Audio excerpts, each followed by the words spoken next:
How's you about to get a pow, bro?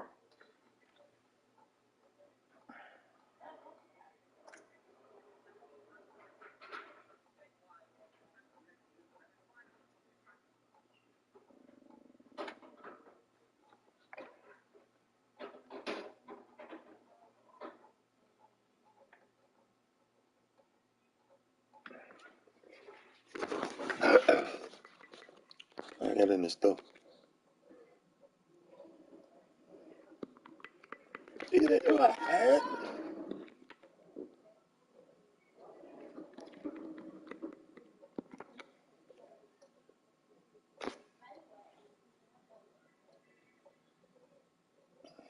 Say we're gonna snipe.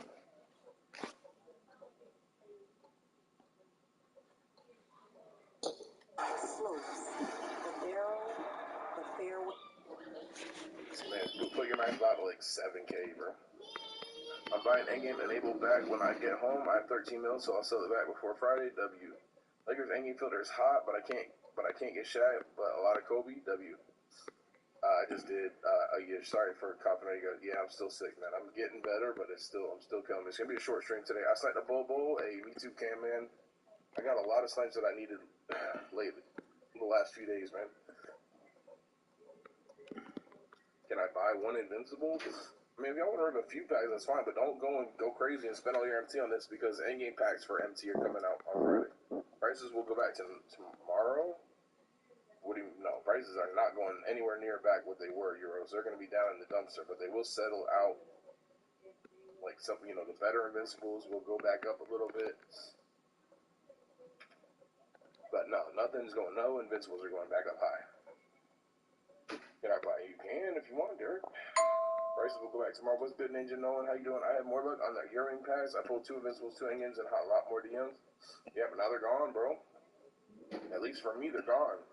It's not possible to get pulling endgame with MT right now in the game, which is crazy. Is Kobe worth buying again? For as a snipe? Kobe endgame? Yeah, man, endgames are gonna go up in price, guys. J Bobo goes for 9K now. That's crazy, bro. Hey, I got a PS5. Let's go. I just missed Manu for 500. Look at last 2 messages from you're gonna have to retype them, Jackson, man. Chat's going crazy. Sniped. I see you sniped. Jackson, I got it. Jay, snipe 4K, AK-47 at Marcus all for last night for 15K. Hopefully you sold them last night because now they're down. Grant Hill for 9K. Dang, man, I gotta get better at muting this. Sorry. It's like you in the middle. It is like you in the middle, you still sick and you feel better at the same time. Yeah, exactly, Derek, for real. Grant Hill for 9K is out of snipe because I just sold mine for 10. Yeah, I did. I'm at 50K now. Let's go, Jackson. You think Endgame Super Packs will come in Season 9? Yeah, they'll be on Friday. I'm actually shocked we didn't get them today. They're just trying to stretch this out as much as possible. After Friday, Endgame going to down or up? They're going down. Heavy down.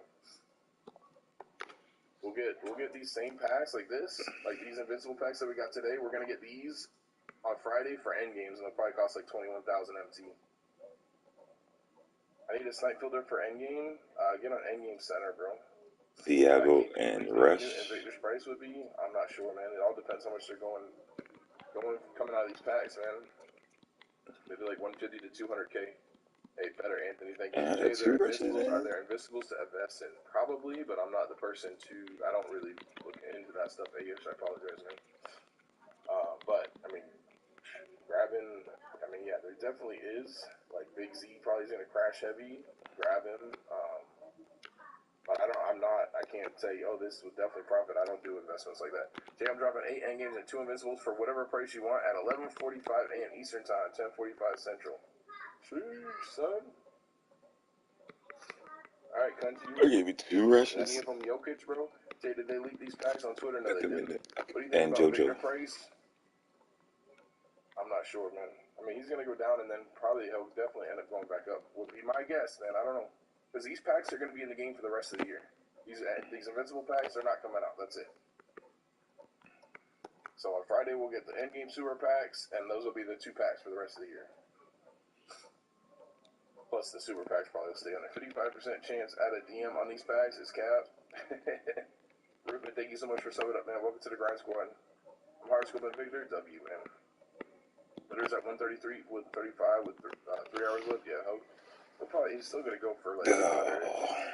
I'm throwing up all the Invincibles I pulled, so hop on Invincible cheapest. Alright, 2K Sniper for how much? How much you throwing them up?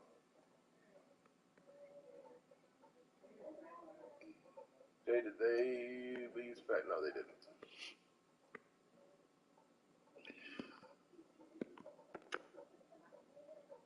Ooh, I need that Kawhi though, for real. No cap. No cap, I need that Kawhi. Fucking week. Alright. 4K Invincibles, guys. Get on Invincible. If you're on Xbox, get on Invincible. 4K max buyout. This might work, yeah.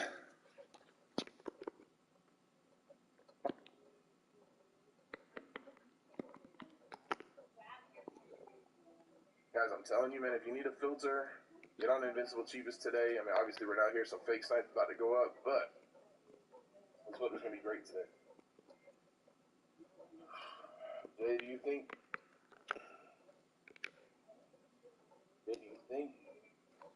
VG enabled is like 10 mil? I don't know what the heck you're talking about, King Bean. There's no enable filter that costs 10 million. On a T-Mac, and of course he's not getting pulled, and still a bid, of course, bro. They always keep certain cards, but you'll be able to snipe one. His price is going to go down. I don't doubt he's going to remain a bid, but we'll see what happens. I missed, because I thought I mean, it depends. If he was already low, I thought he was already, like, barely a bid. If that was the case, if he's still going for a lot, then he'll maybe remain a bid, but we'll see. There's like 1 million Invincibles, for real. Guys, get on Invincible cheapest if you're on Xbox.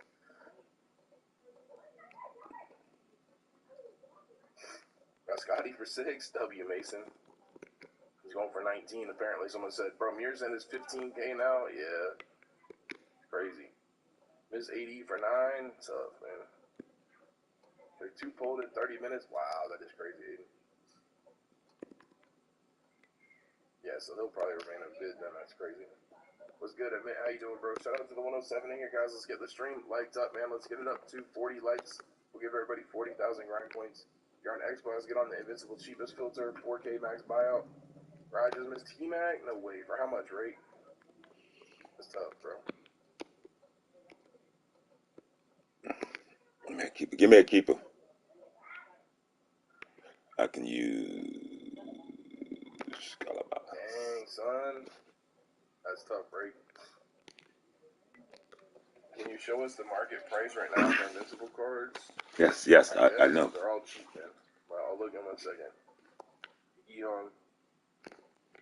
Most of the Invincibles are going for 10 to 12K last I looked, just 10 minutes ago. Got D-Rose for 4K, W. What do you think Wemmy's price is going to be? Like 200K-ish. What filter should I work with? 1 million? Whatever you want, bro. Whatever you want, bro.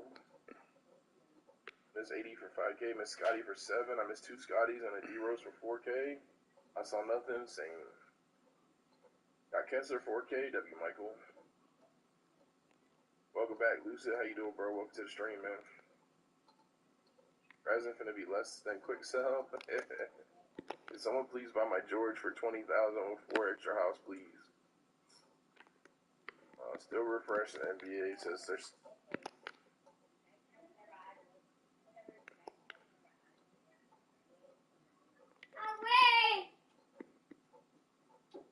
What's good, Beats 2K? Is the Russ for 2K? That's crazy. That's great. Did the packs come out or not? Just the Invincible packs did. Cheat some pretty troll Invincible packs, man. 55% chance to pull a Dark Matter, and it's not even guaranteed Invincible if you do get a Dark Matter. But if you rip for VC, it is guaranteed Invincible.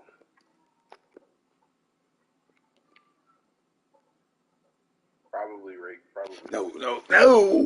More than likely. Alright, is that all of them? Alright, thank you so much, NBA 2K Sniper. I got one, bro. Alright, somebody wanted me to look at pricing.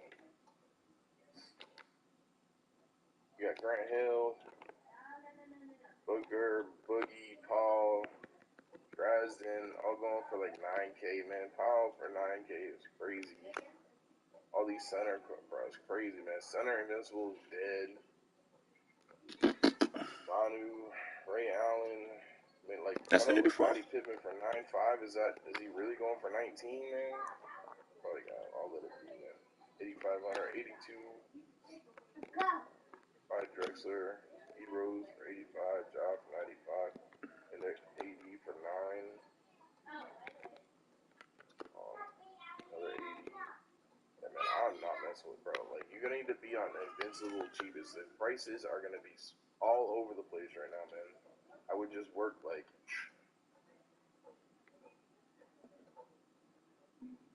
I work like 6,500, 7K max buy. You're gonna get a lot of snipes, and that way you're guaranteed profit. Because right now the prices are going all over the place, man.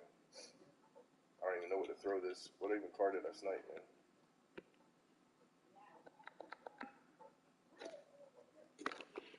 Just sad to see this. Ricky Davis is 9.5. Not really, Jonathan. It's the end of the game. Yeah. Blake is 14K. No locker codes? Yeah, of course not. I missed 2D Roses for 7.5K and a job for 8. That's tough. LaMelo for 7K good. More than likely. Sluggy, man. Just check his price. Our endgame going down in price? No, they're going to go way up. It's not possible to pull an endgame right now with MT, Jaden. So until Friday, they're going to go up, man. Unless they fix this and add some other packs back. But it's literally not possible to pull an endgame without VC right now. You literally have to, if you want to get any new endgame in the game, you have to buy VC. Like, you know what I'm saying? For any new endgames that come in, it's got to be spot with VC, bro. Or already have it in your collection. I'm ready to get rid of Hernandez.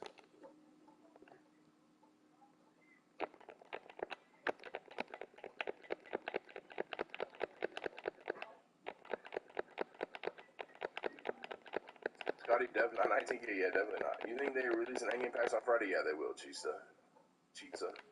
Who is worth it to get from Invincible? I mean, Invincible, and Victor Wemby, man. Those are the best ones. T-Mac is still a bid, apparently. I don't know if they're gatekeeping anybody else, man. Just like Manu, let's go. Ethan, huge dub. Tim Thomas, 24K. Does that mean endgame enable will be dry? I'm thinking so, Jade. I mean, I don't know. It's been active, Jaden, but I mean, it's got to be, bro. It's got to be, sadly, which is tough, man. But yeah, it's just got to be. It's literally not possible to pull end games without VC, and a lot of people don't buy VC, so I'm guessing it's going to be dry. Luke Kang, man, no snipes. We sniped an Invincible for 4K. It was a fake snipe. Earlier today, man, I sniped a Shaq and a T-Mac endgame. Actually, 2 endgame T-Macs today. I enabled one of them, but I'm not about to post them up now, considering it's not possible to pull endgames. Guys, we're at 21 likes. There's 131 people in here. We got some problems, man. Somebody like up, man. We got to get up to 40 likes. We'll give everybody 40,000 grind points. But I sold my Invincible Shaq for 200K yesterday, for real. Should I sell my endgame Wemby? I mean, good. I would, bro. I'm going to buy it back on Friday when we get endgame packs, bro. Get some up on my pile for 10,000 or my Yame for 25. Game isn't over, bro. It's over, man. It's GG's, bro. It's G's in the chat. Yo, what's good, Big R, man? How you doing, brother, man? They are gatekeeping Mark Eaton. Yeah, it's going to be another good one, man, to possibly invest in. Like I said, man, I don't do investments, but the good players, they're going to get bought up eventually, and if they drop, if they drop 10, 20,000 right now with these packs from the start of everybody's getting a few fold, it's a good time to invest in them, and they'll go back up more than likely, especially if they're getting gate kept. This 2K is kind of L, yeah. Why am I better sniping with one hand? I don't know, man. Shout out for Demon Beast Mode.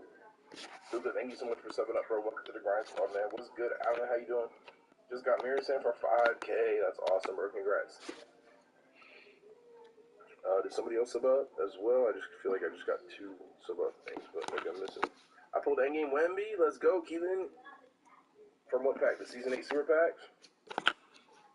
No, Ducky.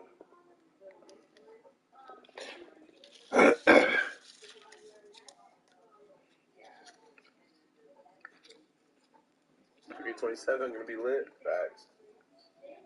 The new horoscope go wild. I believe that. Yeah. Invincible Center could go crazy. So I have 28K max buyout and only 3 players up. How is that possible? I just saw a ton of Cousins up. Boogie Cousins on that filter. Do you have some enabled, Jackson? How much to run the endgame enabled? Probably like $1 million. It was like going like 1.6 million a couple days ago, but a lot of cards became bids hard. 100K bids. Was it worth it to get from the Invincibles? What's up, FaZe, man? T-Mac, Manute, Wemby, Manute Bol, Big Z, Mark Eaton. Any of the good cards, man, that people actually want on their team are going to be so good. They threw up 32 Invincibles for 500. Wow. Invincibles are going to be crazy, guys. I missed Tim Duncan for 500 buyout. I missed 500 empty Jason Tatum. Sheesh. Invisible Tatum more expensive? Is he? I don't know, bro. Maybe. You guys got to check prices. That price is going to be wild on Invincibles. And then this 10 Invincibles for 500. That's wild. Who is worth it to get from Invincibles?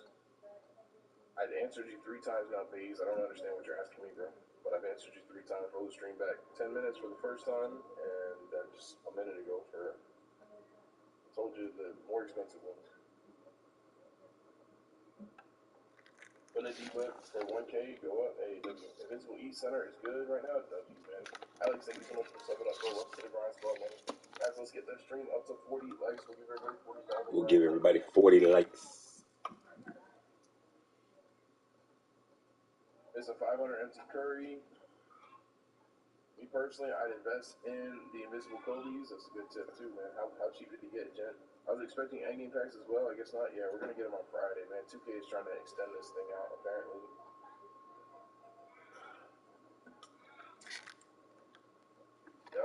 Yo, are these the endgames, Crunchy? What are we throwing up right now? What is going on? You said 10:40, 11:45. What happened, bro? What is it? What is it, Crunchy? What is it?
$11:45, bro.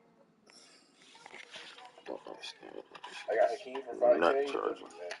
Yes, I miss Ang and Taco and Jokic, but got Giannis. W, man. I need a Jokic snipe.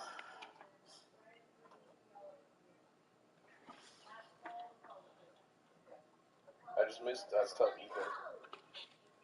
He's probably in a different time zone. Oh yeah, but it wasn't even 45 yet.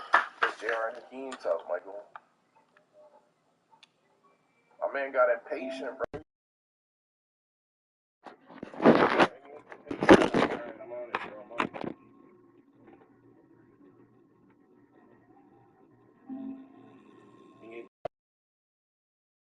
I sold mine yesterday, though. I was looking at my mom.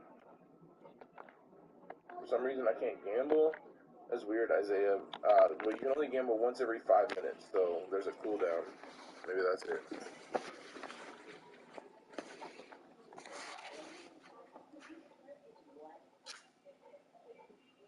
Frenchie's on Xbox. Come on. Team K, let me see something, bro. I need to see one of the specific cards, bro. But Invisibles are good under 9K. I should snipe T-Mac, Manute Bol, Wemby, Big Z, and Marky. T-Mac. Was it worth it to get from Invincible? Bro, thanks if you stop asking me that question, bro. Miss D-Rose Invincible for 1K is tough, man. Kobe, Shaq, Giannis.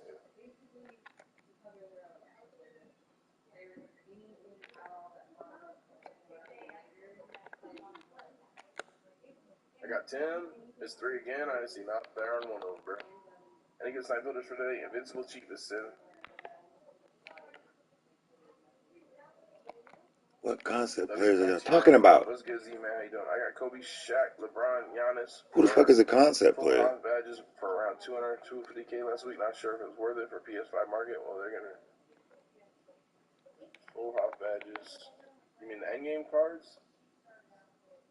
What's up, Z, man? How you doing, bro? Not too bad. Invisibles are 9K. Facts, bro. Facts. I just went one on endgame to like 1 of 8. So. Why is this a concept squad? What are you throwing up, Matthew? What is Matthew throwing? I just missed endgame Kawhi for 15K. What the fuck is this, man? Why are these concept squads? Tough miss, bro.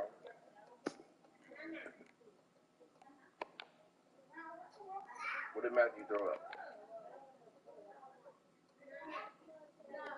That's tough, Mason. Hurry, 2K, bro. Why the F are there trolls in these invincible packs? Oh my god, yeah, I don't know why they did that, bro. Not guaranteed invincibles is a hell. Alright, we did hit 40 likes, so everybody spam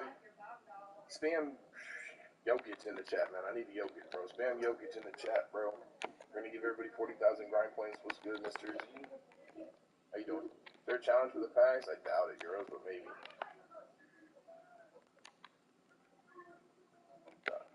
Oh, Matthew's throwing up an invincible boogie for 500, guys. All right, guys, coming out in 5 seconds, man. 40,000 grind points. I don't even know how there was. I didn't even know there were new invincible packs. Yup, just came out, man. All right, guys, coming out in 5, 4, 3, 2, 1. Oh, this shit here pissed me off again. What the fuck is going on? Why do they keep making this a concept squad? That's what I don't understand. Guys, if you're on Xbox, I think get on the 500 filter. You start up a Invincible Boogie Cousins for 500. That squad is not a It's not concept guaranteed squad. invincible. Not on the MT packs, Euros, bro. Not on the MT packs. I'm so bad at sniping today, so.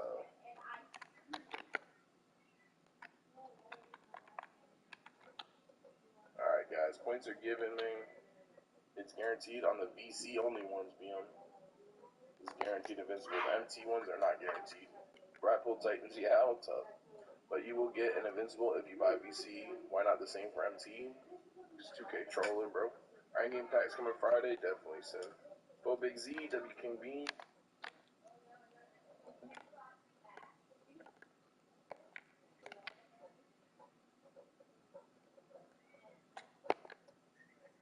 I'm not gonna do all this again, man. God damn it. Love, man. Appreciate you. Hopefully your morning is good as well. Is Timmy D for 60K? L? Probably an L, yeah. Probably an L, man. Now that's crazy, but it's higher chance than the normal packs. Yeah, 55% chance to pull a dark matter. Why does Matthew keep counting down? He's throwing up snipers. Oh, is it my manager? 6 packs, 1 dark matter. Tough. Yeah, W 55% odds. Tim is 80 on Xbox. Tough miss, and tough miss. I pulled Walker Kessler from a quick sell.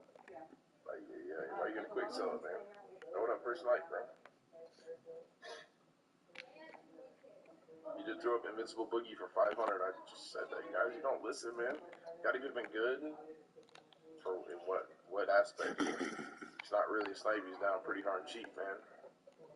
He's a good player. Next snipe, Endgame JR for 500. Guys, get on the Endgame cheapest. I don't know what the fuck. Why is Force spamming Jokic? I don't know, bro. Force, the points are given, bro. I'll buy 20 packs. Why not? Is it higher to get an Invincible 2? It's higher to get an Invincible 2. I mean, yeah, my first DM I pulled was an Invincible Euro, so I would guess so. Yeah, it's higher chance to get an Invincible.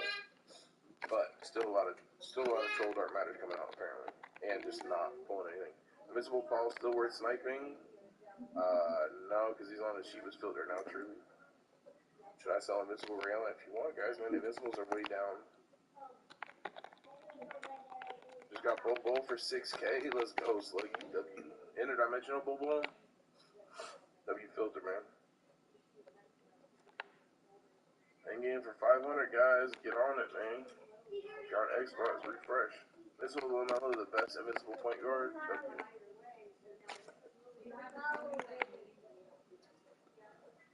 W Derek. W, man.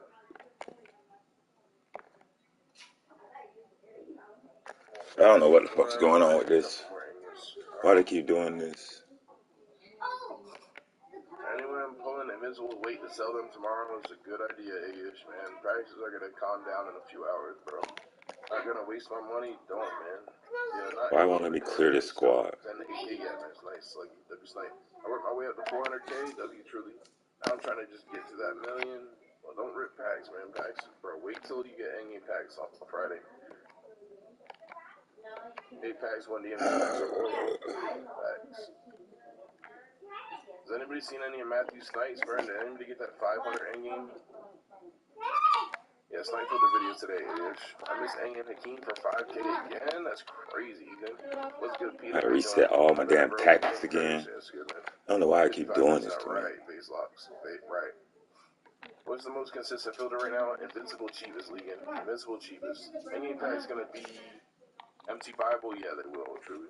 Can't wait until Friday. I want to build. It'll be the same packs, just like this, more than likely. So we'll have the tab for Invincible, and then on Friday they'll add the tab for Endgame, which will be the same stuff, man. You know what I'm saying? So it'll be guaranteed Endgame for VC, MT, probably 55% chance to pull Dark Matter. It'll be the same exact packs, more than likely. And that costs like 21,000 on Endgame. I got one Endgame for 15K. Thanks, Crunchy. I love you, W, man. Slight W, yeah, he goes for like 130, 150. I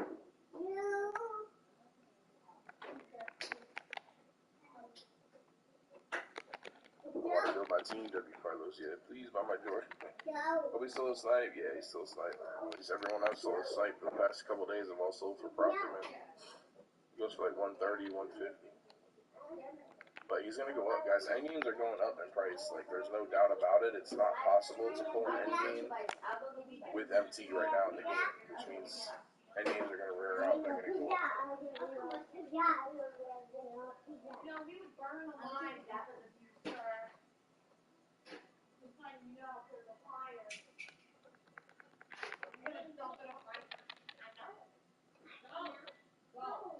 I use endgame curry to make it easier. Just miss endgame magic for 1,200 is crazy, bro. It's up. And then they will be 10K Friday. Exactly, Z-Man. Exactly. Bro, I was checking prices and a 10 scroll of good snipes came up and I missed them. That's tough. Jones, man. Probably still a snipe. Yeah, he is. Put my Danny up for 30 when he was that much. Now he's cheap. Tough, Jackson. That's tough, bro. Guys, let's get the stream up to 80 likes. We'll give everybody 80,000 grind points. Just got the Opal LeBron from the free pack. Are Endgame going to be cheap Friday? Yeah, they will, sir. I just pulled Fuego Pal. I'm done with these bags. That's crazy. Do I buy John Isaac at 30K? I'm not sure. When should we sell our endgames? Seller, I don't know what you're saying, Logan. Sell your endgames now, tomorrow. Thoughts on the Invincible market crash? God damn it.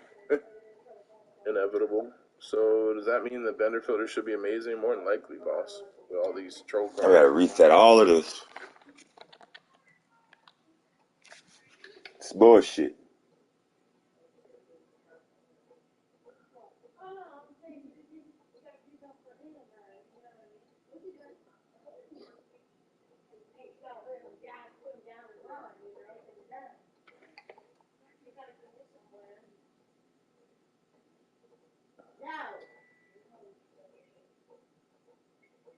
No, I'm gonna watch it later.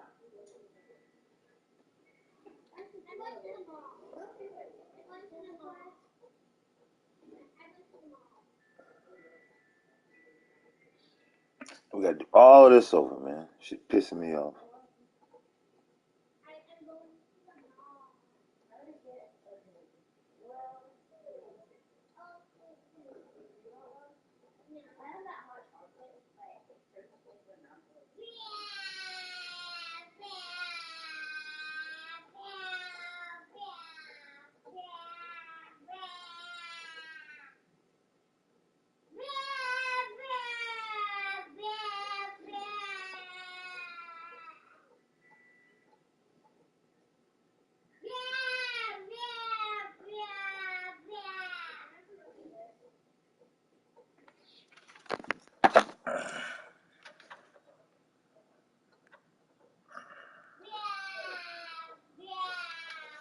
Here we go. Cause this is bullshit. Now we gotta reset all of this.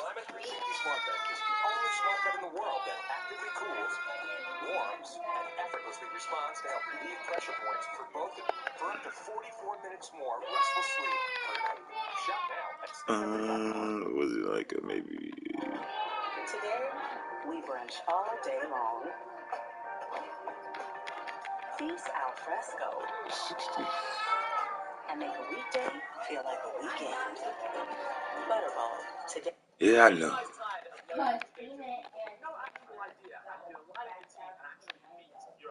See, ladies and gentlemen, it's all good having a God squad, but loading into a game with a God squad and without any Man, just get me in the shit. Royale to be right back. Fuck, man. Lose chemistry. I start. Are you guys tired of loading into gents? As you can see here, Jesus on toast. We have got it absolutely flying. So with the formations, ladies and gents, we're going to start off with a formation to you want to close out games, or it just becomes too difficult. One. Now, click off the video. Look, here's some food. I know.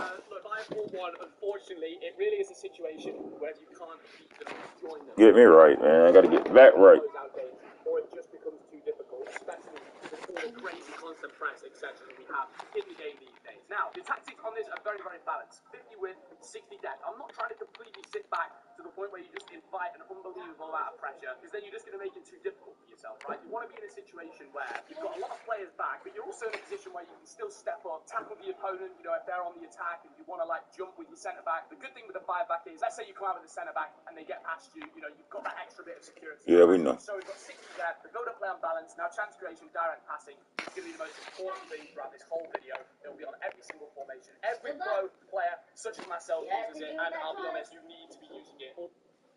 Corners on one, free kicks on one. But yeah, the 5-4-1, of course, the important. Let's go, Bellin. Mixed it.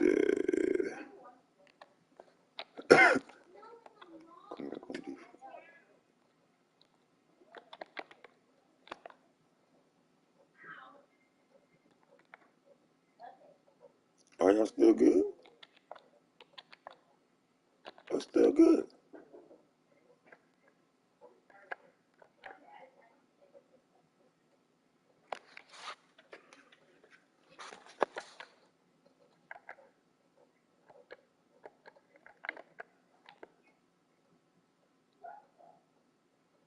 Are you still good? Tactics on this one. Now, this is a very, very defensive setup. I just make sure I think it's still good, though. Come back on the fence on the striker. You've got come back on the fence on the left mid, come back on the fence on the right mid. The two centre midfielders stay back while attacking and make sure to put cover centre on the defensive position. And then finally with the fullbacks, you've got stay back while attacking and also stay back while attacking on the left wing back as well. And then the three centre backs just completely normal. So that makes up the 5-back, and that is one you really want to switch to if you're winning by a goal or two. Your opponent's kind of coming at you quite a lot and you want to just close out the game. This has been tested over the whole year. This is the best formation to switch to at the end of a match. Let's get into our normal formation now. And next up, guys, we have got the 4-3-2-1, a formation that's become massively meta this year in FIFA 23. And I'll go through a couple reasons why here. So, I have the width on 47, the depth on 64. I would say the depth anywhere between 55 and 70 is quite good with the 4-3-2-1, something like that. You don't want your team too high, but then also, again, I'm a firm believer in not wanting your team too far back to the point where you just invite so much pressure. I think it's always a bad thing to do. But one thing with depth is you've got to be wary of the first time through balls that happen in this game, which are obviously just absolute.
But I'll be honest, even if your depth's on 0, your team will still step up to the halfway line and you will concede first-time through balls. So you've just got to be wary of that. The chance creation, again, direct passing, and then all of this is very, very balanced, guys. I quite like my main formation. I quite like my main formation. I like to be almost in control of it quite a lot, if that makes sense. What's so important with this formation is the instructions. That's what makes it the meta go-to formation. So obviously, as we know in FIFA 23, now that we're at the end...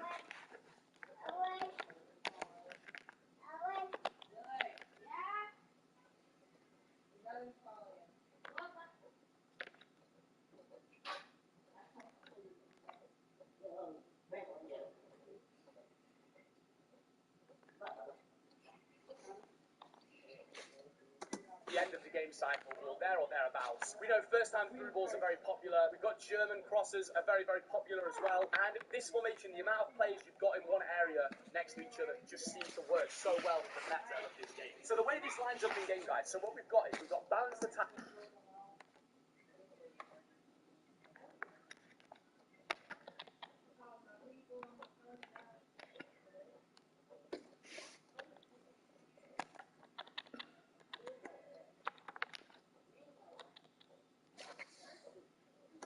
Attack on the right back and overlap, and then on the left back with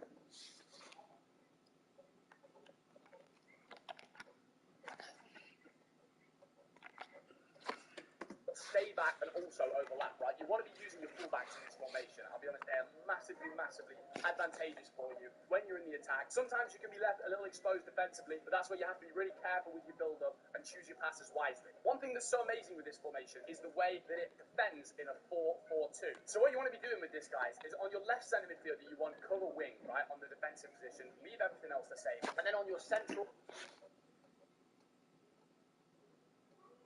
What formation am I? No.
and right.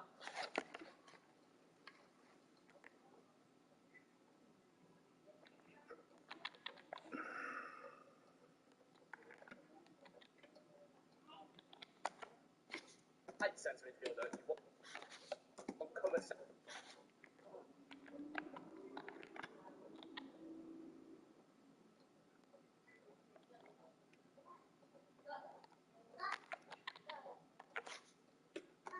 Right now, what this does is it means going to the right forward in Mbappe. I've got stay central, get in behind, and then come back on defence wisely.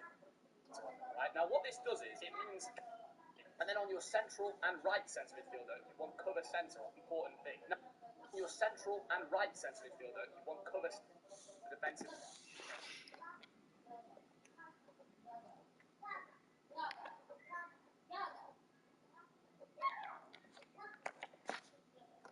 Leave everything else the same. And then on your central and right centre midfielder, you want cover centre. Right now, what this does is it means going to the right forward in Mbappe. I've got stay central.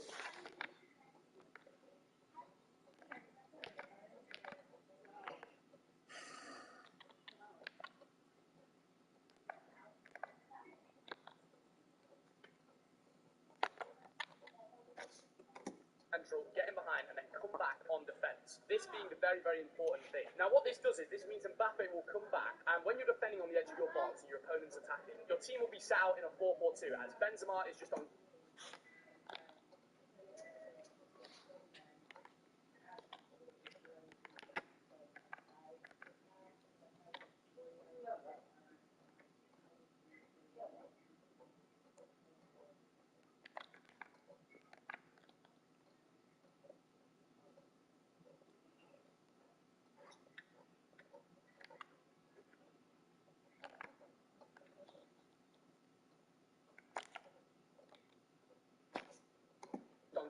line, stay central, and then the basic defensive support.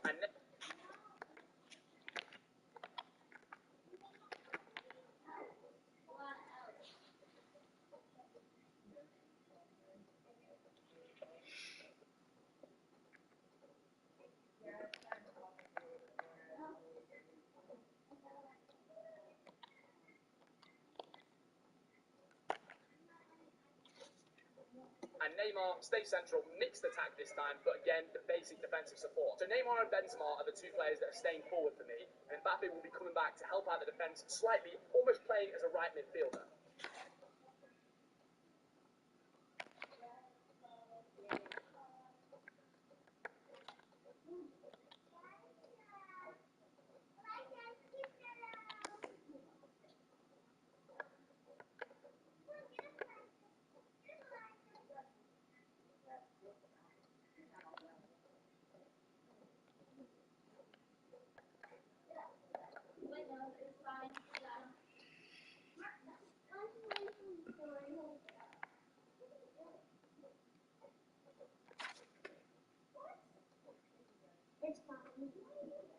This does is, it means going to the...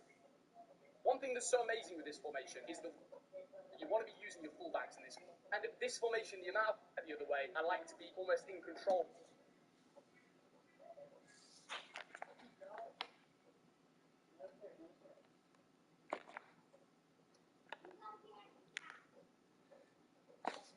Of it quite a lot, if that makes sense.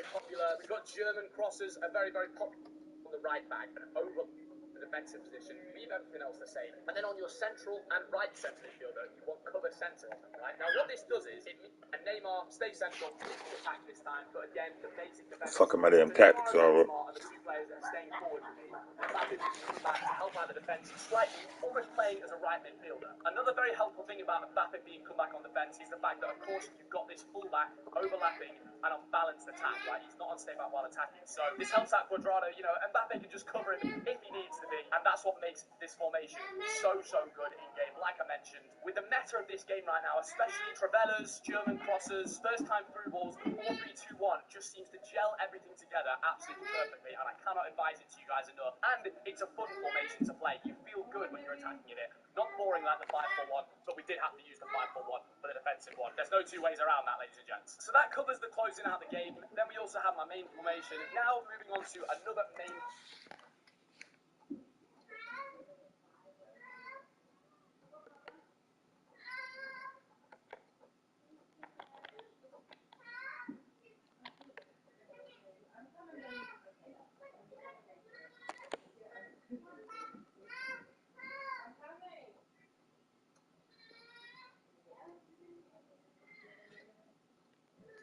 Yes, Bobby, what's wrong? What's wrong? What's wrong?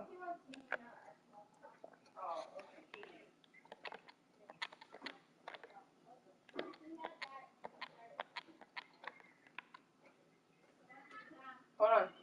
So that would be super dope, right? I just talked to David, and David is our new, he's part of HR. Yeah. Right? And he was like, let me ask you. He was like, I know it's not anything to, talk about right now because you need to handle what you're doing. He was like, but you've been with the company for a really long time. He was like, do you, see yourself still? I was like, I've told him from, rip that I would love to grow with the company. I like the company, da-da-da-da. And he was like, long story short, he was like, well, there's no reason that you couldn't, basically the assistant manager position would be available whenever I come back. Yeah. And then that's assistant manager and general manager salary. Yeah. And he was like, I'm going to get some stuff going on my end and kind of put some of this over here and a little over here. He was like, right now, he was like, you're secure. He was like, take care of your family, take care of the time. They got my sick time in. I still have more sick time to use for next week, so I'll get 2 paychecks. Okay. And he was like, but the assistant position is something that I would like to extend to you, more whenever you come back. He told me, So yeah. I told him, absolutely. Yeah, alright. That's cool. This one that I'll switch to, Very I'm just dope. struggling in the 4-3-2-1. Maybe my opponent's tactics, He's like, their formation, you've been with him for better. what, 3 or 4? I was like, actually, November will make 6 years. He was like, oh, wow, yeah. Again, What, baby? Me and Jess are gonna do this. And here shortly, I'm gonna go out. Mom went to go clean for a little bit. I'm gonna see if she'll be back soon. I'm here. What are you doing?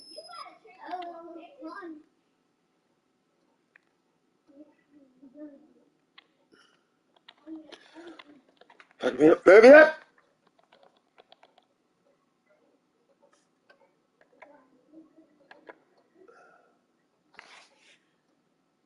What's my Again, like I instruction? said, between the decks, sort of 55 to 70 is always a safe point for me. Then you've got the chance creation, direct passing, and again, Ah! normal attacking formation. This is not the kitchen sink just yet. I like everything to be quite balanced. So that's why I've got 4 players in box, corners on 2, and free kicks on 2. Now, as far as instructions go, guys, this is one of the most basic.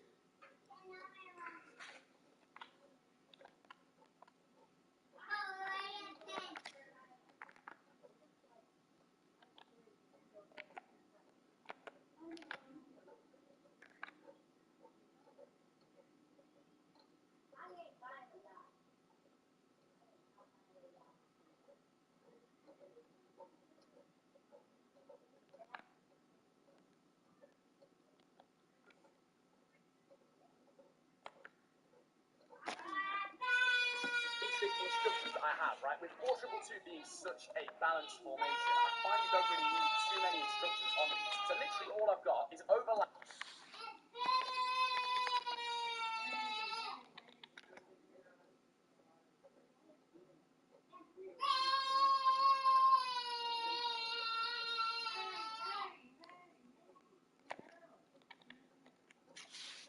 Overlap and stay back while attacking on the fullbacks, right? It just means they'll come up a little bit, but also they'll stay back as well. So it's like, it's kind of a little bit backhanded, but yeah, it does work in game, I find very, very well. Then on the 2 CDMs, one thing that's really important,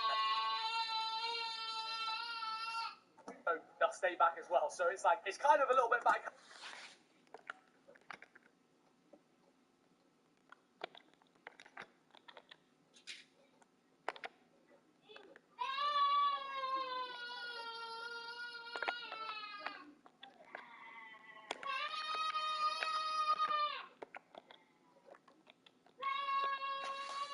Backhanded, but yeah, it does work in game, I find very, very well. Then on the 2 CDMs, one thing that's really important, and make sure you've got this on, is cover center, right? You do not want the CDMs covering the wing, or literally, it'll just.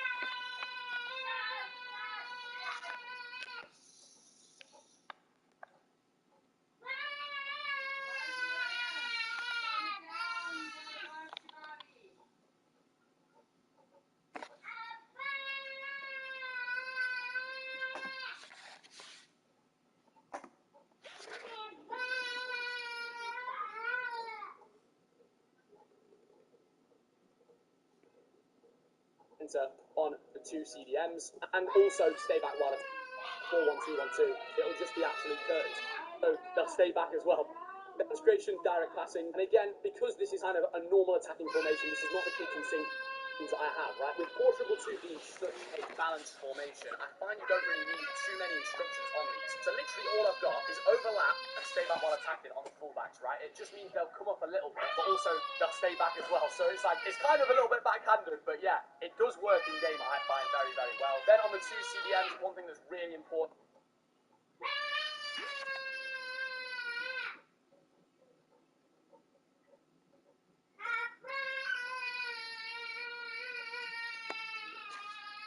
And make sure you've got this on, it's cover center, right? You do not want the CDMs covering the wing, or literally, it'll just be fighting like the Red Sea when your opponent is attacking down the middle of the pitch. Let's say they're in a 4-1-2-1-2, it'll just be absolute curtains for you. So make sure you've got cover center on the 2 CDMs, and also stay back while attacking. But then everyone else, as you can see here, is just on. You know how much it's pushing on your face? You gotta calm down, dude. Calm down. Hey. Basic in every You can't banish me to something. Oh, okay. single way, no getting behind or anything like that. 4-2-2 is an absolutely deadly formation for the meta we've got going on in the. Yeah. You open the door. Don't you close that door.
now. So I would say just stick very, very basic, but 4-2-2 is a very, very good one to switch to. I've said very, very, like I'm bloody Roy Hodgson. And finally, ladies and gentlemen, the formation that is the absolute kitchen sink.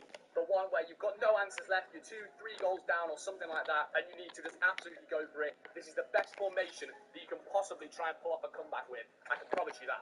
So, the 3-4-2-1. Now, instead of constant press, you might want just press after possession loss. But constant press, I find, is better for me when I'm literally chasing a game to the point where I'm like, right, I've got to get goals absolutely ASAP rocket.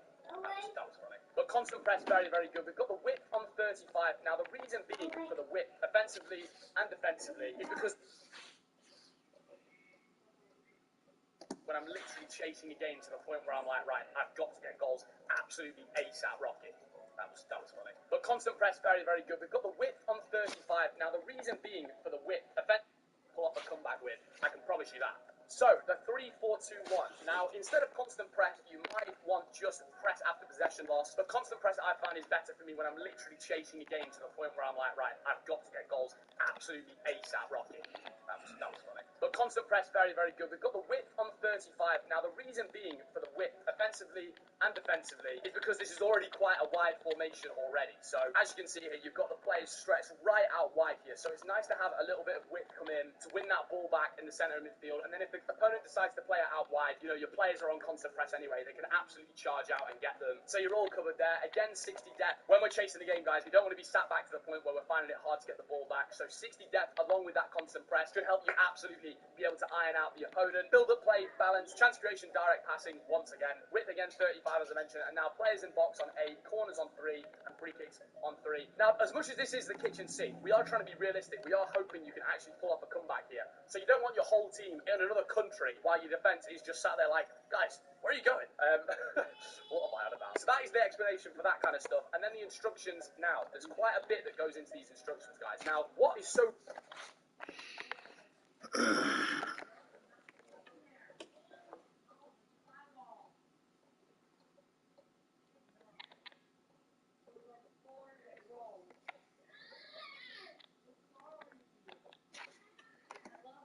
good about a free back in this game, and this is why it's been used throughout the whole year and is now still one of the main ones for the end game formations, is the fact that it sort of can defend in a 5-back. Now, we aren't looking to defend in a 5-back here. We're looking at this as more of like, right, you've only got 3 defenders at the back here, and now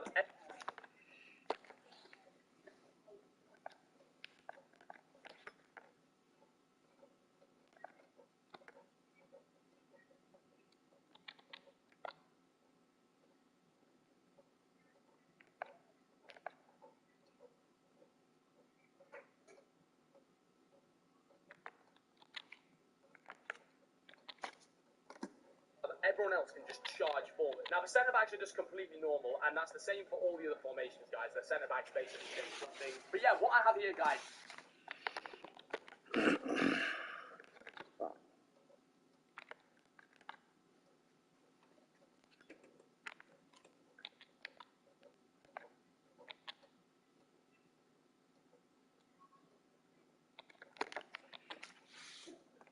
is the 2 CMs on stay back while attacking.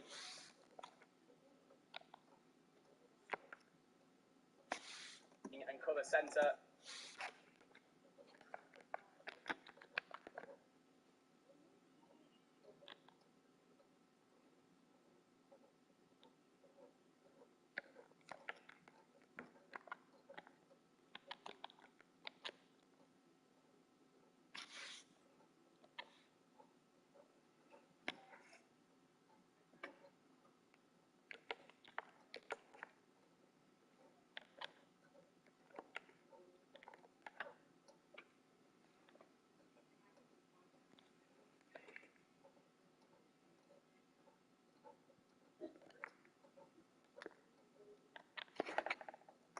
Now, you could put these onto balance, right? Like I mentioned before, you do want some sort of defensive help, and you can always trigger the runs forward using L1, which is a very easy way to get your players forward. And I'll be honest, when you're on constant press, there's kind of a bit of a kerfuffle going on in the pitch anyway, if I'm honest. But the cover centre, again, is really important. It means your players are staying central and will be able to help you win the ball back in the centre of midfield. Now, again, with the defence...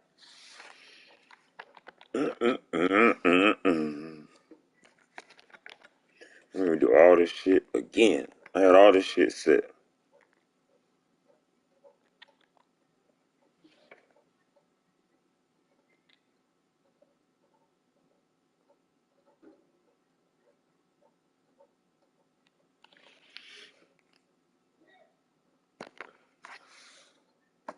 Defensive support here. You've got comeback on defense on both of the left mid.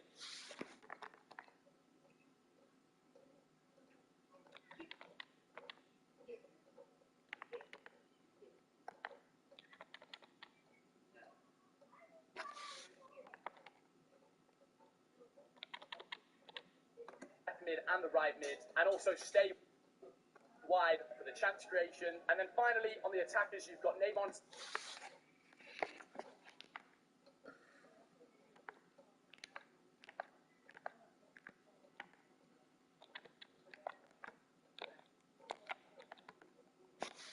Stay central, getting behind and stay forward. The same for Benzema.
Stay central, getting behind, stay forward.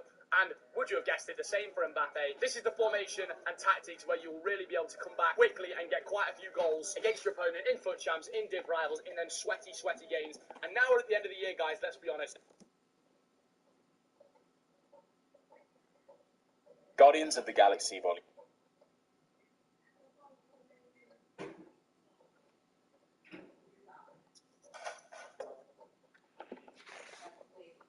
Just trying to get some of this food.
She be like,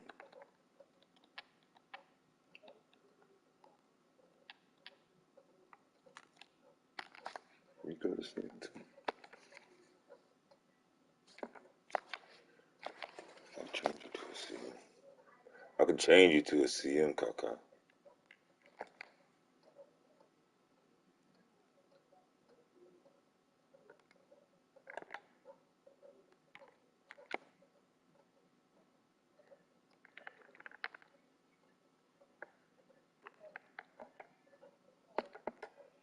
Ugh.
Change your position modifier shit.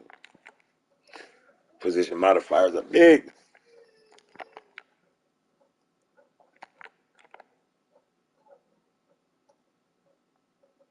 That's it. I can't get no more.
Hug the pool.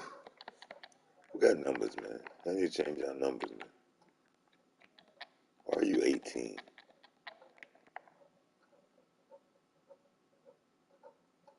You should be 10.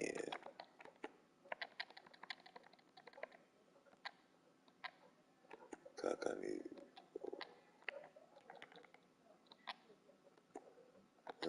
You're like more like a 15.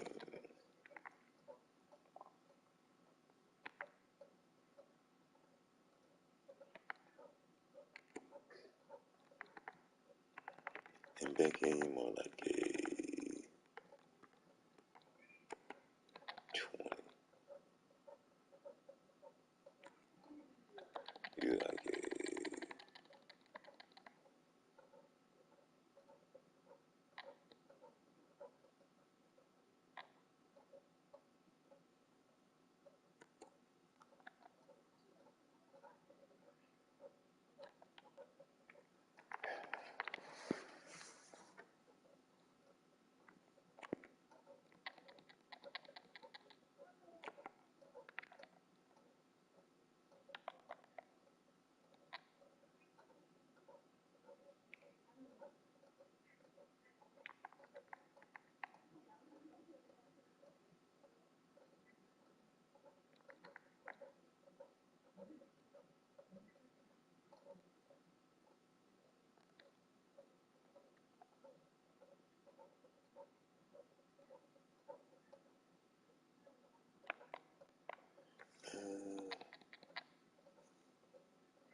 Pretty good.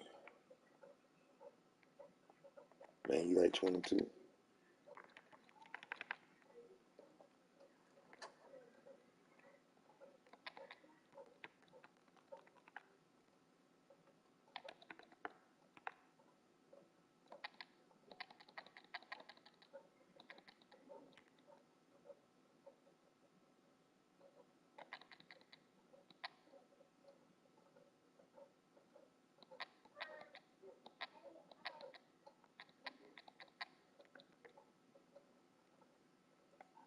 You'll be too, man. Alright.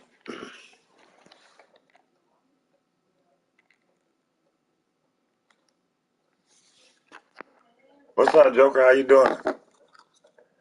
Man, I'm just kind of, learning, messing around. I got people I don't even know, probably better than some of these motherfuckers.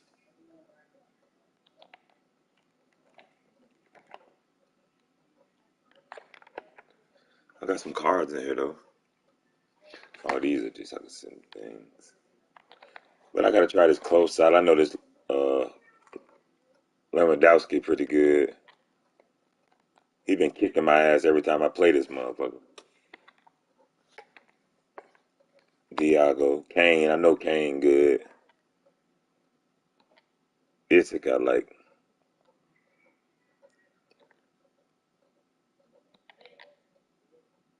I ain't tried I ain't tried these people out though. Marley, I need me Mbappe. Yeah, I got some shit in here, man.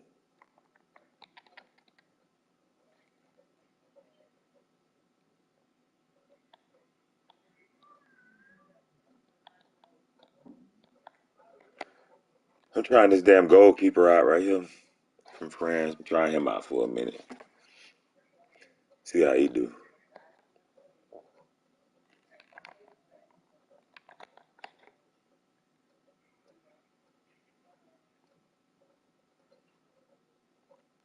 There's one more thing I wanted to do real quick. God damn it.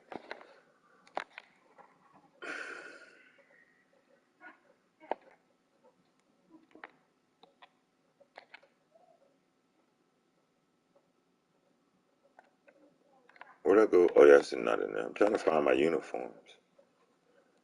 That shit in stadiums.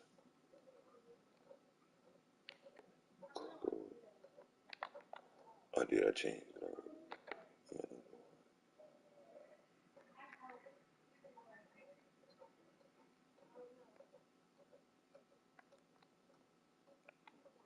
Going to prior shit.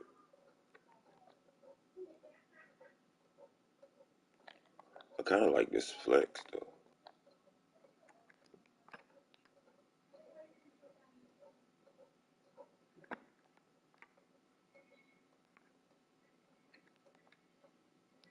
I'm getting this a flex.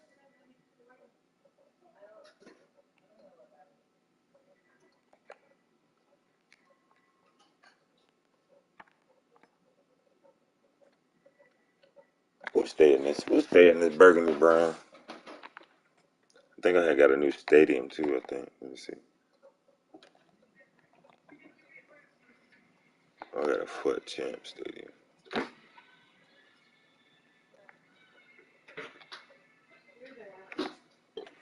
That make it dark.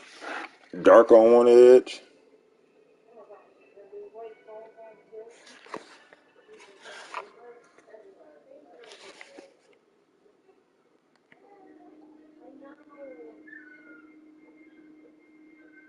At the park, huh?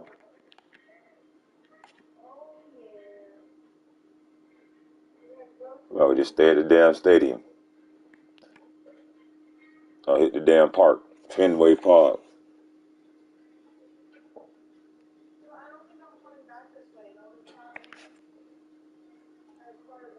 Which one of these should I use? With the shadow?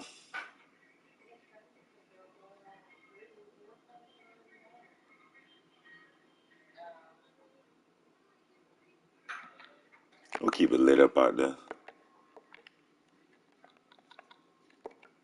I can't put none of my VIP area. Nope.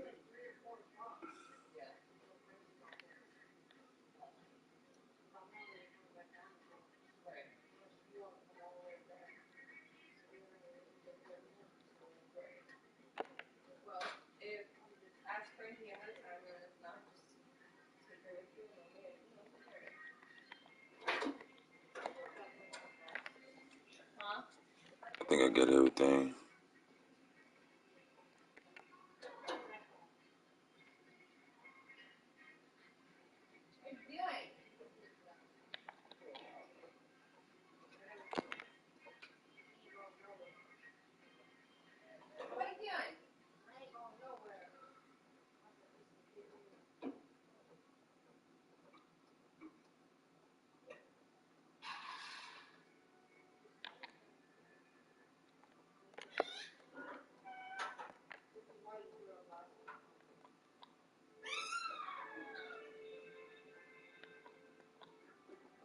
I don't know what the fuck that is.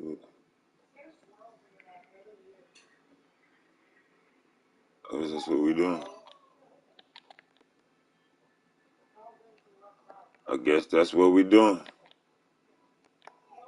I need to stand.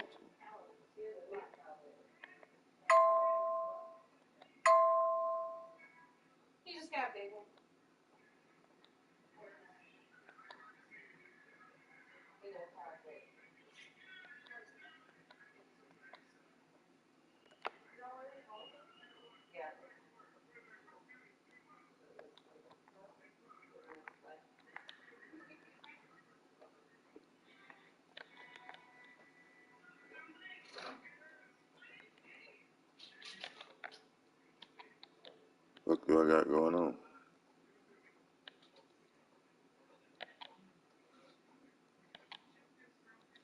China? Thought I had the black.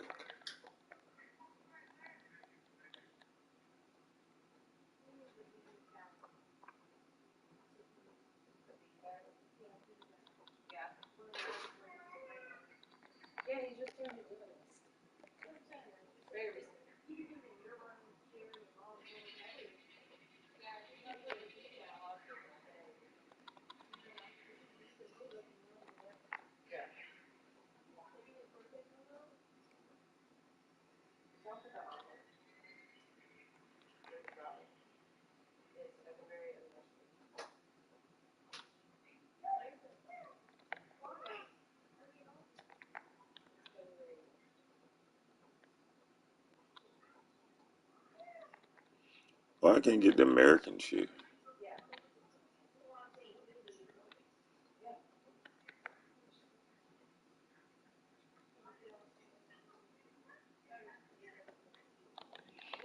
Oh, okay. Like that. Now we see. So we are going to put this flag right there. Flag. This thing. Top in.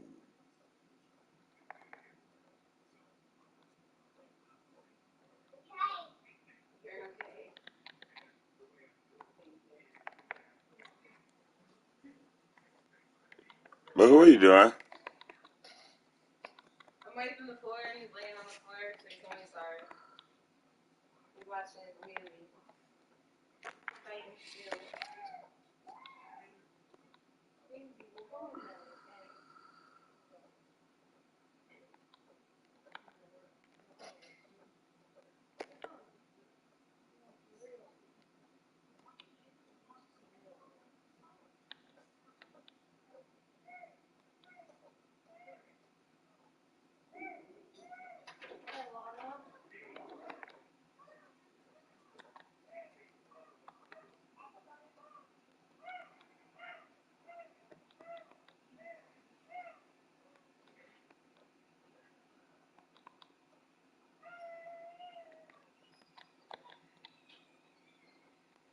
I need some over here, really.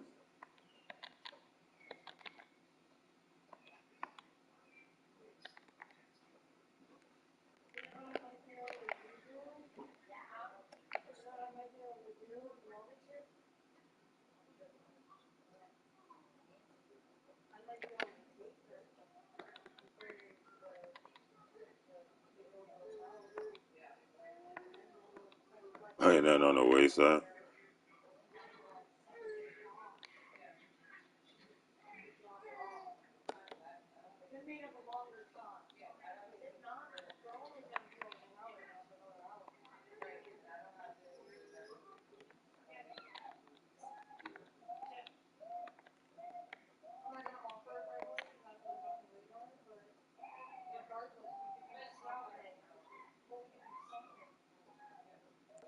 Where did I get this other flag from?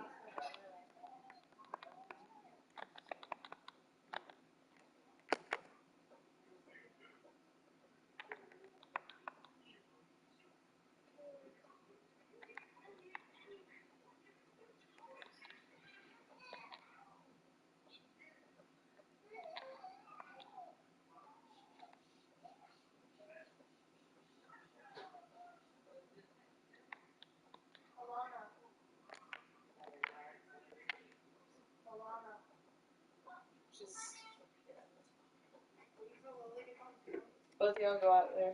Talk to your mama real quick. What happened? Close on. Nothing. Just wants to see if Lily wants to hang out with them for a little while today.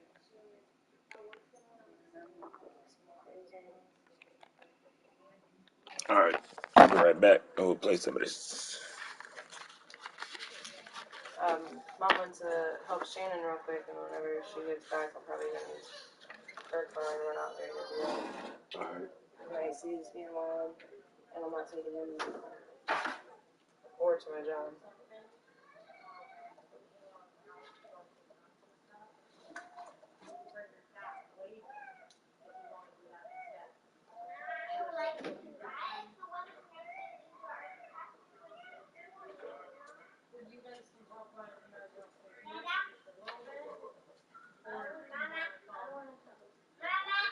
Yes, baby.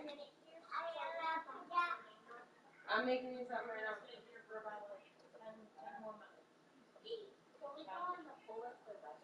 That's what it said. I'm gonna check the radio on. I'm gonna check the radio on.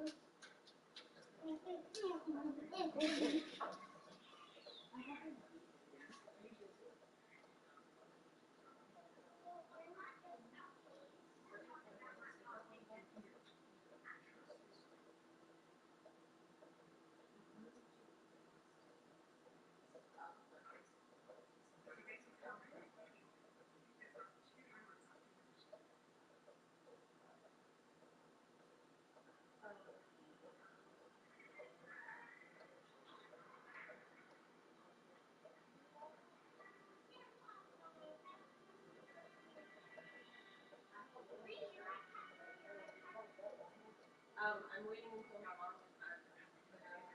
My AC's not, now I'm with you. My AC in my car is not working right now. So I prefer when she gets back, or now I'm in all that in her car. So I'm not running right this second. I do have stuff to do. I need to do.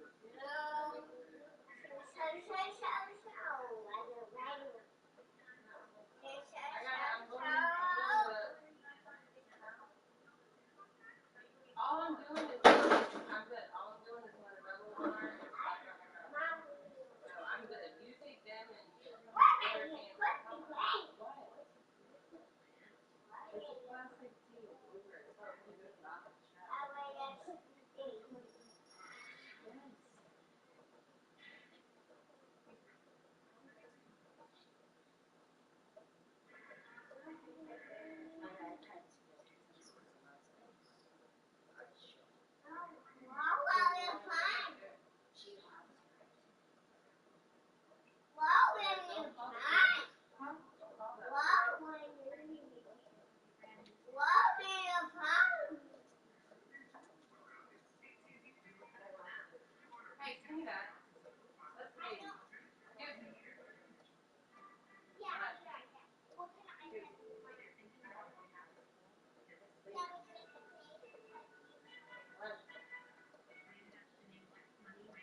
See, this is my baby.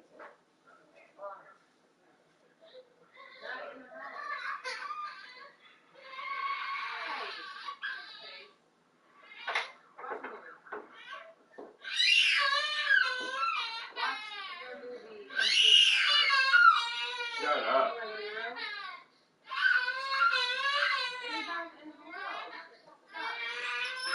He just crying for nothing. All right, I'm playing FIFA now.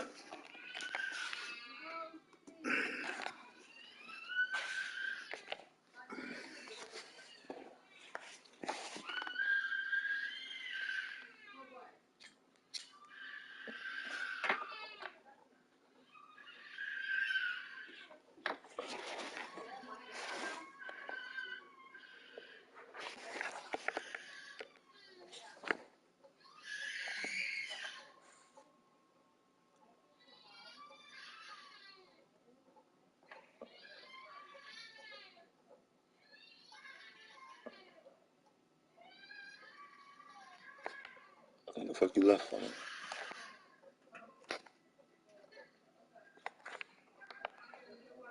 What you left?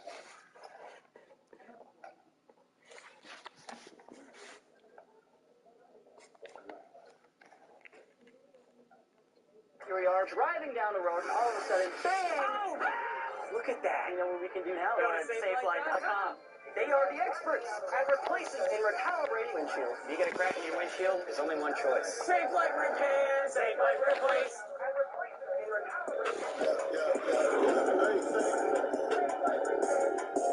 And a warm welcome on what is an ideal night for football, you've got to say. I'm Derek Ray, ready here on the commentary position, and alongside me is the former Arsenal, West Ham and Coventry midfielder, Stuart Robson. And what we have coming up for you is foot rivals action. What might we see today, Stuart? Well, thanks, Derek. The best coach I played under would always tell us before kick-off, earn the right to play. If you can win your individual battles, outrun your opponent, eventually you'll get the space to show your ability. I'm sure that's being echoed by the coaches here today. Kaká. Tammy Abraham. Has a go. Oh, really commanding goalkeeping.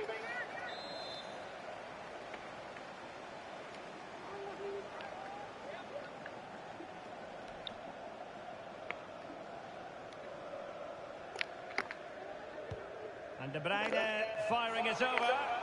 Well, he made the catch under pressure. And the lineup for the home side. Gianluigi Donnarumma stands between the posts. Roberto Carlos starts with Giovanni Di Lorenzo in the fullback positions. Ismail Benasser plays alongside Dele Alli in central midfield. And leading the line today, Robert Lewandowski. And introducing the Magpies starting 11. Alban Lafont is the goalkeeper. Roberto Carlos starts with Jérôme Roussillon in the fullback positions. Kaká plays alongside great opportunity here. Oh, wonderful goalkeeping. Well, you have to say, from that sort of distance, that's all. No. Can he deliver it with accuracy?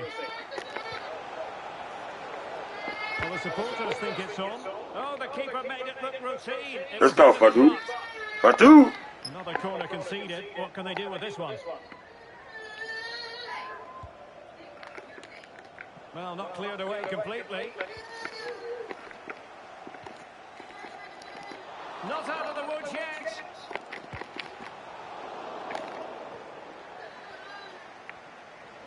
Well, they've started the game really brightly here, and they've looked dangerous. But that was a top-class save from the keeper. Brilliant from him. Well, maybe a chance for them now to relieve the pressure by stringing a few passes together. Kaká. Kaká. Well, Oh, come on, Kaká. over the bar with that powerful shot. And a substitution in the offing.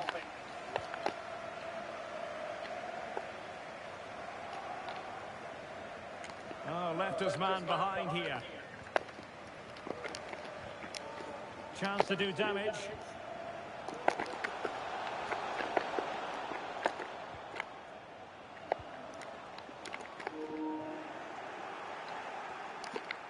Well, this is the day, his debut forthcoming, and it's going to be fascinating to see what he produces. Stuart, what do you think we should expect to see from him? Well, he can do everything a central midfield player needs to do. He can pass it, he can wriggle out tight situations, and he can defend. Let's hope to see those qualities today. And the keeper had them.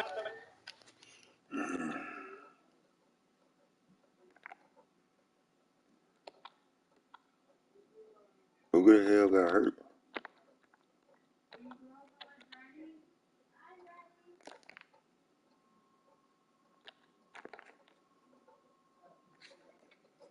Measure of it.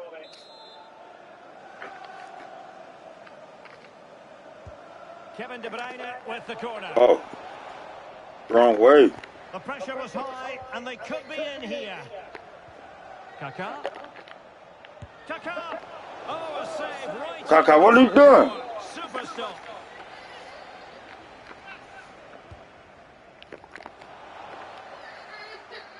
Deflected behind. Corner forthcoming.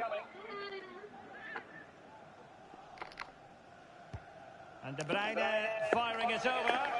And they deal with the threat this time.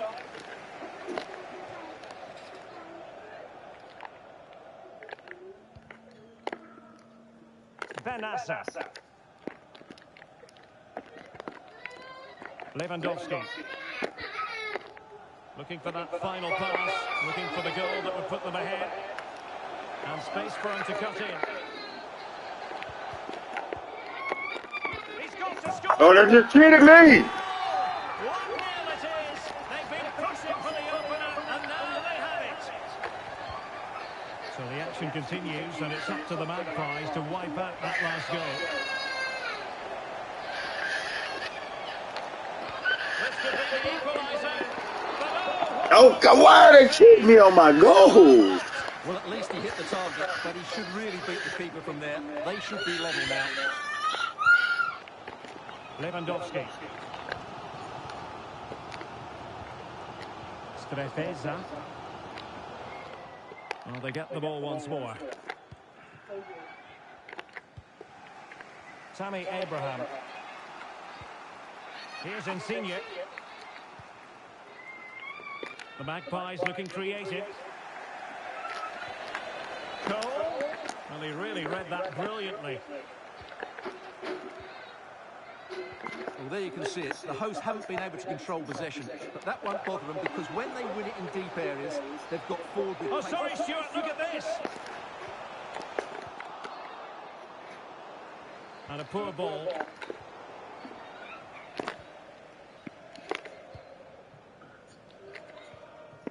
Roberto Carlos. Roberto Carlos. They've lost it.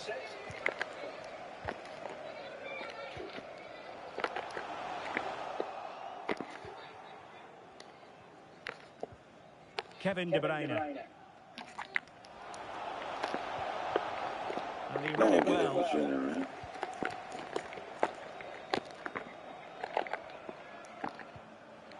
Lewandowski, it might be. Oh, a vital piece of last-ditch defending.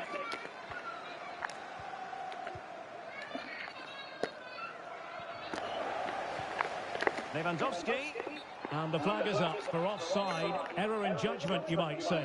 Oh, he's got to let that run. He must have known he was in an offside position.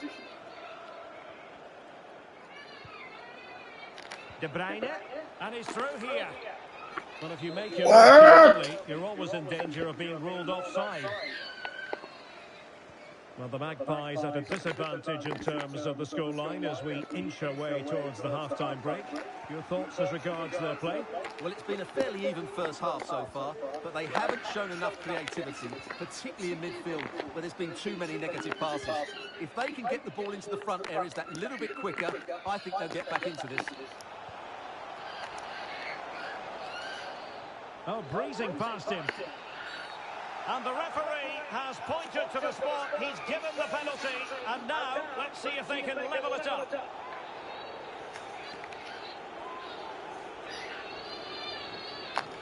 An opportunity to level matters. And he puts it away confidently.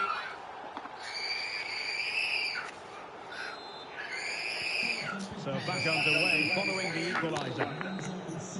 And with that, the first half draws to a close.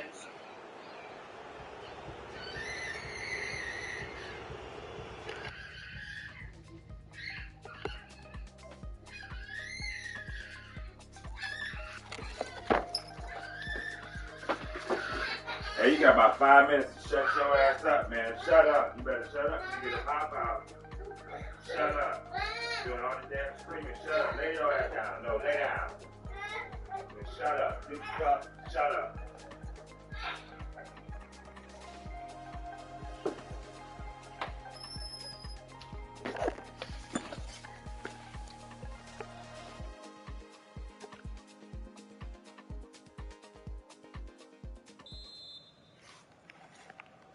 So back underway here into the second half.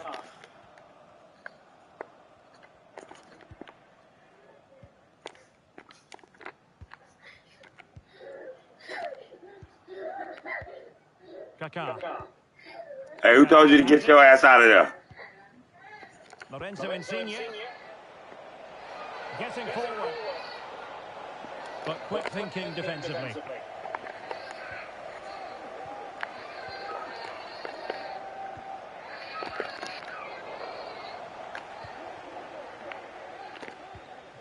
Moving into the advanced position. Ref. Abraham. And here's Cole. And it might be. And pushed away to safety. Delivered into the area here. And still dangerous. Oh, a tremendous block. Are they going to forge ahead? I can't score.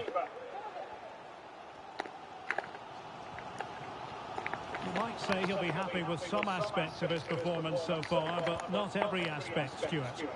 Yes, it's probably a little unfair to single him out. The entire team have struggled, but we're going to need to see a big improvement, both from him and the rest of the team in the second half, if they're to get something out of this game. Well, the Magpies have certainly tried to dictate the play over the last 15 minutes, as those stats tell us, and looked a real threat going forward. But they must take one of these chances while they're having this period. You do sense it's coming.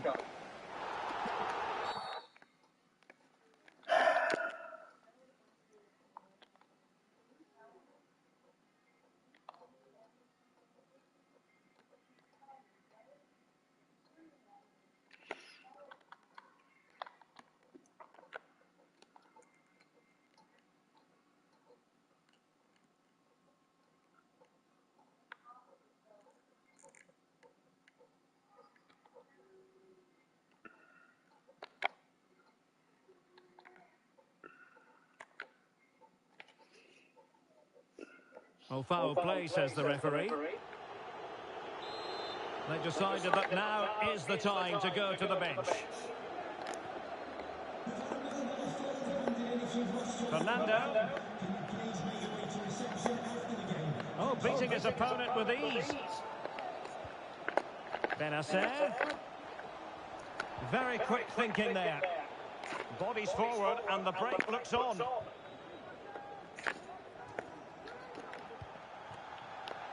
Tammy Abraham.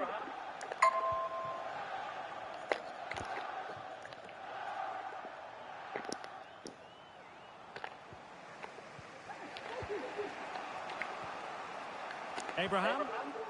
High quality defending. Lewandowski. Dele Alli.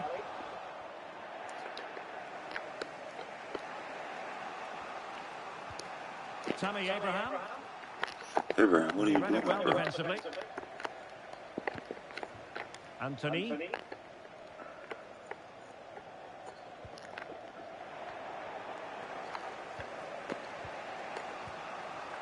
Now with Cole.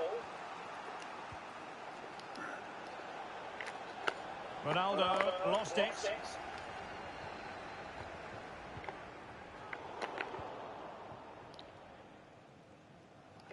Plenty of support here. Ronaldo. And with that, the attack fizzles out. Just 20 minutes remaining now. Abraham on a pass that lacks quality. An example of how to press. Well, no stopping him. Can he put them in front? Oh no, he's missed the opportunity. And they remain level. Well, he just lacked composure there, didn't he? They should be ahead now.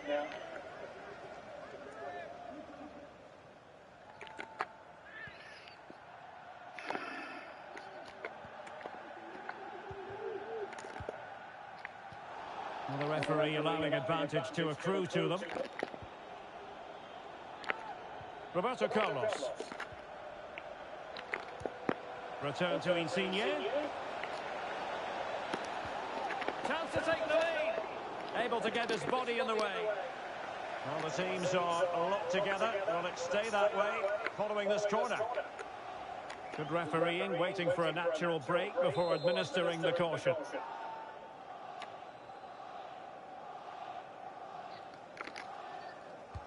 Played over. Well, nothing wrong with the header, but it was always going that little bit off target.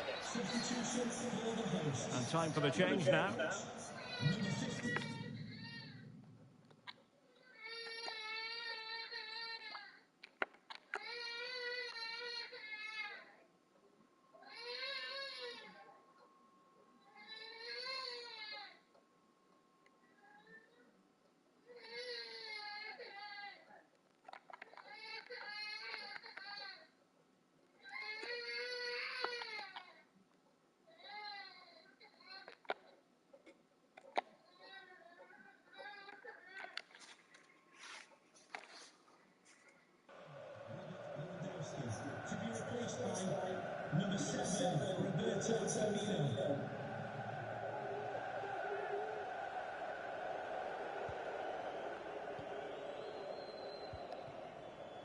Roberto Carlos. Well, a bit of an unforced error, and it's going to be a throw.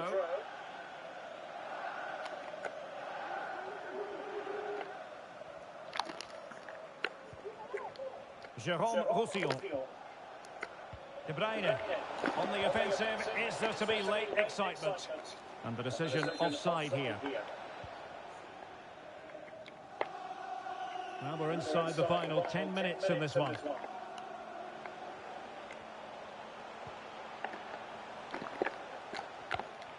Well, that's how to keep the opposition at bay. Well, let's see what they have in store for them on the break.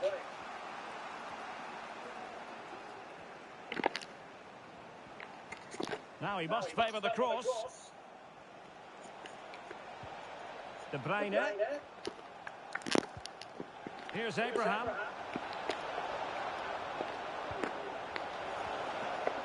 Oh, good defending to stop a decent-looking attack.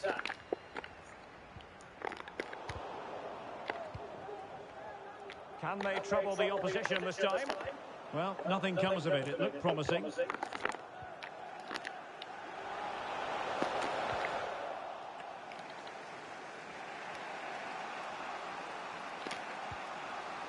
Joe Cole.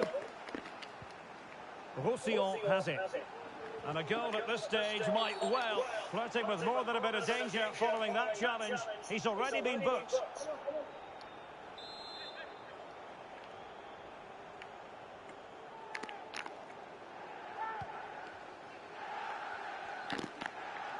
Trying his luck from long range. Palmed away by the keeper. Roberto Carlos in position to intercept. Well, the referee has instructed the fourth official to put 2 minutes on the board. Plenty of support here.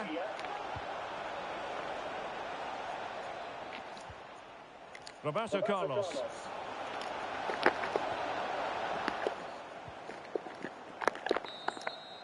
And there it is, the full-time whistle. Well, they can't be separated, and goals very much part of the equation. Stuart, as always, interested to get your final analysis. Well, Derek, it was a really good game between two evenly matched teams. Both had their moments, but neither side... And space for him to cut in.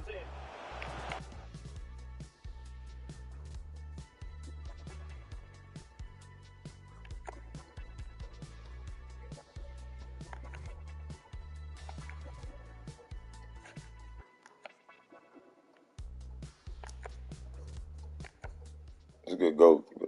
Your goalkeeper did his thing.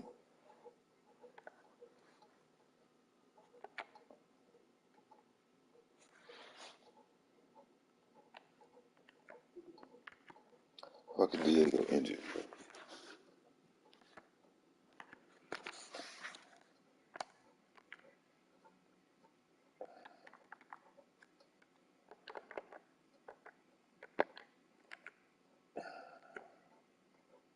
I thought you could play still.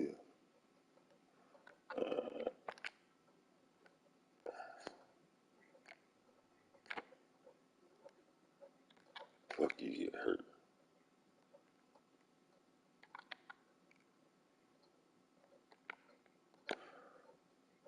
You did your thing, don't you?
Okay, what's your first reaction to Milo's lemonade?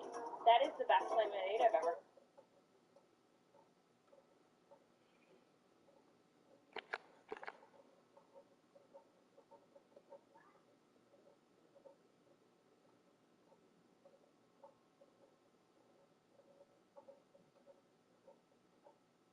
Hello and welcome, and I can tell you it was a dry walk to the gantry today. No rain in sight.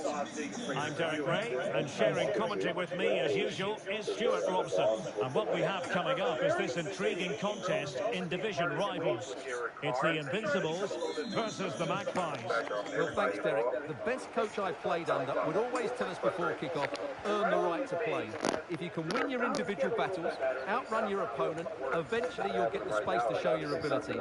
I'm sure that's being echoed by the coaches here today. And the starting 11 for Invincibles. Bruno Guimaraes plays with Rodri in central midfield, and handed the task of playing up front today, Raul Jimenez. They need to get tighter. Looking for the angle. And a goal! What is my feed? What a fast start they've made to this game. Well, on they go again. Goal conceded by the Magpies. Let's see if that shakes them up. Lorenzo Insigne. Well, the pass not finding its target.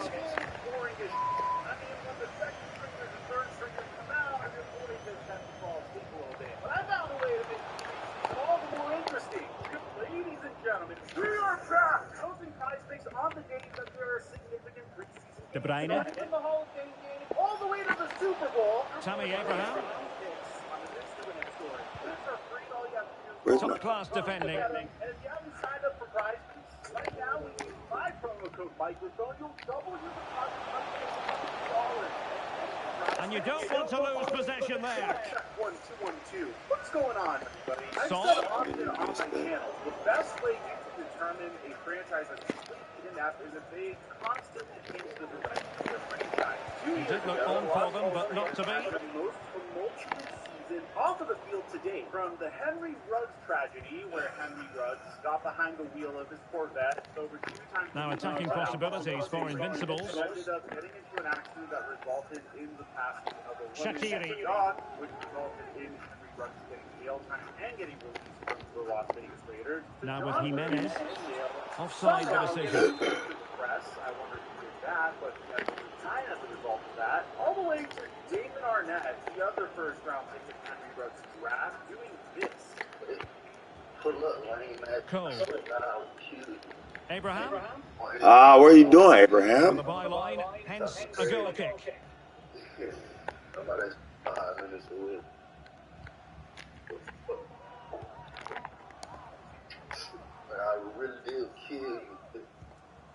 Rodri. Trippier. Ball with Rodri. Retaining possession proving difficult. Cole. Las Vegas Raiders throughout a very tumultuous time. The Raiders experienced the most success that they ever had in the regular season since the 2016 season. You know, the season where Derek Carr and Derek Carr for the Trippier. most passing yards. Well, keeping hold of the ball is what it's all about for them. Decided to reward him. Jordan Shaqiri has it. I mean, the Poor attempt at a pass, really. That Derek Carr was their future, that they signed him to a 3-year contract extension. Jerome Roussillon. And they decided Roussillon. to go down on their quarterback. I mean, they really did everything they can to possibly. Well, the perfect tackle, really. And now a throw in. Derek Carr got out of a really bad season. Crossing opportunity. And good pressure high up the pitch. Can he finish? What a save. Come on, Kaka. You got to hit the goddamn thing. Well, Derek Carr had one of his worst seasons to date, throwing for his second lowest completion percentage in his entire career last year. Over it comes.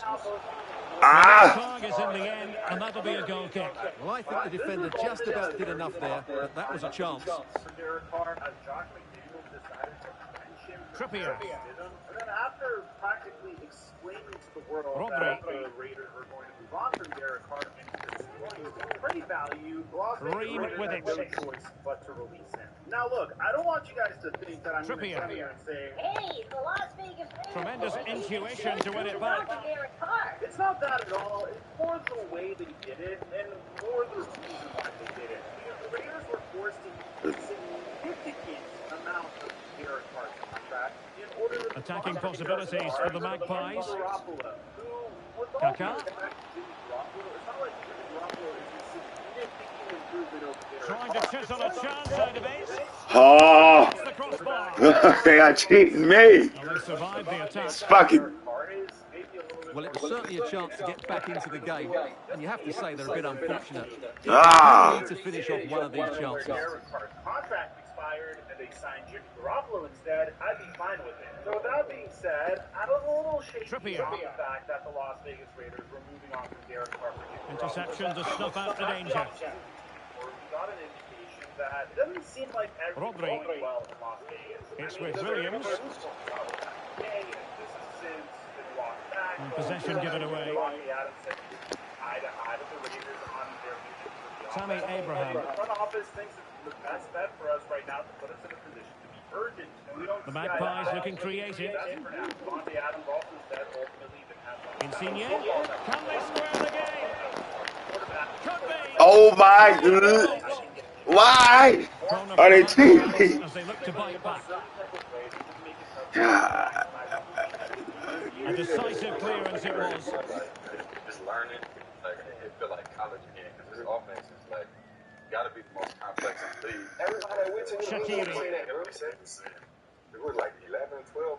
Everybody said something there. Trippier. But you know what I'm saying? Moving forward effectively. It is everywhere. Yeah. And very deftly cut out. Superb effort to keep it in. It's not for like they can't bring just talent here. You got to be talented and smart. Right? Otherwise, like especially if it's like who can he pick out? bring somebody in right now. Right? You got to be a genius to catch on. You know what I'm saying? Especially like and they get Roberto Carlos. Not advantage with them. Referee says play on. Well, the fact of the matter is sometimes there is no advantage, and that was the view of the referee. And he gets away with a warning here. In my view, that's good refereeing. Strong, but not officious. They got a code word for every single formation.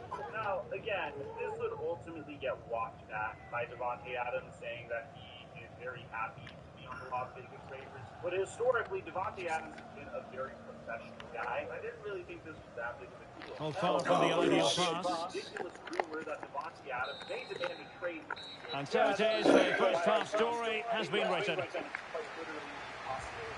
Adams going to New York Jets. But of course, Tony Paulie said rumors that Raiders wide receiver Davante Adams is happy in Vegas and wants to go to the Jets are garbage. Would have been cool to see Adams back with Rodgers, but this makes sense. It's always been Davante's Good half, my you. Good half, my you. I don't think it necessarily has to do with that. I think it has more to do with the fact that the New York Jets are loaded at the wide receiver position already, and they won't be able to... Into the second half then, the Invincibles with the lead, but they can't get carried away. And I don't resent it for it. I mean, the amount of money that Davante Adams got to be a member of the Las Vegas Raiders is astounding, and his quarterback was going to be his former college QB that he had Opportunity to deliver the cross. Jimenez, superb block. And fine goalkeeping. Now, there are some bright spots for the Raiders, don't get me wrong. They had the leading rusher in the NFL last year, Josh Jacobs.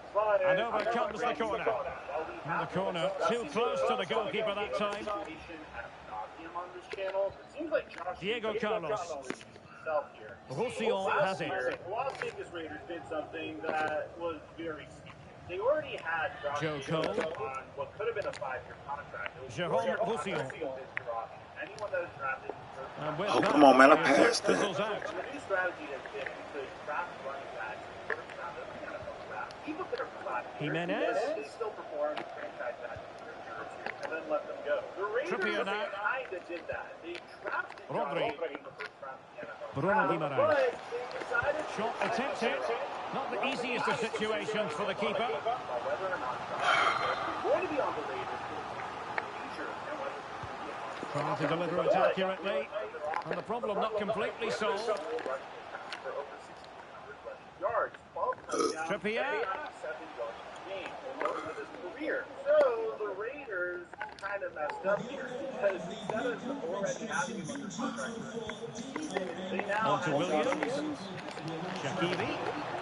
Well, it looked highly promising, but they got nothing out of it. Now, we all know running backs aren't really happy about the They're frustrated about the fact that they put together your seasons and yet not get contract extension. Insigne.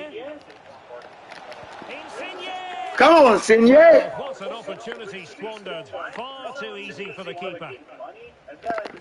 Well, there we have it. The Invincibles have controlled more of the ball in the last 15 minutes and have been pressing to extend their lead. They just... Why did you keep so far? Well, that's great goalkeeping. He read it so well, didn't he? Son. Can they hit on the break? Well, it petered out. So if it rescinded franchise tag, Josh Jacobs Bruno Guimaraes. Excellent took vision. the opportunity to trade it. He doesn't Son. at that point. Splendid defending, and it needed to be. Shooters that are available for it are quite Good day. Josh Jacobs' division rivals. Now, I just want to point something out. There is a St. Justa. coming out and saying Gozens. because that sounds like a brilliant play to Son. here in the Raiders. But here's the Couldn't report. keep it. Broncos among potential suitors if the Raiders rescind Josh Jacobs' tag. Nearly 3 weeks after the window closed, Listen, you called for that and you ain't even fucking. nearly 2 weeks after the Raiders opened camp without running back Josh Jacobs, nothing is happening between the player and team on a potential one-year deal. The options are limited at this point. One, Josh Gozens. Jacobs, that's 10.1 years. Son. Then 2, Jacobs and the Raiders work out an deal with more money into our promise that he had. 4, 3, Josh Jacobs. Well, we have 20 minutes left in this game. And 4, the Raiders. Are showing good defensive judgment. And 5, the Raiders rescind the franchise tender. Insigne. Chance to cross. Determined defending. Come on! Vans did his job. The Raiders quite possibly are setting the table to possibly say, well, we've tried Gozens.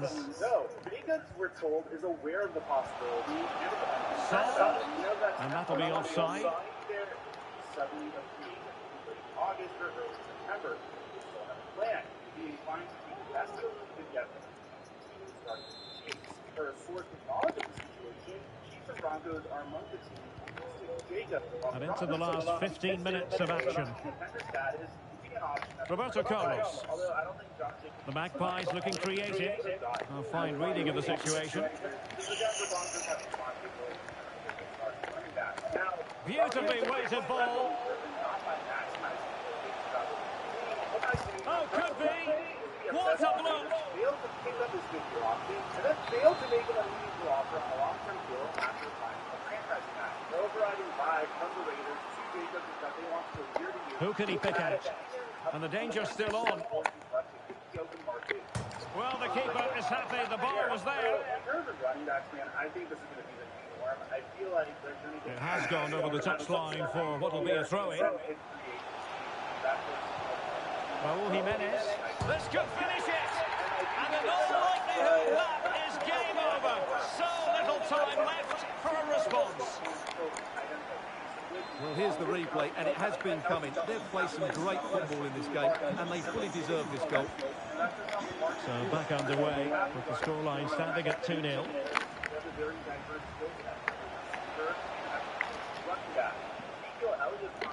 It needs an accurate cross. De Bruyne. Now with Cole. Superb block.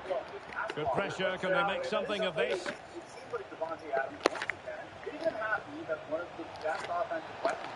Real chance. Oh, there it is! A lifeline in this game. And what a finale we could be in for here. Well, just look how he holds off the defender. He keeps his balance and he still hits the target. What a good goal that is.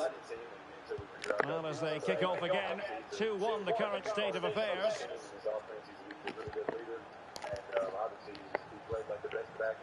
Gozens. Now, Son. He has time to play it over. Raul Jimenez. Magnificent challenge to win it back.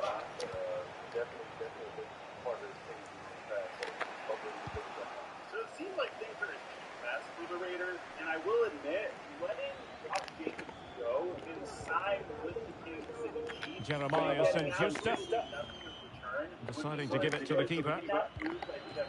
Well, taking into account all the stoppages, 2 minutes to be added on.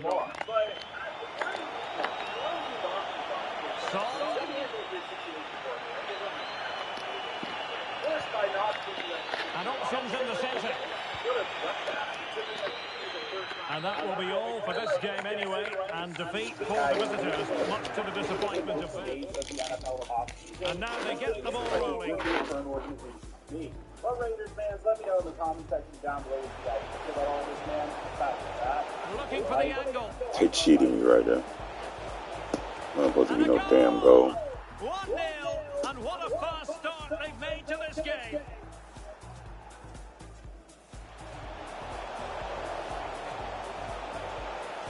This could finish it. And in all likelihood, that is game over. So little time left for a response. Real chance. To find what you need to get the job done. Grainger, supplies and solutions for every industry. With the regular season still a month away, the Seahawks have a chance to get major star power back in time for their first game against the Rams. We'll be breaking it all down in our Monday edition of Locked On Seahawks. You are Locked On Seahawks, your daily Seattle Seahawks podcast. Part of the Locked On Podcast Network.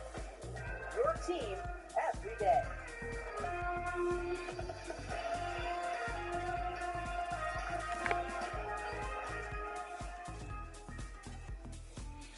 Greetings, 12. This is Corbin Smith, host of the Locked On Seahawks podcast, your daily Seahawks podcast. Part of the Locked On Podcast Network, your team every day. Glad to be joined on this Monday episode by my co-host of time, Rob Rang, and guest host Sean Wally joining us as well. We're looking forward to diving into a number of training camp related topics today. And a special thanks as always for the 12s for making Locked On Seahawks your first listen 5 days a week. We greatly appreciate it, whether you're listening in nearby Northern California or way down in Ethiopia. We've got a wide reach of listeners. We greatly appreciate all of you tuning in to the show each and every day. We're going to be answering your mailbag questions. We've got observations from training camp practices number 9 and 10 as well. So let's get to it. This episode is brought your way by Bird Dogs. Go to birddogs.com/LockedInNFL or enter promo code LockedInNFL for a white tech hat with any order. You will want to take advantage of this offer, and you won't want to take your Bird Dogs off. We promise you. Now for your lead story here on our Monday edition of Locked On Seahawks. There have been several notable players that have been on the PUP list for the entirety of training camp so far, but that is starting to change for the Seahawks. Yesterday, Tariq Woolen being activated from the PUP list. Let's go, Tariq. They're easing him back in. And from what Pete Carroll said, it sounds like Jamal Adams and Jordan Brooks are both getting very close to making their much-anticipated return to the field. And Rob, I'm going to flip it over to you first here. I know there's one player in particular out of these three that you were especially excited that now we have gotten to see him back on the field, even though the Seahawks are going to be very slow getting him back into the starting lineup and making sure that he's ready to go for the start of the regular season. Yeah, I think that was Tariq Woolen to me. I think it's a huge story here that Seattle was able to get him back on the field, on the PUP, off the PUP list, and get him back on the field, as I mentioned. And, I think that's critical because we saw the immediate impact that he had a year ago. We talked so much about how I personally feel that he should have been the defensive rookie of the year, and yet the Seahawks, kind of came back and brought in Devin Witherspoon, number 5 overall selection. So clearly the Seahawks are believing that if they can kind of resurrect the Legion of Boom in the secondary, then they should be able to compete immediately. That all falls apart if you don't have Rick Bowler on the field with this. So the fact that he is back on the field, just knowing the way that you have, some young quarterbacks in the rest of the NFC West, I think it's absolutely critical that the pass rush is, remains a little bit of a concern for the Seahawks. And so, to me, as big as Jordan Brooks and Jamal Adams might be, and getting Rick Woolen back onto the field as early as possible is super important for the Seahawks because while you believe that you have a young up-and-coming star in Witherspoon, you know you've got a quality veteran Mike Jackson. Rick Woolen is really the upside guy, the guy that can be that takeaway player. He proved that a year ago. And so I think that, again, this is huge news for the Seahawks to get Rick Woolen back onto the field because he is already a proven commodity. And Sean, you look at the other two players. Pete Carroll yesterday after practice said that Jordan Brooks is real close, and he indicated that Jamal Adams is also making great progress. Both these guys have been participating in the walkthroughs. They are running full speed. They're cutting. So we've gotten all these great updates, and yet there's still a month until the start of the season. They've got Bobby Wagner, Devin Bush at linebacker. They brought in Julian Love at safety. So there really isn't a reason to rush these guys back at this point, and yet both of them are so important to this defense being able to reach its potential this upcoming season.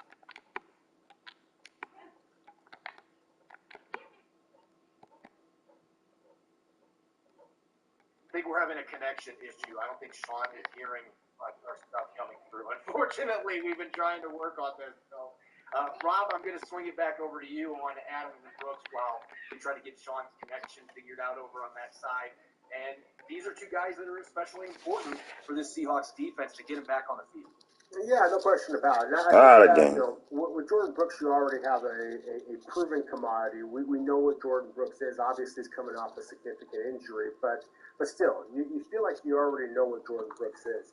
With Jamal Adams, to me, as I mentioned before with Rick Woolen, you're talking about a guy who is a truly an impact player, a guy that has just made the type of plays that can absolutely change games. And Jordan Brooks, as good as he has been, as consistent and reliable as he's been, he has not demonstrated the type of game-breaking potential, that Rick Woolen has demonstrated in terms of the turnovers and things like that, and what Jamal Adams has already demonstrated in terms of his ability as a sack master. Seattle's entire defense is built around what Jamal Adams might be able to provide the Seahawks. So getting Jamal Adams back to me is critical. If you are able to use him in a way that the Seahawks are hoping to, then I think their defense goes in a completely different stratosphere than what they could be. Look, I have all due respect to Julian Love, good football player, more well-rounded player than Jamal Adams is, but he's not the pass rusher that Jamal Adams is. So to me, to get Jamal Adams back onto the field, for one, I think it adds to Seattle's toughness. I think it adds to Seattle's versatility. I think it adds, again, to their big play potential. And so while I'm excited about Jordan Brooks, I think that the depth at safety is better, frankly, than it is at inside linebacker, at least the proven depth at that position. Then I think you can make an argument, a sound argument, for linebacker Jordan Brooks being even more important than Jamal Adams is. I mean, just because that, obviously, Jamal Adams hasn't been on the field for this year. But in terms of if you want to go from a playoff contender to a Super Bowl contender, then I think number 33 is critical for the Seahawks to get him back on the field as quickly as possible, develop that rapport, because obviously there's a lot of moving parts in that secondary, as we talked about before, with Rick Woolen and the rookie Devin Witherspoon coming in and expected to play significant time as a rookie. Those of you that are listening to the podcast, we're hoping to get Sean Wally's connection figured out. Sean is going to be joining the team for a few podcasts a week. This is his first show, and so, of course, we've had some of those technical issues that we're trying to work through getting him set up. So hopefully we have him back on here soon, and we can get some thoughts on these injuries from Sean, and, of course, the training camp observations as well as our upcoming mailbag. But from my perspective, Robin, we've talked about this quite a bit during the offseason. These guys, obviously, this is not news that these players, especially Jordan Brooks, Jamal Adams, were going to be coming off significant injuries. Tariq Woolen had his injury in May, so that was a later development, but it also was not near as significant as the other two injuries were. So we've had a chance to look at these a number of times, but I'm going to continue reiterating what I've said dating back to February. To me, number 33 of these three players, because of his unique skill set, he's the biggest wild card because he's had multiple injuries. But if you have Jamal Adams on the field doing what he does best, and you have maximized his skill set, you now have Julian Love that can play that third safety role, that can move around, he can do some fun stuff with him. But Jamal Adams' ability to be a game wrecker when healthy I still think is the biggest difference maker of these three. Reek Woolen is a fantastic football player, and so is Jordan Brooks. But Seattle's got such an abundance of corners that, at least for a few weeks, if Woolen missed the first couple weeks of the season, I feel like they could be fine with the corners they have. I still feel like the absence of Jamal Adams would probably be felt a little bit more just because of his unique skill set, the things you can do with him. And you've got Bobby Wagner, you got Devin Bush, who have both started a lot of games in the NFL. So if Jordan Brooks ends up missing a few games, I feel like they can get by at that position as well. It's not that they don't have the talent at all three spots. They've done a good job getting insurance at every position group, but I just feel like from a uniqueness standpoint, That is gonna let me getting fucking. Jamal Adams back on the field, that would be a significant addition for the Seattle Seahawks to get back before week one and be able to at least get him on the field here for a few weeks to get his feet back underneath him so that he can be able to play at a high level, hopefully, when you start the season. Coming up next, we're going to be answering your mailbag questions. We're hoping it's going to be all three of the hosts. We're still trying to work on getting Sean hooked up so we can answer those, but we have a ton of great questions about the Seahawks, the NFL, coming our way from our diehard listeners. We're looking forward to answering those here on our Monday edition of Locked On Seahawks. That is brought your way by Bird Dogs. Putting it simply, Bird Dogs make you look and feel good. You won't want to take them off. Bird Dogs stretch khaki shorts are designed to fit slimmer through the thigh and leg, giving a truly sculpted look. Bird Dog shorts do the exact same thing as Lululemon, but fit way better. Unlike regular shorts, Bird Dogs aren't made of a stiff, restricting cotton, keeping you comfortable year-round. Take my word for it, whether I'm heading to L.A. to cover a tough road game for the Seahawks or chilling at my house preparing for a podcast, I'm always sporting Bird Dog shorts and joggers because they're extremely comfortable. They don't restrict movement while keeping the slim look. Certainly need that these days. And the sweat-wicking fabric keeps me cool and dry all day long, no matter the elements. I can't recommend Bird Dogs enough. You'll want to wear them all day, every day. Go to birddogs.com/LockedInNFL or enter the promo code LockedInNFL for a free white tech hat with your order. That's birddogs.com/LockedInNFL or promo code LockedInNFL for a free white tech hat. You won't take your Bird Dogs off. We promise you. You're listening to the Monday edition of Locked On Seahawks. I'm your host, Corbin Smith. Glad to be joined by my co-host in crime, Rob Rang. We're really eager to get Sean Wally on as the third host on today's show, but dealing with some major tech issues, so our apologies on that end. But, Rob, you and I, we're used to talking Seahawks on Monday, so we're going to continue rolling. We greatly appreciate all the 12s out there for making Locked On Seahawks your first listen 5 days a week. We greatly appreciate it. For our everydayers, coming up on our Tuesday show, we're going to be taking a dive into the latest training camp practice and taking a look at what to expect on offense in Seattle's upcoming Thursday preseason game against the Vikings. You won't want to miss it. Let's get to your mailbag questions here on our Monday mailbag. We got tons of questions from the 12s out there. And Rob, the first question that we're going to throw out here was actually asked to us by about 50 people today. And real quick, hopefully we can make this quick, but your thoughts on what is taking place in the Pac-12, or now the soon-to-be defunct Pac-12, and college football? Well, it's tough. Just because I'm I guess I'm sentimental. I grew up watching the Huskies, play Pac-12 football.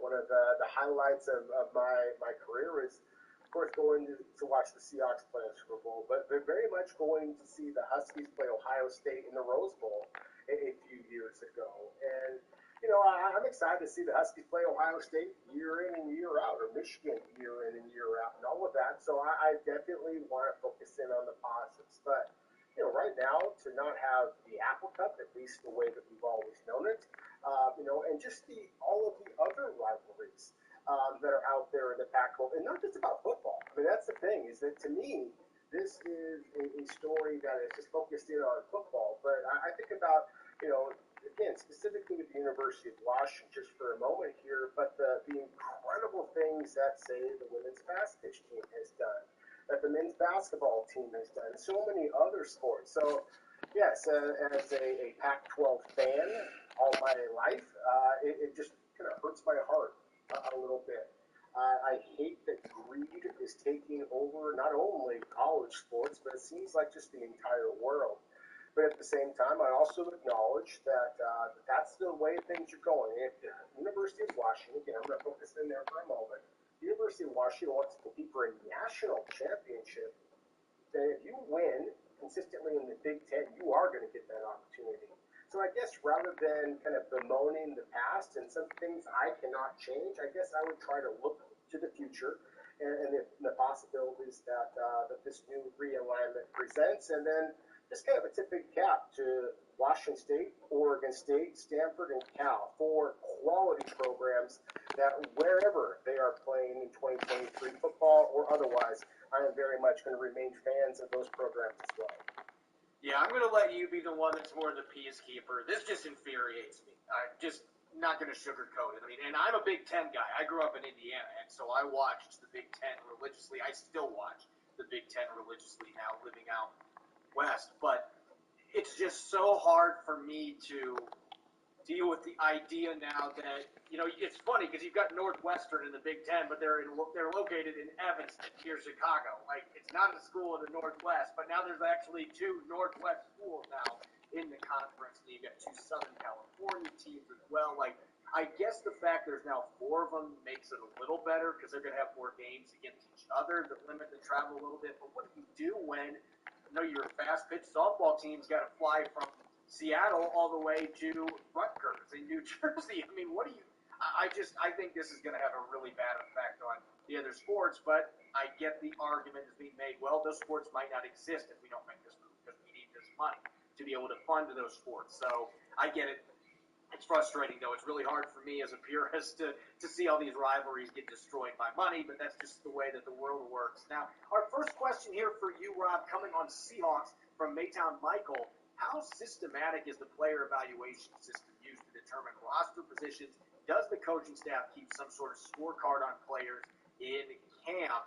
I don't know that we know how the Seahawks specifically do this, but Rob, I know with your scouting background that this is something that intrigues you.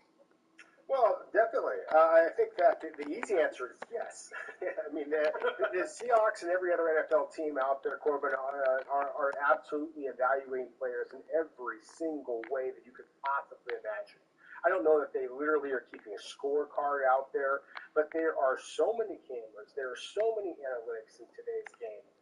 That's not how I operate. I'm just watching with my own eyes and evaluating players and in the situations that they present themselves. You know, if it's a 4th down or a goal line snap, then I am going to evaluate that particular rep a little bit better than with a little bit more focus than I might for a 1st down rep right out of the break. You know, in training camp, you know, I'm going to evaluate them differently rather than just keeping a standard scorecard. But I am just one set of eyes, and the Seahawks, of course, have multiple, as does every other NFL team. So I think that, again, what this really comes down to is that, yes, every single repetition matters, whether it be in training camp, whether it be in practice, whether it be in your positional workout just to get yourself onto the team in the first place, and then certainly in the mock games, in the preseason games, all of those things, they all matter. And I think that it's fascinating, and those of you who are watching on YouTube, thank you as always, I should mention, but those of you who are watching might recognize that I'm sitting in a motel room right now. And so I have had an opportunity to kind of go and see other NFL teams and how they're operating training camps. And it's the same thing with every NFL club. They are going to be evaluating these players at every single opportunity they possibly can because it is that competitive. And the Seahawks, in my opinion, have one of the most competitive rosters of all the clubs that I've seen so far. I mean, every single position, maybe it's not a battle for the starting reps, but definitely a battle for depth. And so, yes, I do think that the Seahawks are very much keeping a scorecard, at least in some manner, for every single position, every single rep. It all matters. Compete, compete, compete. My dad was a master mechanic for the city of Pittsburgh. I've learned over my life and through my father to find people that know what they're doing. Somebody honest, dependable, and reliable. I love working on cars. It's my passion. Me and Bob met about 20 years ago here at Firestone. To celebrate 20 years as a customer, we're sending Bob on an IndyCar race experience. Oh, Chuck! Hey, Bob. Helping our neighbors since 1926. Firestone Complete Auto Care. Next question here coming from Thomas2448 on YouTube. Who do you think reaps the most rewards from Eskridge getting suspended, and why did he get 6 games when Alvin Kamara only got 3? So I'll answer that first, or the second part of that question real quick. We don't know what actually happened there. nobody has come out and said what went down between Dee Eskridge and the mother of his child. We don't know the specifics. The Seahawks aren't going to tell people. Pete Carroll certainly is not going to be telling people what happened. And none of that stuff has became public. We just know that he was arrested. That's all we know. Back in February, there was an incident. We don't know the details behind it. So without the information, I mean, I can't tell you. I mean, comparing these issues around the league with these players, it is not as simple as comparing an apple to another apple. It never is. So I can't speak to that and what the NFL did in order to reach those verdicts where one guy gets 6 games, the other guy gets 3. I can't speak to that. As for his absence and who reaps the reward, my answer is much different right now than it was going into the mock game last week. And I don't want to sit here and say that I put too much stock in the mock game because it's just a scrimmage. But, Rob, I'm becoming a believer in Jake Bobo. And I was pessimistic about him even coming out of the offseason program because I just think that there is a limit where athleticism, not having enough of it at that position, is a real problem. And yet, I keep seeing this guy finding ways to get open, and he's a problem to cover because he's 6'4", over 200 pounds. He's a big-bodied guy. He does a great job shielding defenders away from the ball. Like, he blocks people out, and it's fun to watch. I mean, he had 7 catches in the mock game, and some of them were difficult catches. And he almost had an 8-1 where Geno Smith, I think, was purposely trying to throw it out of bounds, and he somehow caught the ball and almost got his feet down in bounds. So I think Jake Bobo right now, with his ability to run routes from the slot and the fact that both quarterbacks seem to be very confident throwing the football his way, and Tariq Young's banged up right now too, so you need another receiver that's got size. Jake Bobo has that. He keeps showing that speed is only part of the equation with the way he's getting open, but if you can get a healthy Tariq Young back, he's obviously somebody I think benefits. Kate Johnson, another player, but Bobo is the one that his stock has gone up a lot for me, just seeing what he's done the last few padded practices and what we saw in that mock scrimmage game. Next question here for Rob, coming from Hawk Astrologer. If we get Jamal Adams and Jordan Brooks back healthy, which 2 positions on defense are most important to success this year and why? Well, it feels like in a way a loaded question, just because I do feel like if you get Adams and Brooks back, then that's solving 2 of the biggest questions on this club. I think that regardless of whether Adams and Brooks come back and are the dominant players that they were previously, then it still remains the biggest area of concern for me, at least, is the interior of the defensive line, as we've talked about so many different times. You know, look, I'm a big fan of Jared Reed. I'm a big fan of Cameron Young, the rookie that Seattle selected to take that nose guard position. The fact that Seattle continues to rotate players' bodies at that nose guard defensive tackle position. We've seen guys like Rod Berry. We've seen guys like Big Robert Cooper from Florida State. And they're continuing to rotate. I think the Seahawks have some concerns that interior of the defensive line. And again, this is the club that finished 30th in the NFL in run defense a year ago. So that, to me, is the easy answer. Then I would argue the pass rusher. Always pass rusher. Because, again, I feel confident in Seattle's depth at the safety position. Bringing back Julian Love, and unfortunately, Joey Blunt was injured in the practice today, August 7th, and so it remains to be seen what impact that may have on the Seahawks, how severe his injury may be. Certainly, well wishes to Joey Blunt. But that was a position that I feel like is one of Seattle's absolute strengths. You get Jamal Adams back, again, I think that strength just becomes, again, one of the best in all of the NFL. And as solid as Jordan Brooks is, the fact that you got Bobby Wagner, the fact that you got Devin Bush, I really am a believer in some of the young linebackers on Seattle's team. John Radigan, Vi Jones, BBK coming back and playing very well so far. I think those are relatively safe spots. So to me, the 2 biggest concerns still are along the defensive line, regardless of how quickly that Jordan Brooks and Jamal Adams return.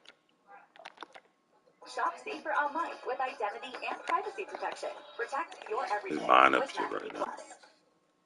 Our next question coming from Champion 89-1971 is Blaine Mafe really a threat to snatch Darrell Taylor's starting edge rusher spot? Emphatically, Rob, it's yes. I think at this point that Mafe is probably the favorite to start in week 1. And you don't like saying that when a guy's only been out a couple days. And I think Darrell Taylor's trying to get back from that shoulder strain as quick as he can. But what Mafe has done in camp, and this is not just Pete Carroll's work, this is what I've seen. He is the most improved player on either side of the football. He has been taking over practice reps. The scrimmage the other night, they could not block him. He and Draymond Jones were living back there. They probably got to go LA Galaxy. Fumble, even though he said it was an accident, he still knocked it out of Drew Lock's hand. So he's just really taken that big step forward here in year two. And this isn't to say Daryl Taylor isn't going to have a big role still. He's going to play a lot. Your DT, the man. But it's going to be mostly that situational pass rush he has excelled at. I just think that his run defense and what we're seeing now as a pass rusher, they need another starter that can do both at a high level. And I just haven't seen enough from Daryl Taylor to suggest we're going to see that from him. And now he's given this open door to Boye Mafe. So emphatically, this is a yes to me. And last question here, coming from In Utero 1993, Go Nirvana PSG. on YouTube. Who will be the odd man out at cornerback? That really is the million-dollar question now, Rob, because Reek Woolen is back on the field, even if he is not doing a lot of stuff yet. They're just trying to ease him back into action. He is practicing again. He is active. And you've got Trey Brown. You got Mike Jackson. I just had to go LA Galaxy. I don't know if they have 800 pass breakups ice. Friday scrimmage. He was trying to let people know, hey, I'm still here too. Like, this is just an incredibly loaded position group, and yet you can only keep so many of them. Yeah, that's the thing. Again, I've argued that I think the quarterback is, Seattle's probably strongest position, top to bottom. So again, I feel like this is a tough question because in terms of odd man out, in terms of the roster, I think that you got to mention a couple of these undrafted free agents that are trying to make this club. I mean, like I for example, am really high on Lance Wood from Coastal Carolina. At the same time, I also don't know that he necessarily is going to be in Seattle's top 4 or 5. And so the player that you mentioned, Artie Burns, to me was the player that I would be kind of focusing on right now as far as being the odd man out, and that I believe that Artie Burns is a legitimate NFL player. He should be on an NFL roster. But the Seahawks are going to prioritize youth. They're going to prioritize upside, not necessarily a player who is quite, maybe he is. Artie Burns. He is an Artie Burns. And so, to me, Artie Burns is a player that I would kind of mention as a guy that I think should be in an NFL roster, but I don't know necessarily is going to be on Seattle. I think that he is better suited to play immediately than some of the undrafted free agents Seattle has. I mentioned boys, but before Aquan Bush from Cincinnati would be another one. Chris Steele from USC would be another one. There are several that I think can make NFL rosters or NFL practice squads. I don't know that Artie Burns. That's the only thing we got out here, LA Galaxy. Yeah, it's kind of a difficult question here because I do think that the Seahawks are absolutely low at the quarterback position, and whoever does not make Seattle's roster or practice squad, I think there's going to be other NFL clubs or perhaps clubs from other leagues that are going to be very much keeping an eye on Seattle secondary. When we come back, we are going to take a look at observations from the 9th and 10th training camp practice at the BMAC. One non-contact and one padded practice, one that was very physical today at the BMAC. We'll be diving into some offensive and defensive observations coming up next year on our Monday edition of Locked On Seahawks, which is brought your way by FanDuel Sportsbook. Take your first swing at betting MLB on FanDuel and get 10 times your first bet amount in bonus bets up to $200. That's right, just bet $20 and you'll land $200. Bonus bets, win or lose. That's $200 you can spend betting everything from the money line to the over/under to who you think is going to hit the first home run of the day. It's all in an app that's safe. Plus, when you win, you get paid instantly. There's no better place to bet on MLB than FanDuel, America's #1 sportsbook. So sign up today and visit FanDuel.com/lockedon to get up to $200 in bonus bets. That's FanDuel.com/lockedon. FanDuel, official partner of Major League Baseball. You're listening to the Monday edition of Locked On Seahawks. I'm your host, Corbin Smith. Glad to be joined by my co-host in crime, Rob Rang. Unfortunately, we were so excited to have a third guest host on today, and unfortunately, dealing with some significant connection-related issues on Sean Wally's end. So we hope to get him onto the show here in the next couple of days, and hopefully won't have these issues anymore. But he's going to be a really nice asset to the Locked On Seahawks podcast. We're looking forward to him being involved with the program moving forward. With that being said, it is time to talk observations for the Seahawks coming out of practice number 9 and 10. Sunday and Monday practice for the Seahawks. So where the fuck is closer to the first preseason game on Thursday against the Vikings. And Rob, let's talk on the offensive side of the football. You and I always get excited in the trenches talking about offensive line play. Maybe it isn't the sexiest position group to talk about, but the main competition that's taking place there, right guard has not been a competition. It's Phil Haynes' job. But at center, it had been a back and forth affair between Evan Brown and rookie Oluwatimi, and yet here in the last 4 or 5 days, suddenly, it looks like a front runner is truly emerging at that position and maybe going a little different direction than I anticipated with the way the first week or so of camp went for the Seahawks. Well, I think that, I'm Evan building Brown all seems type like of shit he is right kind now. of pulling away right now. I mean, but again, we're in August 7th. I mean, let's give it a month and see what happens. I mean, I am a big fan of Oluwatimi. I will say this. I said this, a month ago, that if the veteran Evan Brown is tied, then he's leading. I mean, basically, that's where it should come down to, because, again, week one, the regular season, when it actually matters, you are facing off against Aaron Donald. And the Los Angeles Rams, by the way, the rest of the team's pretty decent too. So again, I think that's why that Evan Brown deserves to kind of get the benefit of the doubt as the veteran. And so to me, this is not surprising. I'm not in any way disappointed. I think Oluwatimi is playing pretty well. At least the training camp practice that I was there, Oluwatimi got a lot of repetitions, and he looked good. But I just think that Evan Brown, again, if this is a competition we talked about before, if there's a scorecard, I think that scorecard is probably pretty even. But I think that you got to go with the guy who started against NFL competition, is, at least in my opinion, at this point, is a better communicator. I think that's critical. I think that Seattle wants to make sure that they are not just kind of giving away a winnable game. Then you have to be able to kind of shore up the middle first before you worry about anything else. And again, we talked about this before with Aaron Donald. That's public enemy number one from a Seattle perspective. So I think Evan Brown gives the Seahawks, at least right now, gives the Seahawks the best opportunity to get a victory in week one. And so I'm not at all surprised they That'll be a USA. The leader at this point in the center of the competition.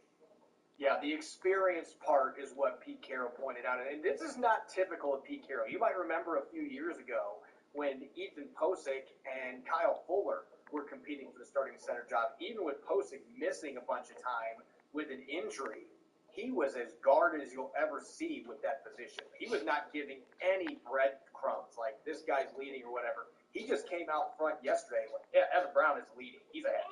And it's because of that experience. And it's not that I downplayed that. I've talked all offseason about the fact that he has started a bunch of games in center the last few years. He's been good. I just thought Oluwatimi was going to come in. And as you mentioned, I don't think that this is necessarily against Oluwatimi. From what I've seen, he's played fairly well in the practices for the Seahawks so far. I thought he looked decent in the mock scrimmage. But that number one offense scored I don't know. each of the first 3 drives in that mock game. And one of the things that I noticed is that there was very little pressure coming from the interior. And guess who was at the center position? It was Evan Brown. He has been with the ones in the last 4 practices.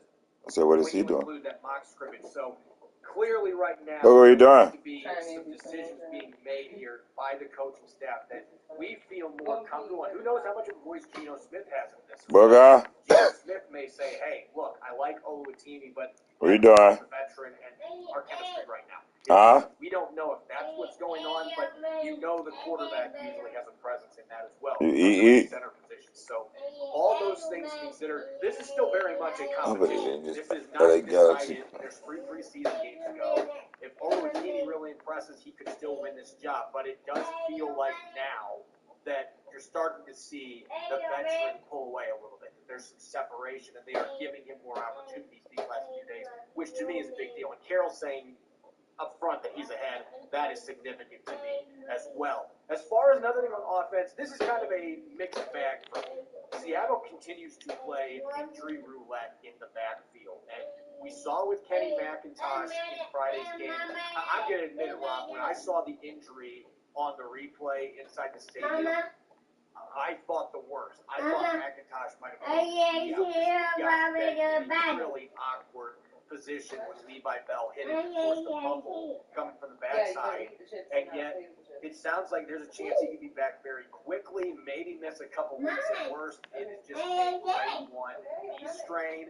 So the Seahawks dodged a bullet there. And oh, by the way, Zach Charbonnet was out in the field running today with pads on, 2 straight practices. He seemed to be trending in the right direction as well. Ken Walker III was running around. He's still not practicing yet, but they'll have him ready to go when the season starts. So overall, it seems like there's a pretty good trajectory, a pretty good prognosis here for all of the backs. Even DJ Dallas with his sore ankle, he was able to run some the other night with that. All these guys look like they're going to be okay. You just got to hope that you can keep them healthy now for the rest of training camp and the preseason, because it just seems like every other day somebody's getting banged up in this position that has a very high attrition rate. Yeah, absolutely. As I mentioned before, I mean, I'm on the road. I am going to different training camps and evaluating players for the BC Lions. And one thing I can tell you, Corbin, is without getting into specifics, but the different NFL teams that have been kind enough to allow me into their facilities to go to these training camps, and I am seeing an awful lot of teams that are taking their veteran players and basically putting them in bubble wrap and not allowing any possibility of them getting injured in meaningless training camp practice when it's clear that they are superstars. So the Seahawks fans out there who are fretting about Ken Walker, I have seen no reason to believe that Ken Walker is not going to be available to hit the ground running, literally and figuratively, before the Seahawks in Week 1. I think that they are exercising extreme caution. I need a new controller and one of these long white PlayStation charger cords. They over there by the controllers too. Regard for these 2 young players, if they believe that they both could be starting caliber players for the Seahawks, and certainly be very, very good players for them immediately. I think, again, they are exercising extreme caution with these 2 players. And you mentioned the fact that Kenny Mack got hit like an ugly injury. And I think that this is one of the reasons why the Seahawks continue to pour resources into the running back position, because for one, it does withstand, it does take on an awful lot of punishment. And 2, when you're a young player, it's amazing how you can have that flexibility. When you play at big-time level like the Georgia Bulldogs, then you've experienced some nicks and bruises and things like that. You know how to kind of shift your body at the very last possible second to be able to try and deflect from those types of major injuries. So it just is an acknowledgement, as Pete Carroll said in his own words, basically what a remarkable athlete Kenny McIntosh is. I think that, again, this is a position that is a concern. But at the same time, I think that Seattle is going to be stronger because they've had a couple of little pops to the jaw, so to speak, throughout this process. But I think they're going to be stronger because of it. The depth at running back, to me, is right there with the depth at cornerback is Seattle's biggest strength and one of the biggest reasons why I have a great deal of optimism for this club moving forward. And I'm glad that you brought that segue to the cornerback position, because when we're talking observations from these latest 2 training camp practices, you know, a guy who just keeps popping under the radar for doing the right thing and making big plays, it's Trey Brown at the corner position. I don't care that Reed Woolen is back. I'm going to go out and I'm going to keep making plays. Now I'm going to put pressure on Mike Jackson, and that's what makes this competition so much fun. You and I have been in enough training camp practices to know that one-on-one matchups, when they have receivers against corners, very rarely do corners intercept passes in those drills. And Trey Brown had a pick today, and he nearly had a second one, both recovering curl routes, and both of those plays against Geno Smith. So this guy, he is turning the clock back to before that patellar tendon injury, when he was a really good starter for a handful of games for the Seahawks. He has played at that level, if not better, so far in training camp, and it just adds more mystique to what the Seahawks are going to do at quarterback, because he has looked like not just a starter, a high-quality one in training camp in the mock game so far. Well, and so that's one of the things I appreciate about you, sir, in going to these training camps, is your ability to kind of recognize the routes being run, and that's going to kind of lead in here to my conversation about Trey Brown. I think, for one, you go back to Trey Brown in Oklahoma, to me he reminds me in some way, I think I got this already, in terms that he is a more physical player than you might expect at his size. That has been a priority. It's been absolutely part of the scouting reports. The Seahawks, it's critical at cornerback, and that is not something that is universal among NFL teams at cornerback. But it is the Seahawks. They want guys who just play so much more physical, so much more aggressive than most. And I think it's kind of a departure from, we mentioned Rick Rowland before. I mean, he's such a phenomenal athlete with such incredible size, but he's very, very different than the other corners on Seattle's roster. With Trey Brown specifically, in that comeback routes that you mentioned before, he had an interception, almost had a second one. Just think about it from an anatomy perspective. You have a guy who's 6'4", like a Rick Rowland. It just takes an extra step for a guy like that to be able to plant his feet and charge downhill. But when you're 5'9", 5'10", these shorter corners, you can move a little bit quicker. Maybe not gather speed quite as well. I mean, Rick Rowland, his 4.3s are unbelievable, but changing direction is something that shorter players just have a physical body kind of advantage. And Trey Brown's ability to come downhill, be able to create as many pass pickups as he did against elite competition at Oklahoma, and what he's doing here for the Seahawks. Again, I just really like this positional group for the Seahawks. I think that Trey Brown is absolutely a starting caliber corner in the NFL. I think the Seahawks are going to feel, and their fans are going to feel really, really good about this cornerback spot. Now, that's why I didn't even mention Trey Brown as being one of the guys that you have to worry about being on the bubble or whatever. We'll talk to people We gotta be the United States for this thing. I think he's competing for starting reps, not competing to be on the roster, despite what some others outside of the building, outside of the Seattle area media might be suggesting. And Trey Brown's been so good all camp. We've talked about him a lot. I want to pivot a little bit here to close off the show with a guy who, quite frankly, has not impressed me that much for most of his first training camp, and then today had a wake-up call, and that is Derek Hall. With Darrell Taylor being sidelined, he was a player that I picked as one of my picks to click in Friday's mock.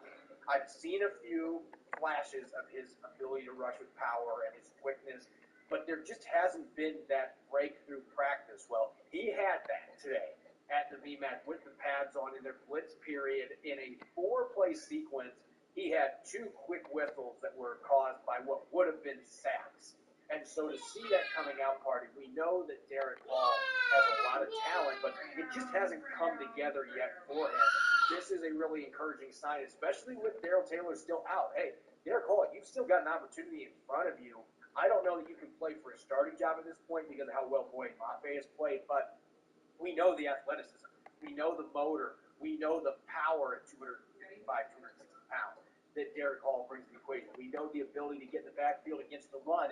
You want to see that translated, so it sounds like today that he was finally able to have a breakthrough, because there have been some positive rushes, but he was very quiet in that mock scrimmage. It didn't surprise me. Yes, they need to pop up a little more now. Big plays from 58, it didn't happen, but maybe this is the practice where that light switch came on, and when the preseason comes on Thursday, we might see number 58 being that menace off the edge that we were expecting. So you couple that with the fact that Draymond Jones was out there today, one day after injuring his toe, was in full pads, played the whole practice.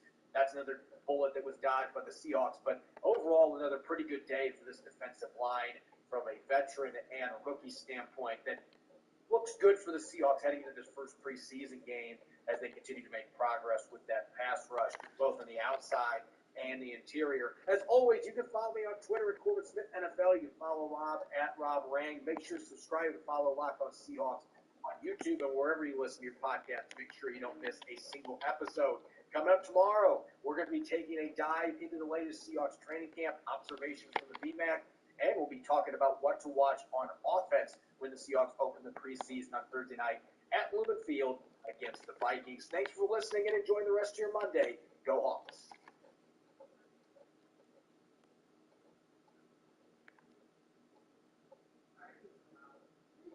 Pain hits fast, so get relief fast.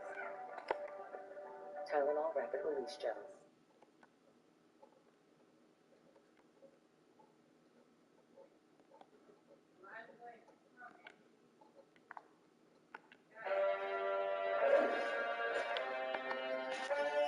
Yeah. One day I was like, wait, well, why do you call me crab meat every day? I don't get it. And he's like, because you're a bottom feeder right now, man. You're a bottom feeder. And I'm like, yeah, I am a bottom feeder right now. Oh, yeah, baby, that's what's up. Well, I don't know why I just said it like that. I stumbled on my words. It's Monday. I'm a little tired, all right? I feel like I'm still a bottom feeder, all right? Maybe I'm like upgraded from like a crab and like now maybe I'm lobster or something like that. You know, you've never been that. You've always been swimming in you've always been swimming in clean water. You're a nice something fish. I don't know what you catch in the ocean. Crabs Tuna. are expensive though. They are He's expensive. buying up shit right now. Crab meat. That's an expensive kind of meat. I'm not a crab guy. I will say that. I like stone crabs. They're a little less crabby for whatever reason. King crab.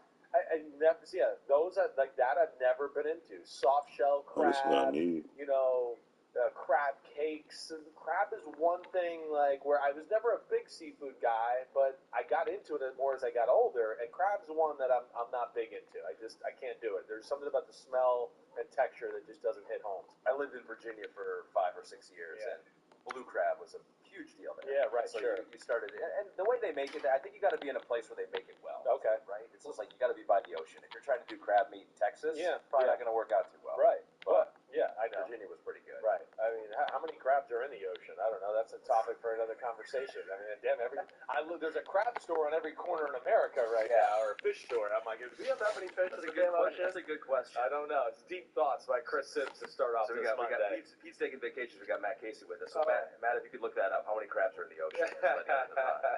I mean, at one point, what's funny, and where like life is, right? Where I mean, crabs and lobsters were poor man's food. When you look back 100, 150 years ago. Is that true? 100%. And then somewhere in the last, I want to say, because I saw something on this in the last year, like an article, so I'm butchering the facts to a degree. Yeah. But yeah, it was poor man's food. And then somewhere in the last 100 years, I want to think maybe less than that, but 70, it became like a delicacy. Yeah. And it became all of a sudden this thing that was, you know, cleaning up the bottom of the floor of the ocean. Everybody wanted a taste of it. It sounds crazy. I don't doubt you at all. Yeah. I'm just curious why you made it from 100 years to 70. What in your brain told you it's like, no, not 100? Well, maybe it's been a little early. 100, I don't know. I was like, man, was it the 1920s? Was it the 19? I feel like it was a little later than that, so I overstated at 100. That's ridiculous. I felt like that's the ridiculous. 50s were more on cue. No one's going to believe this if I say the 1920s. 1950s, that's more believable. All right, so that was part of your... That was part of my long... What did you say, Matt? How many? Billions. Billions of crabs? Billions of crabs. Okay. So there are enough. All right, to go around, I guess. To ship to Texas, I guess they could do that. Good.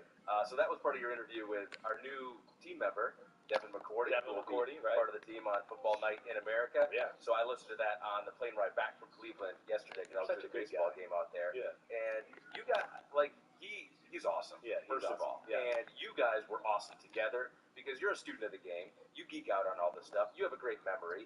And he's a student of the game. Yeah. He geeks out on all this stuff. Yeah. And the inside information that he was able to give you on Belichick, and you had some of that as well, like, he's going to be a good member of our team. I think that was an awesome interview. No doubt. He's a natural on TV, right? That's the one thing that came across to me. It was the first time I've seen him really in live action. I see him on a few other things or whatever, you know, before he got here. But, yeah, you could tell, like, he's not nervous. He's never searching for words. He's well thought out. He knows the game. He loves the game. He worked at it. You know, I've known about him since he was in high school.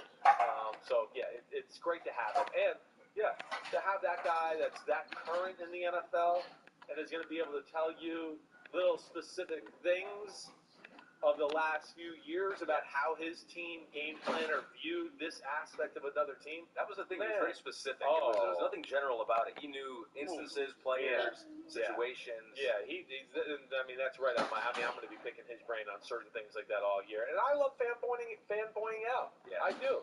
I love hearing about stories that, you know, hey, I know a little bit about it, but don't know the details. Or I heard this, and, you know, or just being curious and going, why did you do this or that? And, yeah, he has a rhyme or reason for everything, and of course he spent his life, the majority of his adult life around Bill Belichick, and of course you're going to learn football. It's going to rub off on you there. Can we talk about what you guys saw in the game? Man, in that preseason game? So the first one, the Hall of Fame game. Right. And first of all, you were there, and you stayed a couple extra days. I did.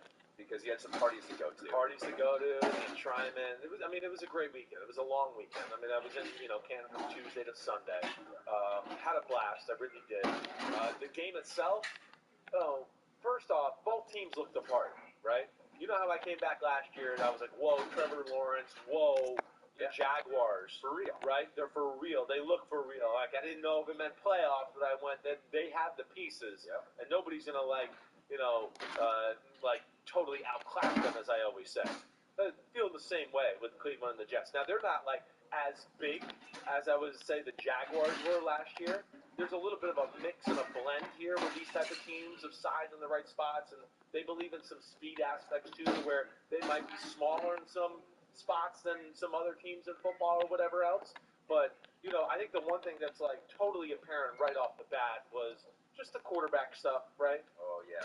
Scary Moose 69 says Thursday night was the Chris Sims Super Bowl with Zach Wilson, Kellen Mond, and DTR all getting snaps. I'd love to see you scout thyself based on the game on Monday's pod here. So these are all quarterbacks in college. You liked what you saw. You were higher on, I think, all three of these guys than most of the community out there. I would say so, right? I mean, I was the only one that had Zach Wilson 1. I think most of the community had him as 2. It wasn't like I was that far of a reach, but I did like him, more than Trevor there. Kellen Mond, certainly. And hey, I'll sit here and tell you, I'm wrong about Kellen Mond. I mean, I'm wrong. It doesn't look like it's going in the right direction right now. I even saw yesterday, I was on freezing cold takes for, hey, whoa, you got Kellen Mond in the, in the third round. What a steal, right? So, yeah, I'm going to eat that one. Were there things about his game that I like coming out? Certainly. It's hard. You try to piece things together. I didn't know him, but from his game, there were some things that I liked that I went, ooh, you could build on that, and this could be something in the NFL. From the pregame, watching them all, right? They all can throw it and spin it, right? Kellen Mond, what I think we've talked about on this pod a little bit before, he doesn't let it go to his capabilities, right? That's the first thing, and that's what you saw during the game too. There's a little bit of a roboticness to his game within the pocket, and then, the throwing to me, it's like he's still, like, learning football. Like, he's not comfortable just letting it go or what he's seeing. Yeah, he threw it 19 times, only completed 13 of them for 92 yards. Yeah, so that's not the ratio that you like to see, 4.8 yards per attempt. Where DTR, on the other hand, threw it 11 times, completed 8 of those, and we got 82 yards, so that's 7.5 yards per attempt. DTR, and neither one of them are real big guys, right? They're both slight of frame. DTR has a way in which he handles himself where you look at him and go, ooh, he's very confident in his abilities. You see that warming up. Throws the ball really well. And then what you saw in the game is a guy that's just a natural at playing football. And that's what the Browns have been seeing from him too. I had a few people there tell me, hey, he knows how to play. He's been impressive in camp, right? Don't be shocked if he beats out Kellen Mond and stuff like that. And then, of course, you see the game, and he looks like he's on his way to doing that, with Kellen Mond not playing great, and DTR, looking very comfortable for a rookie in his first start. But, yeah, I like the prospects of DTR. Got to see Deshaun Watson, so impressive looking at him as a person. I mean, gosh, he's a specimen, right? He's as tall as me. He's got more muscles than me. I'm excited for him, and they're excited for him. That was the one thing with both franchises is there's a little bit of the puffing the chest out right now because they go, hey, our team's good, but the quarterback is going to make the team look even better, right? And I think that Cleveland, there's a very strong sense that you're going to get back the old Deshaun Watson, right? And then Aaron Rodgers, I mean, it's ridiculous love fest. You could tell he's happy as hell, right? All right, and the team is in awe of him. There's never been a guy like this here since Brett Favre, like a true franchise. I'm going to take over the organization. You know who the man is, right? And I know everybody goes, well, all quarterbacks are like that. No, there's a difference in the ones that are the ones. There's a difference, right? And I think they're all, through all aspects, like, wow, right? I talked to Zach Wilson a little bit when he came out. Well, hold on. Before you go. Okay, sorry. I know I'm jumping all over there. We'll get to Zach Wilson. Fine. I skipped over and I wanted to get back. My bad. Did you get to talk to Aaron Rodgers at all? I did. So, shaking people, hey, whatever, blah, blah, blah. I know a lot of people on both coaching staff saying hi, blah, blah, blah. And of course, anybody with the Jets, 8 always comes up, well, now we got 8, and we got 8, and Aaron Rodgers, and, I got one coach that's like, I literally, one coach goes, I literally got to stop myself every day from just, like, going over there and asking for his autograph, like, every day, which is so funny to hear, because the NFL's not like that generally, right? Yeah. It's very like, as we talk about military, this is what you do, take your orders, we're on a mission, and, I just think there's guys there that they've been part of football a long time, but when you're around Brady, Manning, Rodgers, Mahomes, whatever, that kind of guy that's in that stratosphere, right? There's just a difference. And real football guys, it doesn't matter how much you're around it, you still fanboy. I mean, I grew up around Dan Marino and Phil Simms and Lawrence Taylor, and I see Aaron Rodgers, and I'm like, hi, Aaron. Hi, right? I mean, I get nervous. How did he react to that when you did that? Well, he's probably sick of me, because I'm like the guy that just, comes out of nowhere and just is like, hey, what's up? And he, I think he was, looking at me in the corner of his eye, who is this loud person walking up on me? Yeah. And I want to be like, it's me, the big mouth Jersey guy, right? That's been giving you all the praise all these years, whatever. So we said hi, whatever. He's great. You can tell he's extremely happy. Here's the thing that really jumped out to me about Aaron Rodgers. I made fun of him 2 weeks ago, maybe 3 weeks ago, when he took pictures in the old Jets throwbacks they're going to wear, right? Because I was like, damn, he looks skinny, right? I said that to him. I'm watching practice last week, and they're in full pads, and I'm going, damn, he looks thick. Look what you doing. What? It must be the pads or whatever, right? But so, you know me, I mean, I'm checking guys' bodies out while they're out there. And Aaron Rodgers, I don't care who you are. I'm looking at your legs, your ass, your arms, whatever. Part of the scouting process. Right, part of the scouting process. So I go over to him, and I go, damn. I go, you look like you're jacked. You put on weight. I was making fun of you on TV for how skinny you were 2 weeks ago. And he goes, I was skinny. He goes, I just, I got back. I was in shape or whatever else, but I've been lifting a little bit more. And, I mean...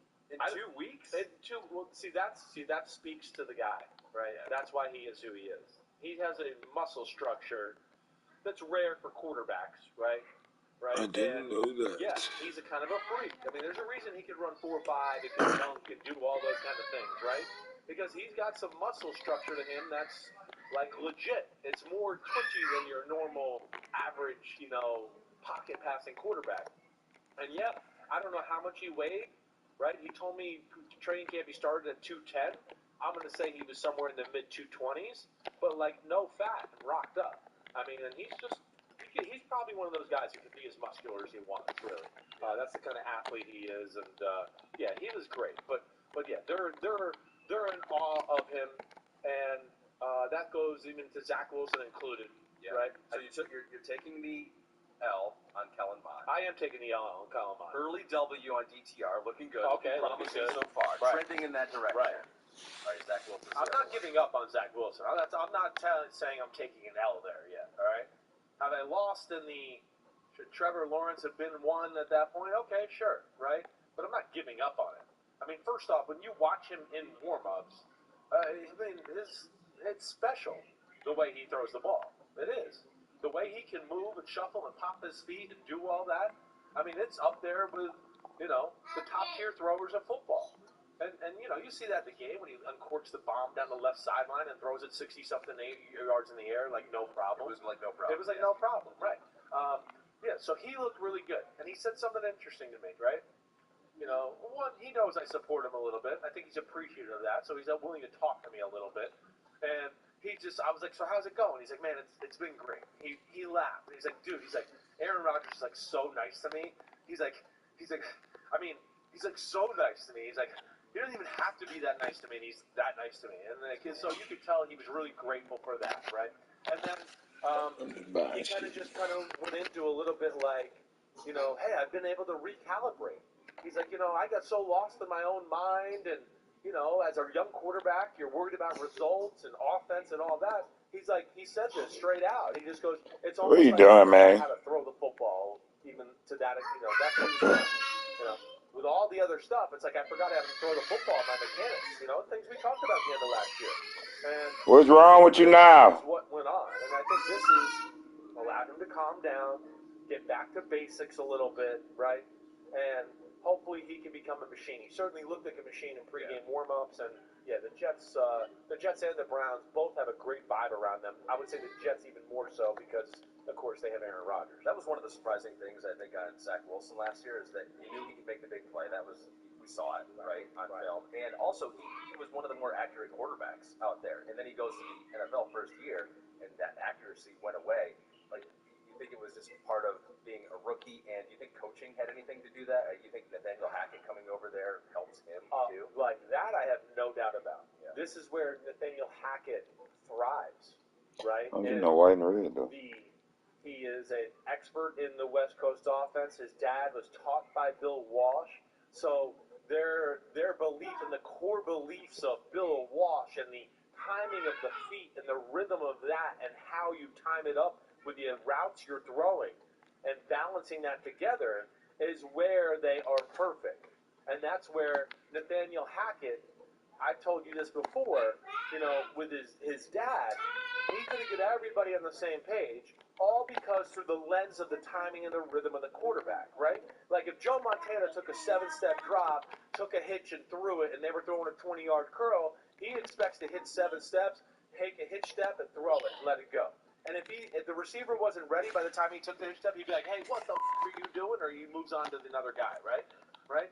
So that's where he'll line it up to be like, hey, receiver, you got to run it this way. Because after this hitch, he's going somewhere else. We're teaching him to go somewhere. We don't have all day to sit there and wait for you. He's going to get everybody on the same page.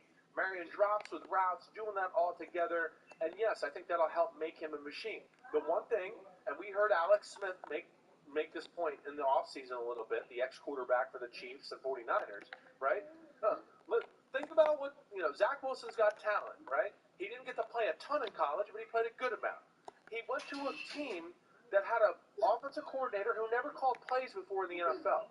And this was his first job in the New York media market with a second-year quarterback, a second pick of the draft quarterback, and a rookie head coach who had never been a head coach before.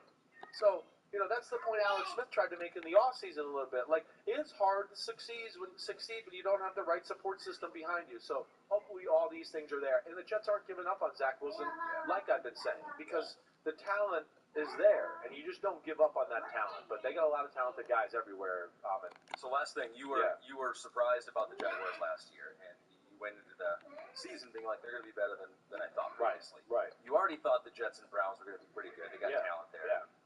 Surprised by anything else? I mean, like, are they about what you thought they were? I think so. I think the encouraging thing for the Jets, I know Mekhi only played a little bit, but at least he played Mekhi Becton. Yeah. Right? He adds tremendous size to their overall look. Right? They're very happy with Quentin Williams and where that's going. But I think it's some of the, hey, Will McDonald, the first-round pick. There's buzz about him from everybody. I'm going to give you a W on that one. A trending W on that one, It seems like it. And the other guy that there was buzz with is Jermaine Johnson, our guy that they drafted in the first round from Florida State last year. A trending W. They were. It's the Magpies. A lot of praise to him. It's the Peter Panas. And it sounds like McDonald's It's going the right Dragons. way too. But It's the Hornets. There's an energy about them. It's the Peter Panas. I didn't get to see Garrett Wilson, but I've seen him before. Like I said, they have some big people. But what makes them a little different looking, too, is Alan Lazard's a big receiver.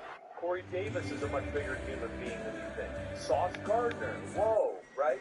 So they got some guys in some skill positions that, kind of pop up, too, who are big for that size, or big for that position, that, catches your eye. It certainly does.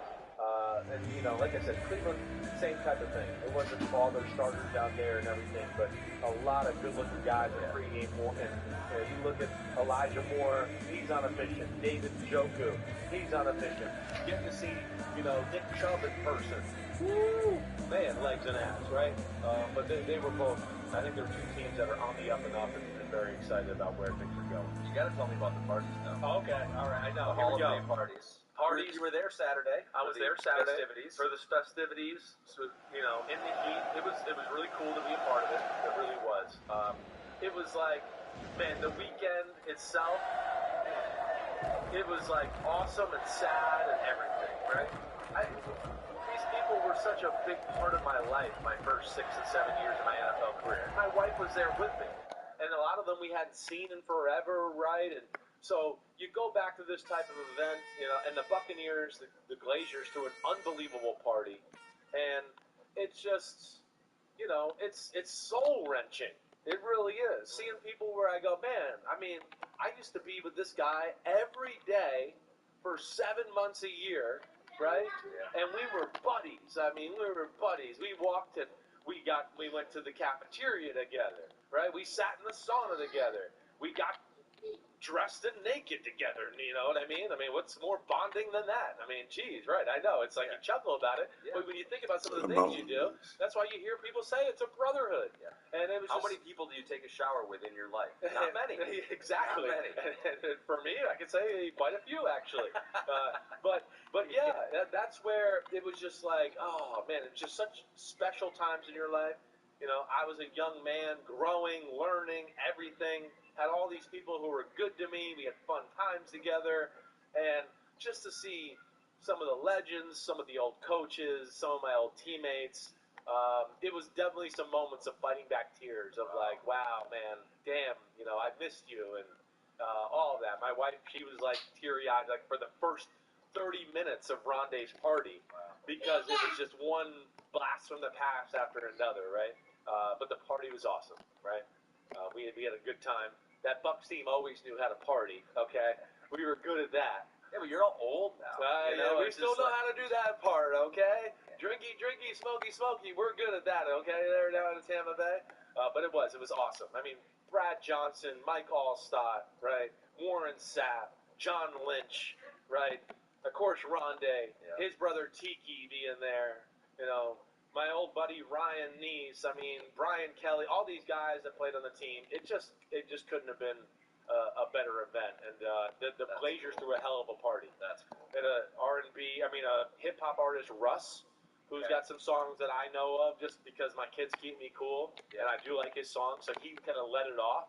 And then when they went to CeeLo Green. Oh, wow. Right. CeeLo was there. CeeLo was there with this whole band, and he was wearing red pants like you. Oh, yeah. And a red, you know, tank top. Yeah. And he was sweating and dancing.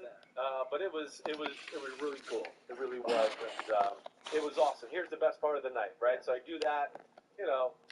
You sit outside for a ceremony and lose like 4 pints of water because it's 90 degrees and they don't cover the audience, right? You go back to your hotel room, and it's one of those where you're like, whoo, I'm exhausted. What time is it? What time is it? Do we have to show up to that party on time? Should we take a nap, right? You know, it's kind of one of those things. So we go to the party, and it's one of those where you're on the way there, you're like, ooh, man, I'm going to have to really get myself going here. And, of course, once you start to see everybody, the adrenaline goes, and then it's, hey, meet me at the bar for a drink. And then you see another guy there, hey, we'll go to the bar, and you have another drink. And you're like, all of a sudden you're there for like 12 minutes. You're like, I've already had 3 drinks already, you know. But night goes on, great night, blah, blah, blah. We're stuck in Canton, Ohio. It's like 12:30 at night. And my wife and I were back in Cleveland now at a hotel. We want to go back to Cleveland because we're leaving from Cleveland in the morning. Can't get an Uber. Oh, no. Can't get an Uber. And I'm like, oh my gosh, like, and we're kind of in the middle of nowhere, and it's a little bit like, what, like an hour away from? An hour away from Cleveland, right, you know, from the Hall of Fame, we were probably like 25, 30 minutes from there. We had a cool place kind of out in the country that was like an event space or whatever else. And so now we're in the parking lot, and it's like,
This is crazy, huh? This is what this is, huh?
Yeah, that's crazy.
Hit everybody but us, huh?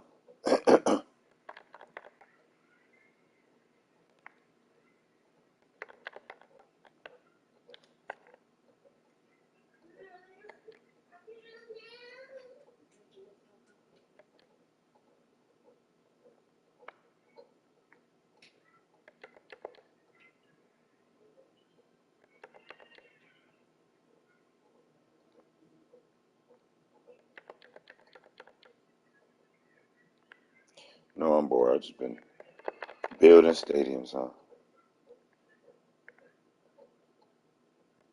That's crazy though. They don't got like a USA. You can't just fucking go to it.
But what are you doing?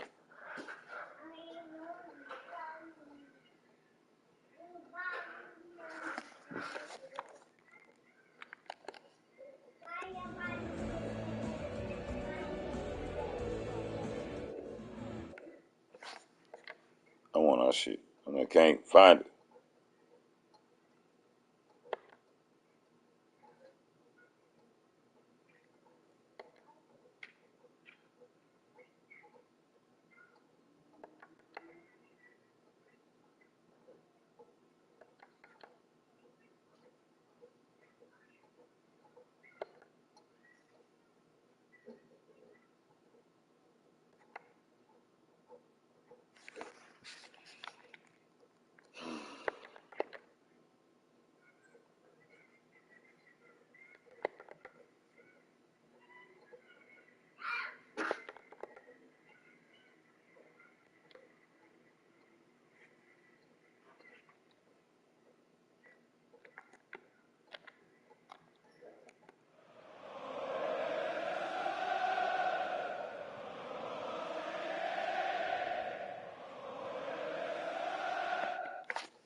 I don't know what the hell they was just chanting.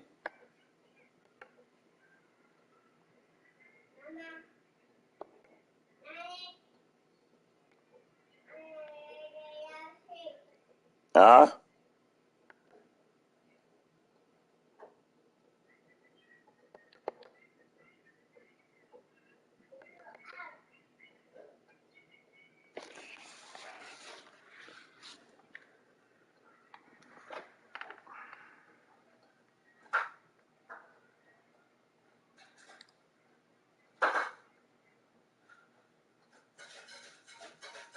Brother, what you doing?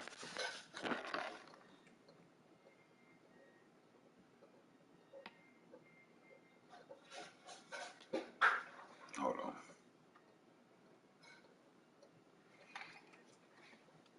Mama, Daddy. Hey, what you ain't shaking up, man? Daddy, Daddy, I love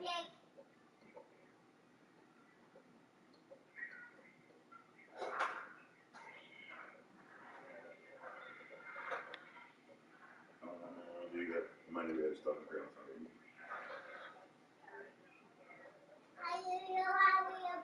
you. Just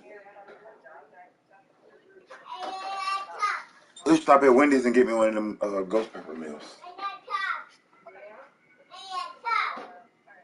You can get me one of them lemonades or something, yeah. With a drink. Yeah.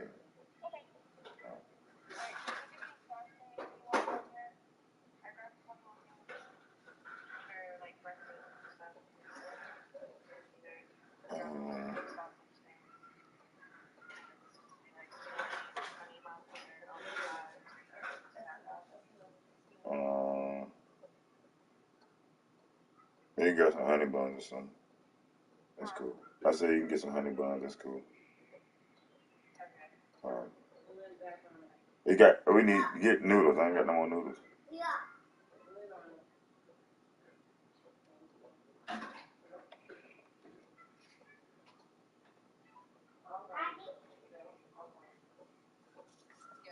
I said go to the aisle and grab a couple pork noodles. Yeah, because I ain't got no more noodles.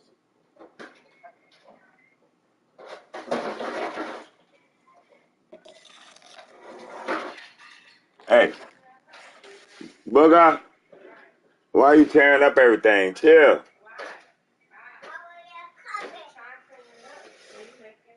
You calm down. Your mama just did the same thing.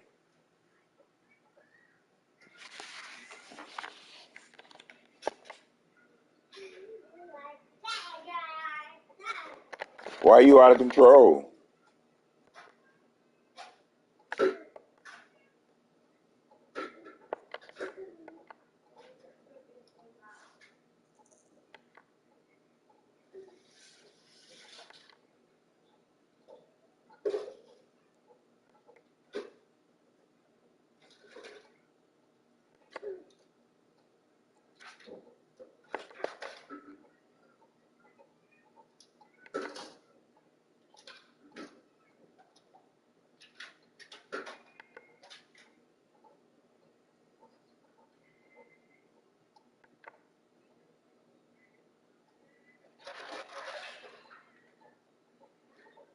What are you doing? Hey, you need to stop.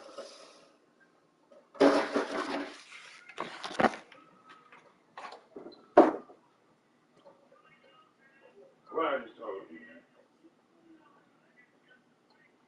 You about to get popped. Yeah, you about to get popped.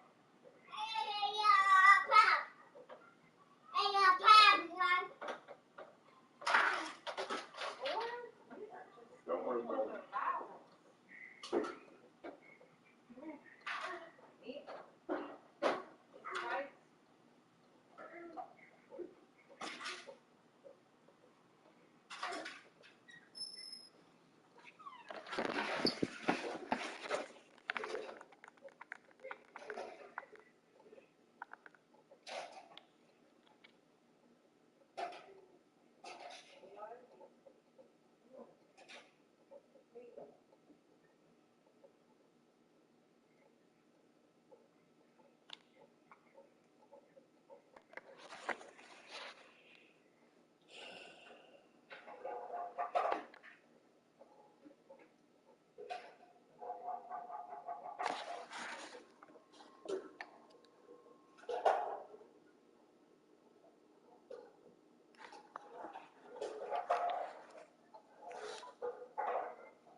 You didn't take my card to get my controller.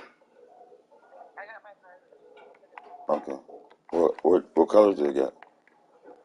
I'm making my way over to that. I'm grabbing some noodles. All right. So I went to the pharmacy first, and then I wanted to grab this, and then I forget about some things and go to the controllers. Oh, okay. Yeah, just get the pork flavor. I'll probably when I get back to the All right. pharmacy.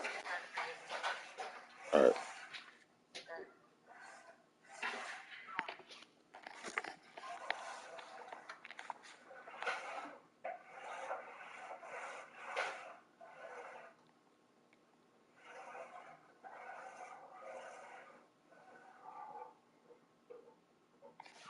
I got this one. A controller.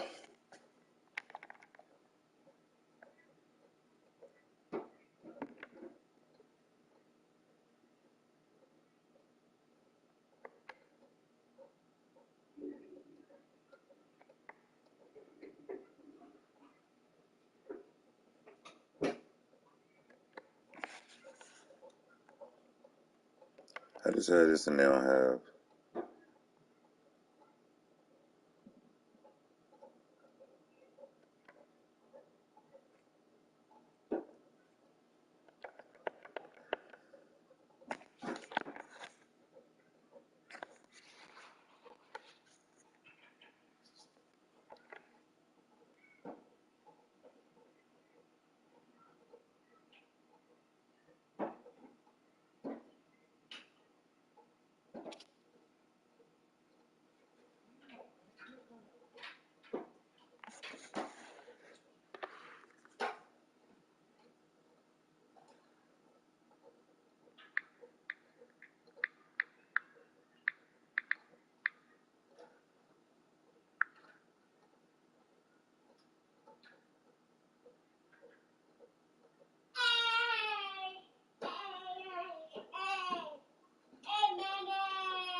Oh man. Yeah, controllers on charge. I'm waiting on my girl to put in the controller so I can play, man. Or she bring a new controller.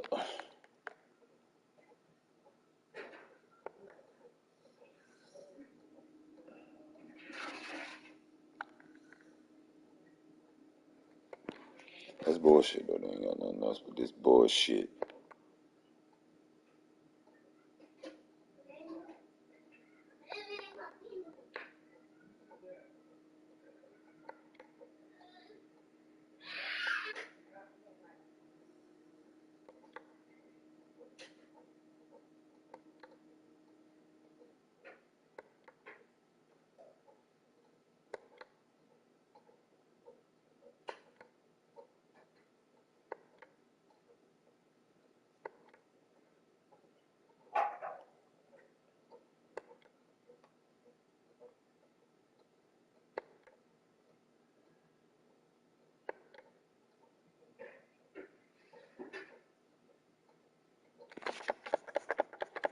Booger.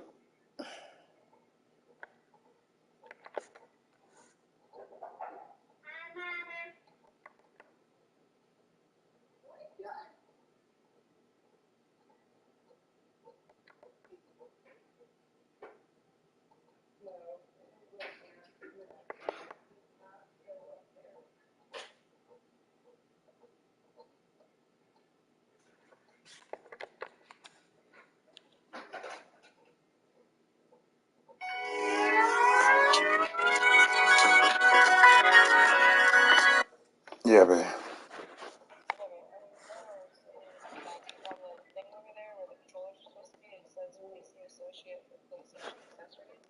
I got the cord.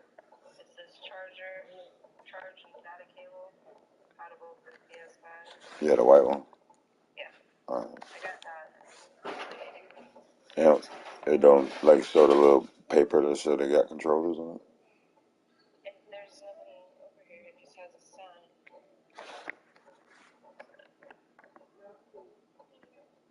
They have like headphones on one side, and then they don't have any of the controllers out. It says for PlayStation accessories and console, please see an associate. We apologize for the inconvenience. They took everything away except for the headphones over here. Oh, okay. And then like the charging cords. I don't know what they have on it. So let me ask.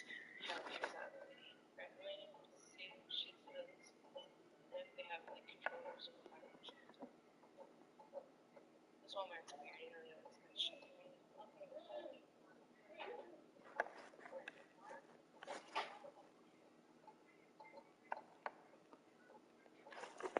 Oh, they ain't got no key person and stuff no more. Oh, that shit gone. There's not, yeah, like that section where all the things used to be. No. Like a bunch of. You know what the game? It's all redone over there. I was gonna say, you know what the game used to be. Have, like, yeah, and then they have like aisle specific, like Nintendo stuff is right here, PlayStation stuff's right there, but that section is empty. And then with it, you know, the little lock thing where they had the games, they're not in the bottom of that lock thing. It doesn't have anything to do with the systems over there. Let's see what this says.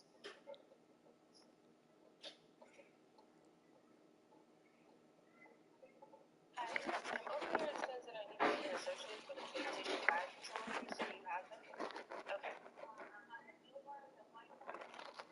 Okay, are those the only two colors you have right now? Just get a blue one. Okay. What blue one they got? Is it like a dark blue or that baby blue? What is it? No, it's a baby blue. And then what other color she said? Blue and white, so she's gonna unlock the cage. They're now in a cage behind her. Okay. They have like those, they have like watches. They have kind of stuff behind them now, so people are probably doing dumb shit. Damn, like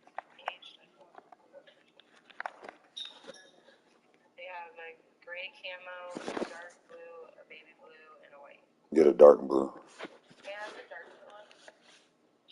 Yes, ma'am. Okay. All right.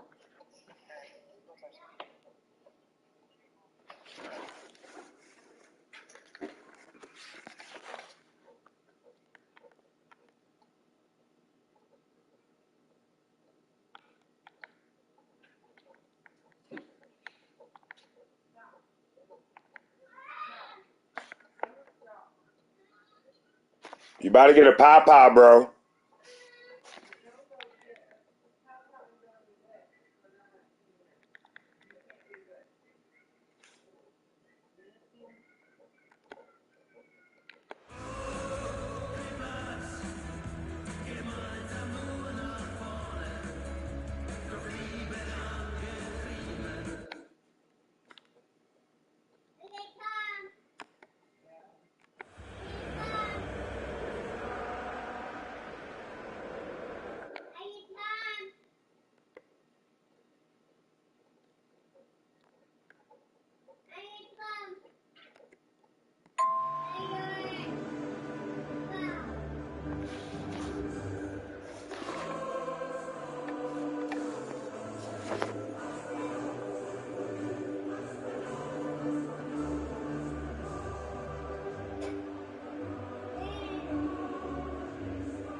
No.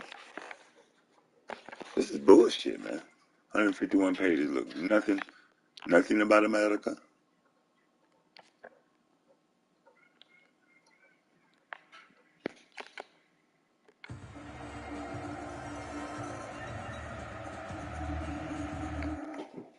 Everybody else, breaking everybody else off.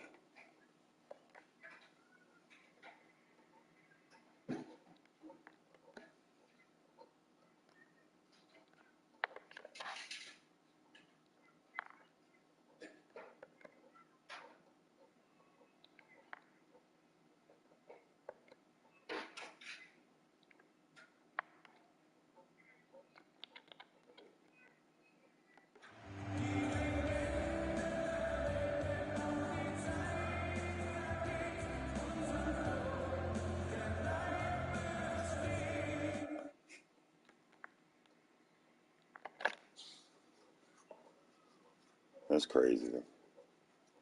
And all these.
I'm sick of it.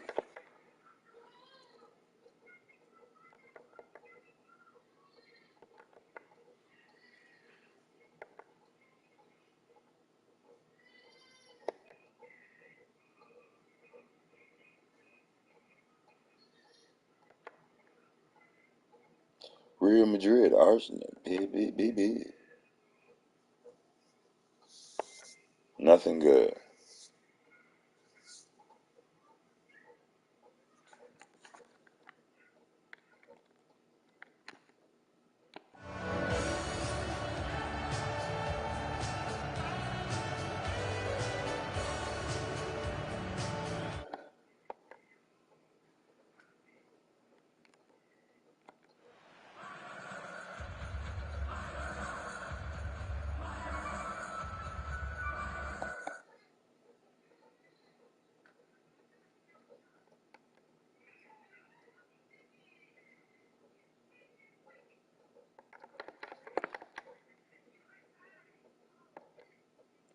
It's a lot of clubs or nothing.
Hey man, what is wrong with you, bro?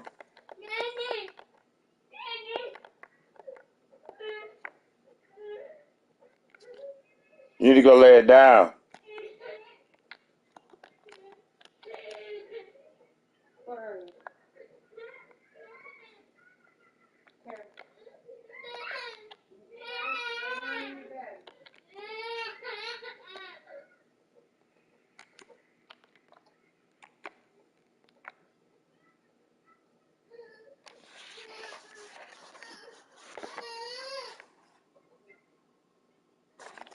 Oh, here we go. Here we go.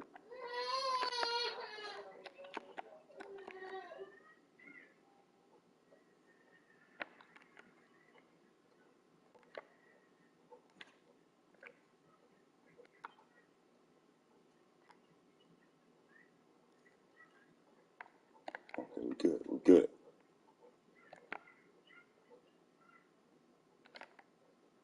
Two-stick banner.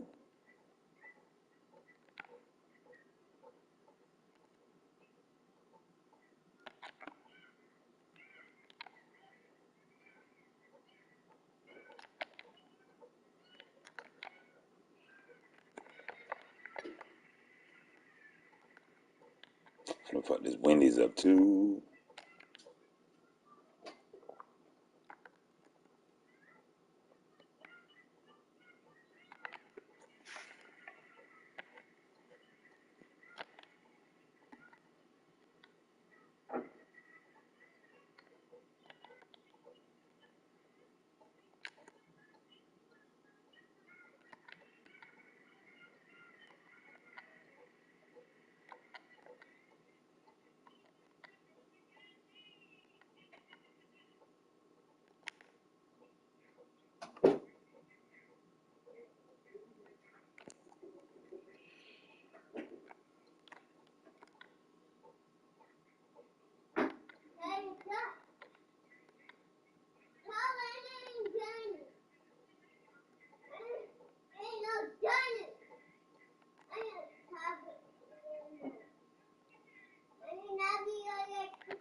He's just crying. Yeah.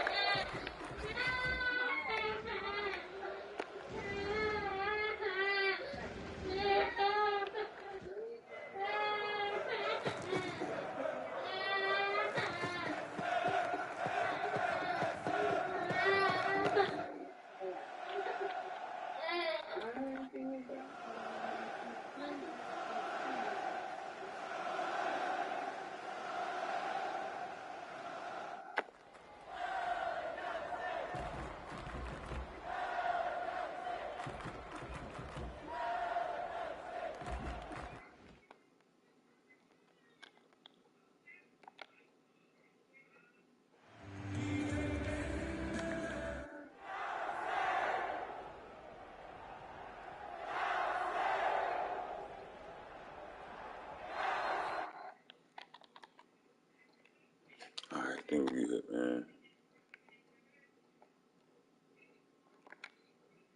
Let me see no badge.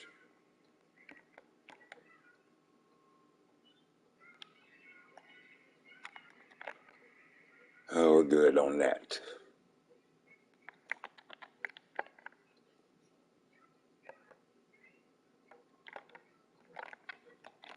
Not real cool.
I don't know which one of these we want to open.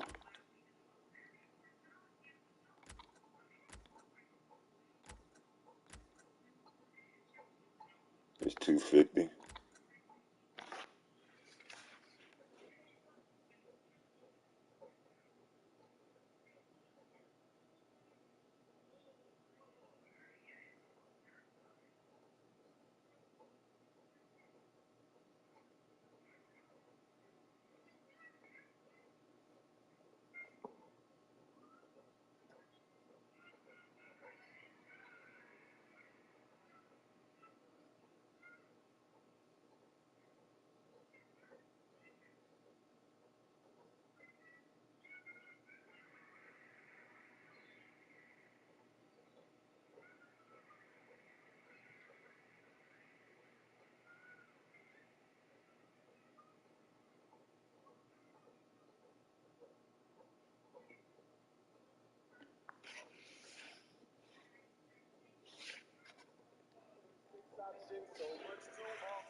Right, I think this is going to be the start of a new video on the channel, so what's up, boys and girls, and welcome to another brand new video. I know it's August, but I've got minor Fifa addiction right now, because grinding the road to glory is quite fun.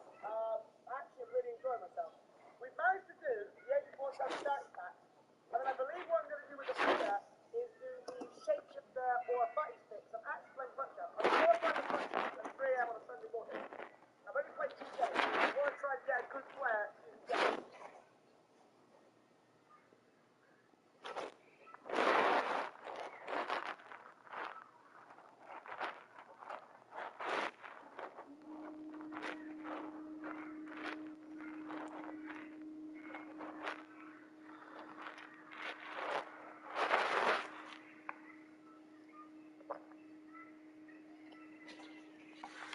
He did a super ultimate.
Your home is what you make it. With propane, you make it more comfortable for your entire family. That's one reason we say that propane is the energy for everyone. Because when it comes to comfort and the performance that you want at home, propane outperforms other energy sources.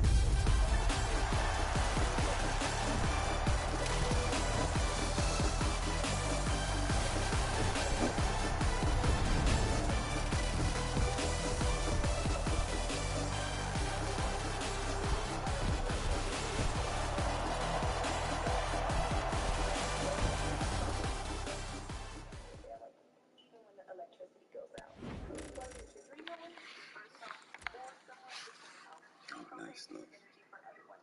So bring home more comfort, more reliability, more versatility,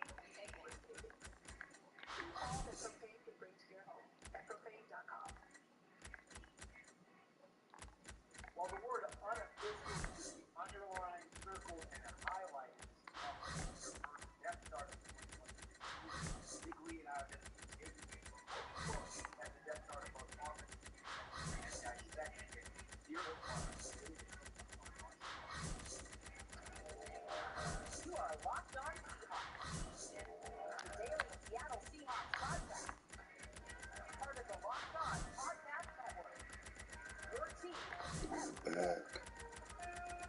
Davis. Neymar. Greetings, world. This is Corbin Smith, host of the Locked On Seahawks podcast, the Daily Seahawks podcast, part of the Locked On podcast, your team every day. Tonight, 21st episode. My co-host Nick Lee, who is hosting from Wales here for this show. So I believe he said it's 6 p.m. there, 11 a.m. in my neck of the woods, 10 a.m. for our Pacific Standard Time listeners. So we're all over the place time zone wise for this live show. Special thanks to all the dwarves out there that's always putting Locked On Seahawks your first listen live every week, whether you're listening from Hillsboro, Oregon, or way over in Somalia. We've been really impressed with where all of our listeners came from. Thank you so much for making Locked On Seahawks your first listen 5 days a week. The Seahawks drawing closer to their preseason opener coming up on Thursday night at Ruin Field against the Vikings. We'll be diving into some key storylines to watch on the offensive side of the football this offense. And we'll have our first Fast Five of the year. No, it's not a sequel to the movie series. We're going to be looking at 5 players that have the most games for the Seahawks in the upcoming preseason opener against Minnesota. Without further ado, let's get to this jam-packed episode. Now to the lead story here on our Tuesday edition of Locked On Seahawks. As we got a preseason game on tap on Thursday, Nick, with the Seahawks dishing out their first unofficial depth chart for the 2023 season. And normally when these come out, there's a few surprises, at least fantasy surprises. It's worth noting that these come from the PR department. There have been plenty of times where players have been third or fourth in the depth chart and they end up being the backup in the football team, or more times than not, the backup become starters. So again, take these with a massive grain of salt, as big of a grain of salt as you can. That being said, this one feels pretty chalk to me, at least being at most of the training camp practices. Watch the football team. The starters, for the most part, we know who they're going to be. They're not going to be playing in these games, but we know who the starters are going to be, particularly on the offensive side of the football. It feels like there's very few surprises, especially on offense with all the return talent. Yeah, first of all, hello, Kumri. Hello from Wales, as they say here. They speak Welsh. They're very proud of it. And I guess it's a bit more purple over in Wales. My camera, this old laptop I'm using, looks like I've made something in it really long back there. Probably shouldn't have something. Anyway, yeah, so as far as the depth chart here, it looks about the same from across the pond, what they say. It's over here in Wales. It's pretty tough. Nothing like, fall off my chair, surprising. Something that immediately caught my eye, though, is at the receiver position. You have, your guys. First of all, you have DeAndre, who knows nobody suspended, but then you have Matt Landers and Jake Bogle kind of emerging. Jake Bogle, I think, more so. Matt Landers might have lost his second, but both of those guys, both those undrafted receiving options, are emerging a bit, in the background. And Kate Johnson, kind of an August hero, a preseason regular here in Seattle for a few years, has seemed to kind of slip behind. Again, take this with a grain of salt, but I think we might know a lot more about at least where these guys stand in the depth chart and what the opinion is of some of these receivers, with Kate Johnson being back there again in that grain of salt with the first preseason game. But who gets how many targets, who's in first off with, I don't know what the starters, but early on, who's getting what target in what situation, I think will be telling. So the receiving depth chart, while it's not initially super shocking, there's some interesting background storylines to them. Yeah, and I think there might be some storylines developing with the backup offensive line. If you get a few players like Jalen Kensey, who had played good training for the Seahawks, and then you have a rookie like Anthony Bradford, who has been really quiet. There hasn't been a constant guard. So I do think that there's a little bit of intrigue here looking at the backup pecking order for the position. But on offense, this really is chalk, as I said, because Ken Walker III is going to be right about this point. He's running around, but they're not going to rush the passer any longer right now, this early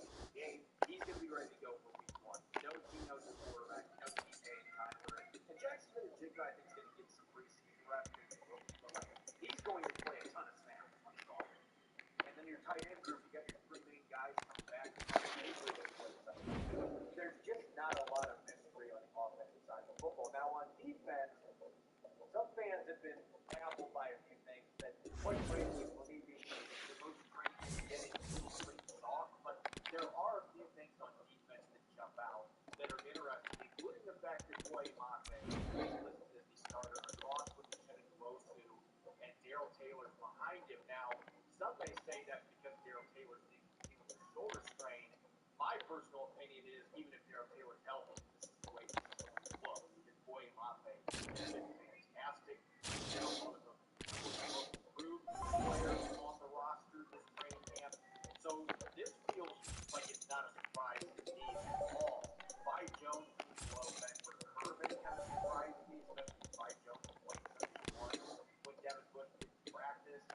But again, there's not a lot of real surprises for me at any of these position groups based on what I've seen in practice. I've seen the veterans like Mario Edwards, Montero, Jerry. Those are the guys that are getting the ball snap on the defensive line. This is another one, Nick, that really feels like, for the most part, we know what to expect. And some changes could happen in the preseason, especially some of these younger players that are second string guys.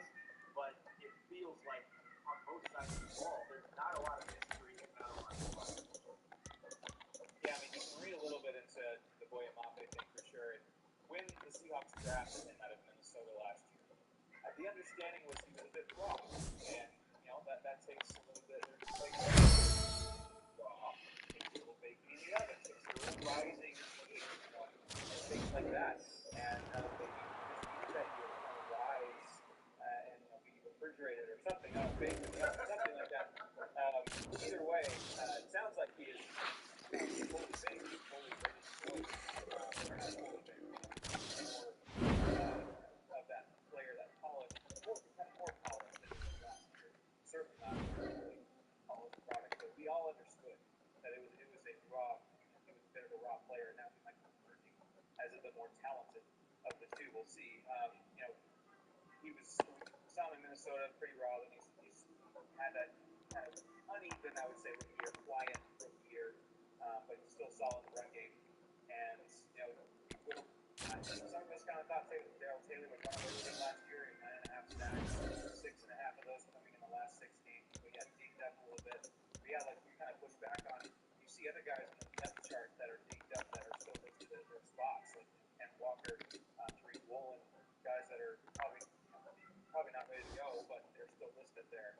So I don't think that's necessarily what's going on with Darrell Taylor. I agree. Boye Mafe is much of a ground corner.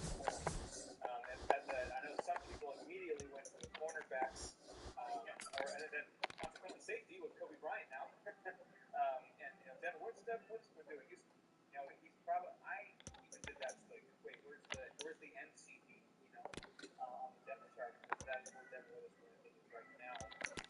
You know, he's in there. Keep saying he's in a battle with Kobe Bryant, but when you draft a guy 5th overall, he better be starting somewhere on the field week 1, right, if he's healthy. So, and I think he's going to. It's just a matter of the vision that fans have of what his role is going to be week 1 might be different from week 1. Yeah, we've talked about this quite a bit on the show in recent weeks because Witherspoon's been playing so much in the nickel, but his physicality, his ability to blitz, his quickness, I mean, his stats last year in the slot were arguably better than on the boundary. We know how elite he was as a boundary corner and was All-American. Boy, his kick to it all, and I think days ago that nickel was so I know there's a lot of fans that are honest about that. Why is Witherspoon not listed as starter? He could still very easily beat out Mike Jackson and either other outside corner in week 1. That is something that is still up. But he's going to play regardless. He's going to get a ton of snaps in that nickel position. They're going to move him around some. It's a different kind of weapon than we had. So fans don't get, Rusty too upset about it. But if it's too hard here, especially with the rookies, some of these guys are going to climb up the depth chart. Mike Moore, Wasting my time, them fuckers. that means they are going to get a ton of reps in this game. So Seattle's coaching staff is going to be close with all the players. No real surprises, but still some intrigue after the starters on offense and defense. Coming up next, we're going to be taking a quick peek at what to watch on offense coming up on Thursday's preseason opener against the Vikings. Might talk some quarterbacks, of course, some receivers, offensive line. It'll be a lot of fun digging into our first game of the 2023 season. We'll get to that here in a moment. On our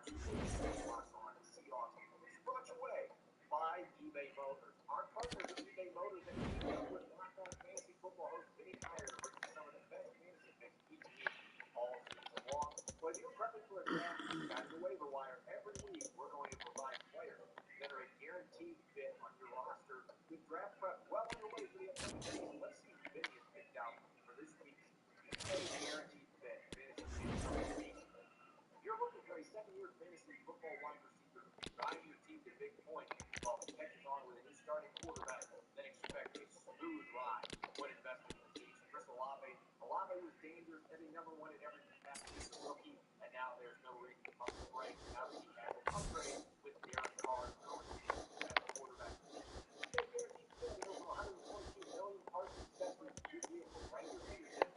You can make sure your ride stays running smoothly. Air filters, brakes, batteries, taillights, motivators, shocks, struts, you name it, eBay Motors has it, and they'll make sure it's the right fit for your car. Because eBay Guaranteed Fit helps you understand exactly what parts you need for your vehicle the first time. So go forward, switch gears, grind your days and say goodbye to sweating it out as you run into those season young. Because now you know you'll always be set up for success from the get-go. eBay Guaranteed Fit, everything your vehicle is calling for is just a click away. For the parts and accessories that fit your vehicle, just look at the green check. It's the right parts, the right fit, at the right price at ebaymotors.com. Let's ride. eBay Guaranteed Fit, only available to U.S. customers. Eligible items only. Exclusions apply. Hey, listen to the Tuesday edition of Locked On Seahawks. I'm your host, Corey Smith. Glad to be joined for today's show live from Wales.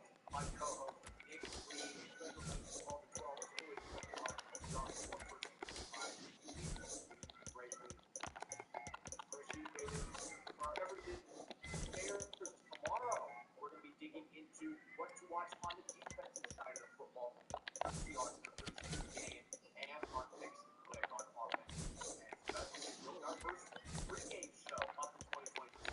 Looking forward to it. Speaking of pregame festivities, we're going to talk to offense today, Nick, going into this first preseason game. Now, I know that some fans are going to say, well, it's a preseason game, the first one, we're mostly just going to be seeing 30% of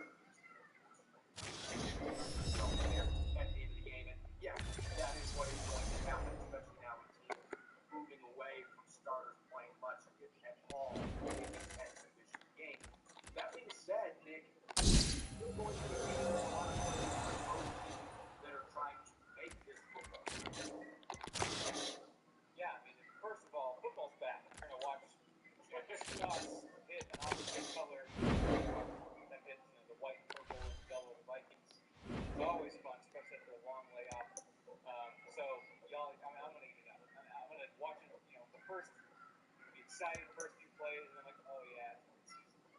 There it is. But either way, there's tons to go off of. My first, what to watch for, certainly, especially on offense, is the receiver. We kind of touched on it with the depth chart, especially with the suspension of the Eskridge. The timing is unfortunate because he had that opportunity to kind of develop into that fourth receiver. If things aren't looking great for him with this franchise, and certainly in the depth chart now, who emerges?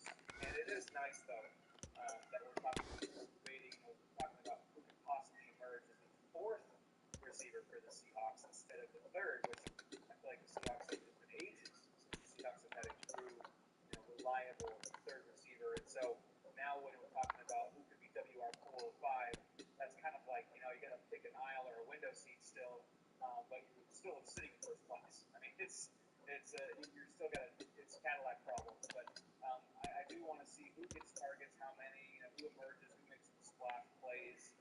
We'll talk about some names specifically later on, I'm sure. But guys like Matt Landers and Jake Bobo, like we talked about already a little bit. Kate Johnson, who's been going down the depth chart a little bit, unfortunately as well. Cody Thompson, August frequent flyer. Who rises to the top and gets some of that opportunity? Some can body, so to speak, they make a splash, they make some noise as well. So there is an opportunity there, especially for the young guys to emerge. Certainly, the three spots places, the top three, Lockett, Metcalf, and Jackson Smith-Njigba. But who can take that fourth spot, especially in the absence of the Eskridge? But even if he comes back, or if and when he comes back later in the year, can they establish themselves and say, you got to earn it back, because now I'm the guy at 4 or 5. So I think that's one of the interesting things to watch, especially on the arm. He's certainly quarterback too. I'm glad that you have that segue here, because when we talk preseason games, there's always that player that had previous starting experience, and sometimes it's not at a high profile playing quarterback, but you just see these guys that are really fun to watch the preseason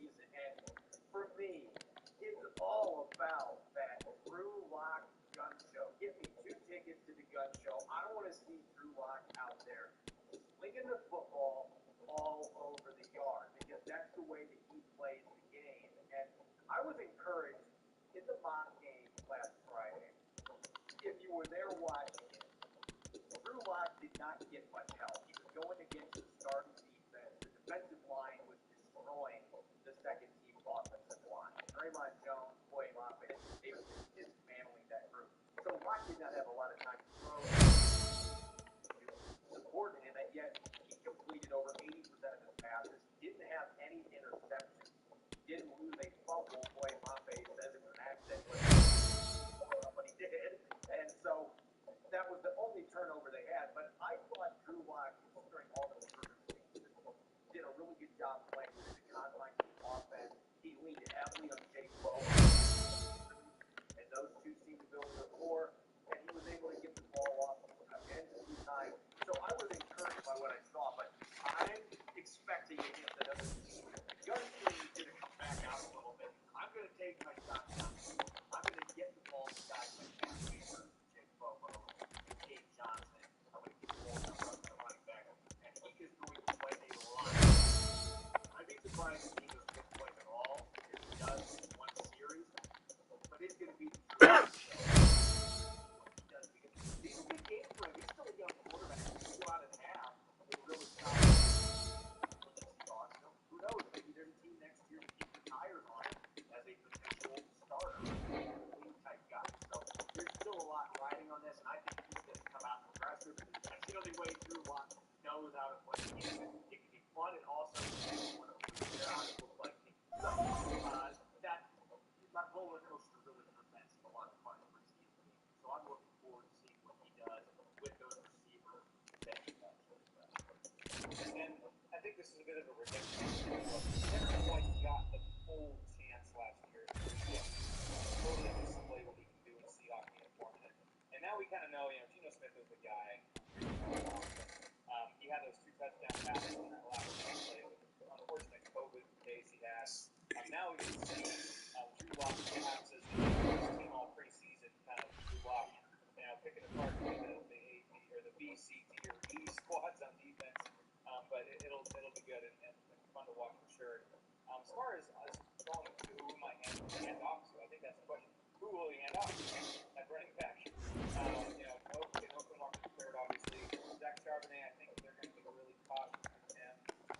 I think for this preseason, I could be off base here, but you might want to treat him like he's your starting running back at this point. Give him maybe a bit more without the use of pads earlier in this week. Just kind of fresh off an injury, how much we want to push him early on. But he is a rookie at the same time, so you want to get some reps. Besides him, we've got guys like DJ Dallas to get touches. I'm really excited to see what he's got. I want to see that chip on his shoulder that it seems to come with from the draft. I want to see that displayed. And unfortunately, he's coming off that knee sprain, and it sounds like he dodged the bullet. They think that he had it pretty quickly, but he's not going to be playing in this game either. So, you get Drew Lock at quarterback. It's probably going to be, Ryan Kovac, the pride of Toledo, who, by the way, is a phenomenal athlete. He's tested numbers. So he might be a Pope type guy in the preseason. So Roderick Thompson Jr. out of Texas Tech, I've enjoyed watching him on the practice field too. So those are the names you're going to be seeing. Super decent game probably, and not bad Jarvis. No, not at all. And Wayne and Talbot is thrown in there as well. Maybe situation. Yeah, McIntosh hopefully gets back because he's a guy I'm really intrigued by, and I really want to watch to take a draft pick on him. But I think we also want to just reinforce kind of guys in front, the offensive line. I think yeah, I want to see the buffet bashers, the rookie buffet bashers, get after it in the trenches. And this is going to be an important game for OOC because it does feel like the momentum right now is going towards Evan Brown. Out front came out and said, hey, Evan Brown, that doesn't mean that he can't get the job. He's still been winning the preseason, but he's now playing from behind. He is in the trail position. So he's going to get a ton of snaps. Evan Brown maybe gets a series or two. That'll be telling. If Evan Brown plays more than a series or two, then that tells you, hey, this competition is still very much open. If Evan Brown only plays one series or none at all, and it's just Olakimi in there, then that tells you what you need to know where the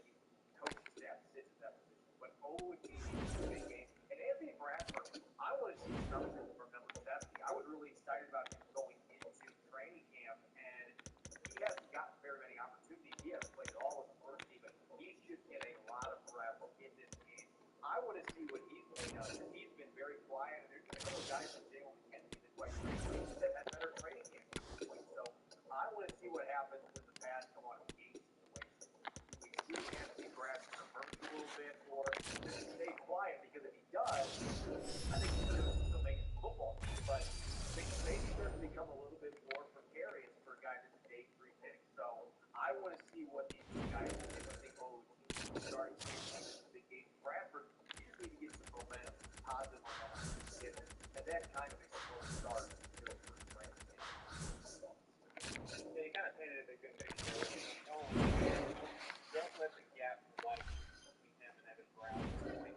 I do want to have him have a good game and push Evan Brown. I still, there's no shame in losing out to a veteran in early camp as a rookie. There's nothing wrong with that. But you definitely want him to push Brown, especially since Brown isn't that super proven, solid, center long term. You want him to push this still as well. And yeah, Bradford, you got to make your presence felt because he really hasn't in camp yet. So yeah, I'm going to be a center nerd this time around this preseason. The game starts at 3 a.m. Friday morning here in Wales. So I'm going to be probably waking up with some beans with my sausage and check it out Friday morning because I'm going to be watching the center position real hard. Because yeah, I think you made a good point too on how much does Evan Brown play, and that could be a huge indicator of where this is. I do want it close. I think the best situation right now is for Evan Brown to win out right now, but just push him and make it close. I think that's one of those iron sharpens iron kind of things. Yeah, you want whoever wins this job to win it, not to have it given to them because the other guy didn't perform. And I don't think that's where things are at right now. MyTeam has had a good training camp. I just think Evan Brown has been really impressive, and the way that line played for the line up that built some momentum for Evan Brown. And you got to wonder where Geno Smith fits into this too. The quarterback has a say on this, so he may have a better rapport at this point with Evan Brown. There's a lot of negatives here, but this is a big preseason game for OTV, and that's a perfect segue here on our Tuesday edition of Live on Seahawks. I'm your host, glad to join my Nick Beatty live way over today's show. Special thanks to all as well. As always, we're bringing Live on Seahawks for Christmas. Right?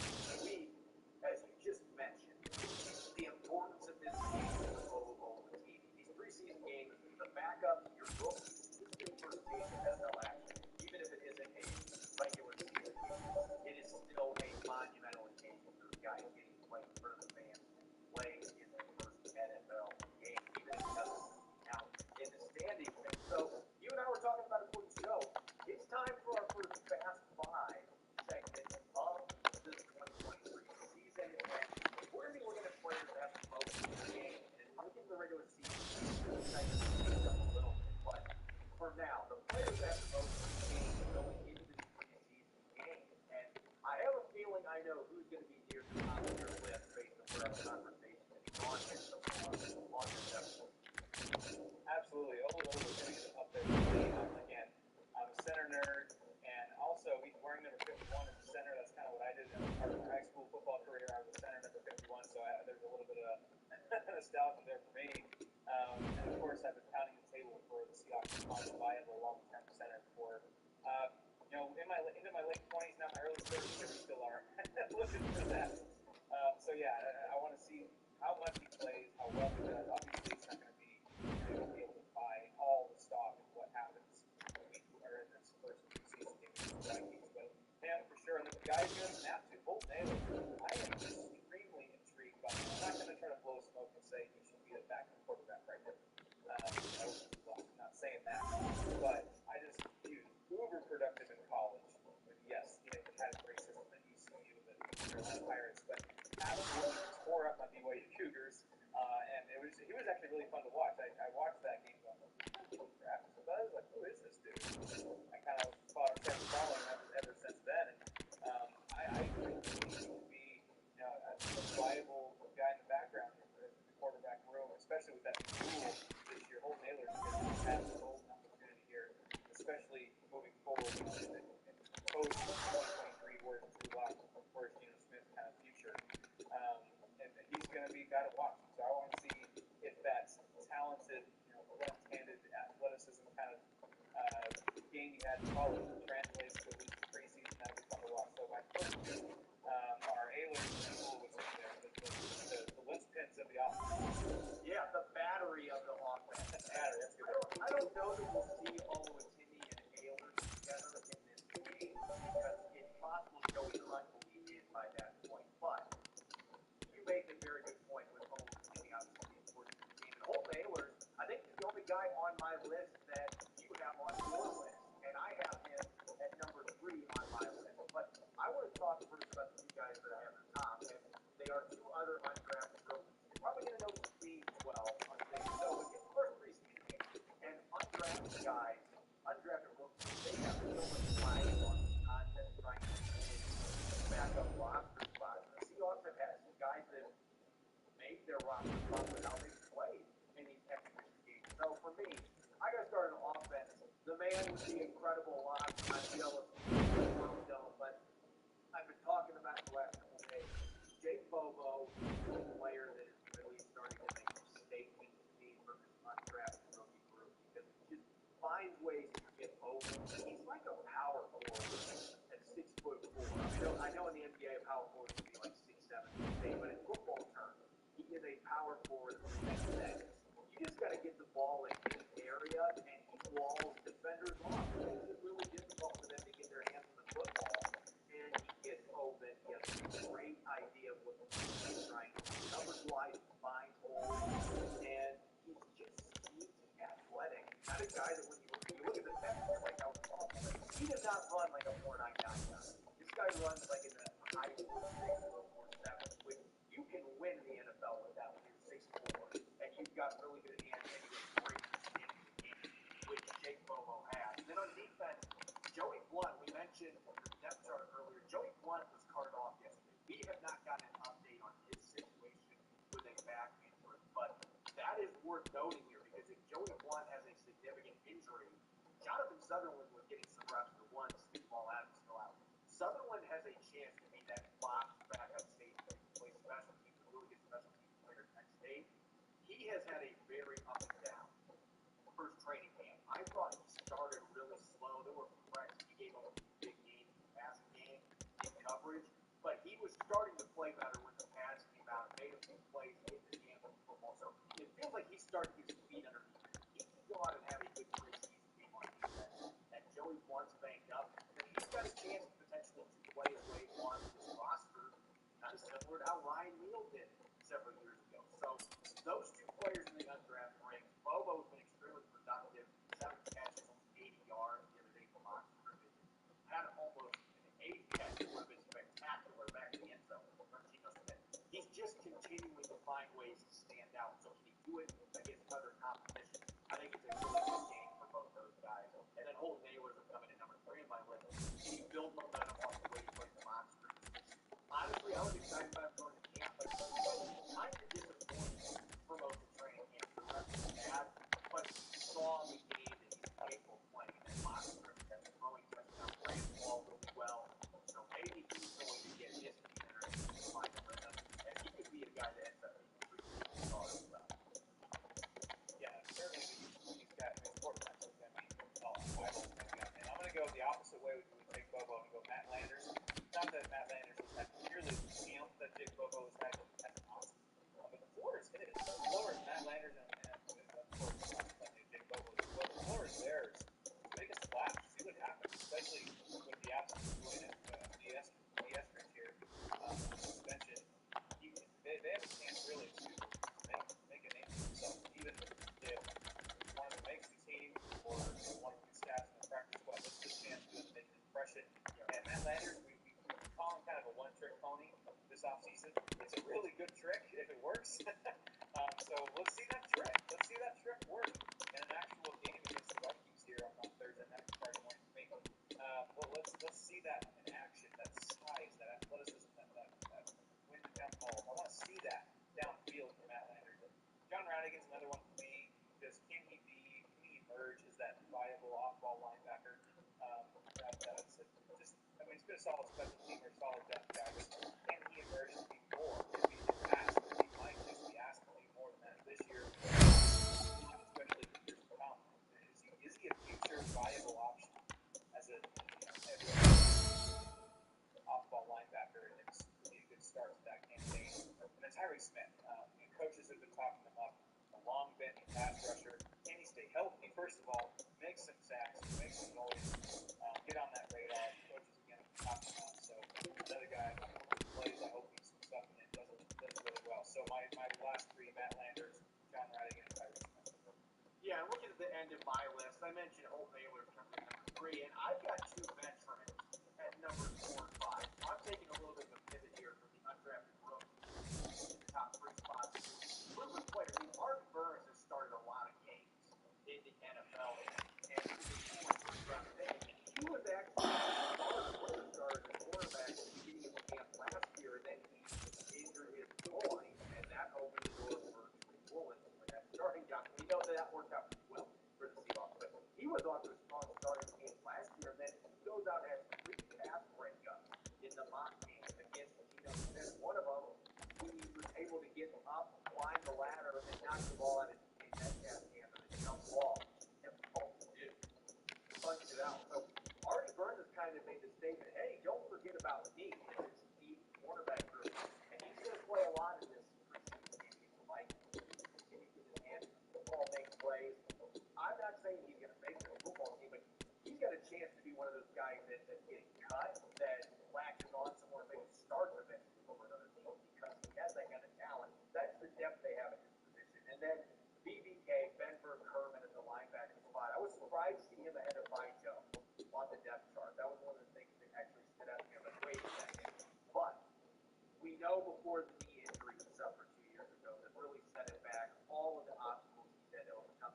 BBK was one of the best linebackers in college football that Washington. This guy racked up a ton of tackles, solid coverage linebacker, undersized, but he's got all the heart in the world, and that's why he's out there on the field again, overcoming odds. And Pete Carroll's raised about him. He's worked with him on a handful of practice and had him on the field. They're gradually getting more work, and he seems to be handling it well. He's great considering the injuries and nerves that he had.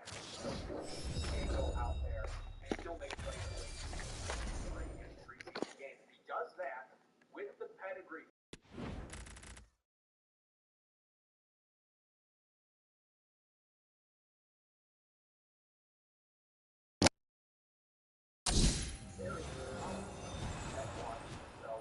He's one, just because of the story, I want to watch him.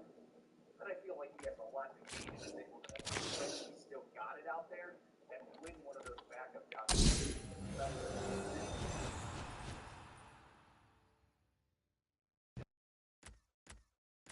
What he's able to do is return to game action for the Seahawks at home.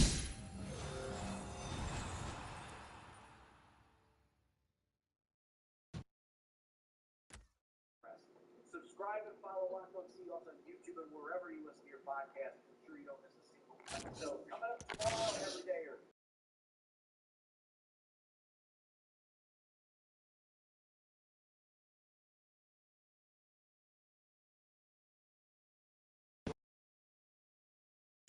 Charlie won't charge no more.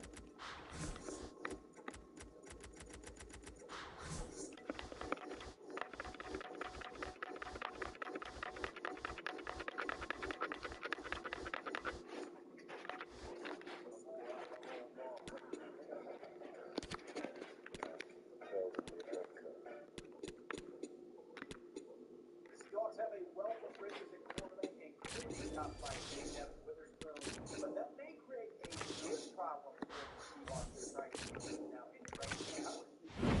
With Witherspoon and company, Rob Rangel breaking it all down on our Wednesday installment of Locked On Seahawks. You are Locked On Seahawks, your daily Seattle Seahawks podcast. Part of the Locked On Podcast Network. Your team every day.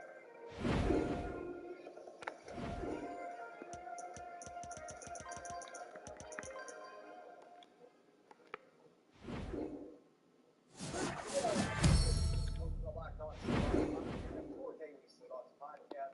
Part of the Locked On Podcast Network every day. Glad to be joined by my co-host, Rob Rang, and a special thanks to all the 12s out there, whether you're listening out in Washington.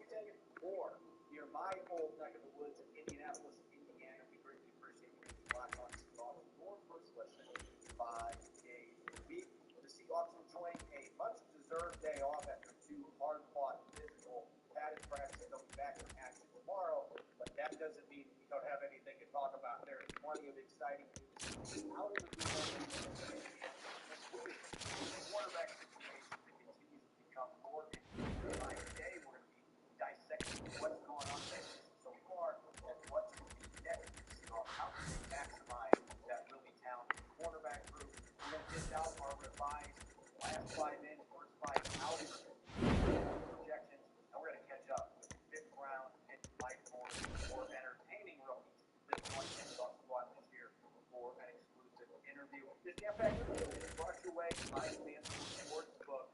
This is brought your way by FanDuel Sportsbook, the official sportsbook of the NFL. Make every moment more. Visit FanDuel.com/LockedOn today to get started. Now, for your lead story in our Wednesday edition of the Locked On Seahawks podcast. When Seattle made a somewhat surprising selection, at least for some people a surprising selection, drafting Devin Witherspoon 5th overall, they took what was already a talented young secondary and further bolstered that group. And so far in training camp, that talent and depth has been on display. One of the big storylines for the Seahawks, Trey Brown and Mike Jackson have been driving two of the standouts in training camp at the outside cornerback position. Witherspoon had his best practice so far on Tuesday.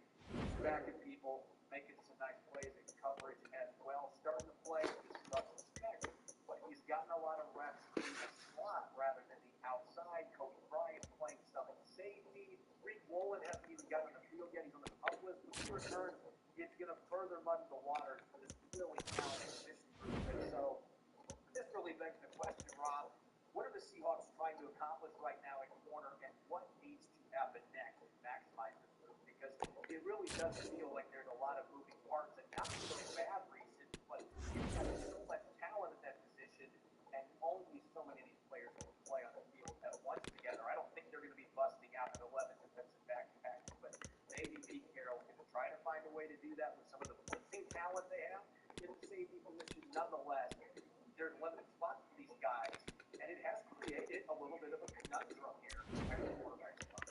Yeah, it has, because there's just so much talent in the Seattle has quarterback position. That's why it was a stunning selection, in my opinion, with the 5 overall. Not that I didn't think that it was I had him going to my final mock draft one, pick later to the Detroit Lions, number 6 overall. So I certainly believe that he was worthy of that spot. But you mentioned the impact that Rick Woolen had a year ago for the Seahawks. Mike Jackson, the veteran, was absolutely terrific.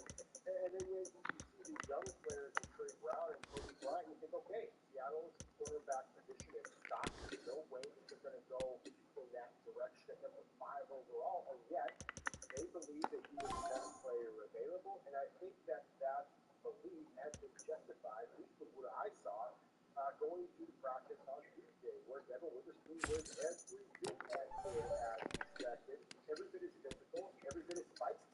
And I think that when you add players like that to your defense, almost by definition, it's going to get better. And I think that this is something that some Seahawks fans out there, when they think of the cornerback position, all they're thinking about is pass defense. And I think that Devin Witherspoon is also going to have a huge impact on Seattle's running game. And that's why I am not overly concerned about the fact that Witherspoon is lined up as often as he is the nickel cornerback spot. Because again, I think he's going to be able to provide some run support there. And I also believe that this is not any type of a slight to Mike Jackson or to Rick Woolen or to Trey Brown, all of whom are starting with straight on the outside. I think it is a testament to their talent. And Devin Witherspoon's going to have to work his way up. And Carroll and Josh Snyder, they are not in the habit of just handing over jobs, regardless of how high they might have selected them on draft day. Yeah, there's this narrative out there, and to an extent I understand it, because for a long time, slot corner was viewed as a secondary position in the secondary. It was a specialist position only with a handful of snaps per game. But it's 2023. Things have changed tremendously. This is a passing league now. And it's tough for me to say that being a running back guy, but it is a passing league. Teams like to air it out. And if you don't have a really good slot quarterback that not only can play coverage with all that field, you got to cover both sides. You don't have the boundary to protect you. Not just that, they can't come up and stick people in the run. Teams exploit that. They scheme to take advantage of that. And so I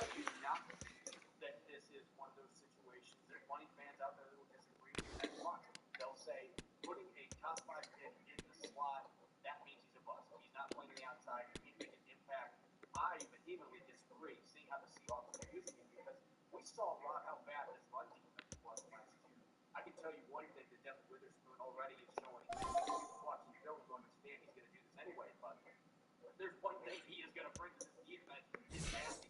This guy is going to come up. He's going to smack you. He's going to play the run. He got a sack in practice yesterday, blitzing off the edge. He's a really good blitzer.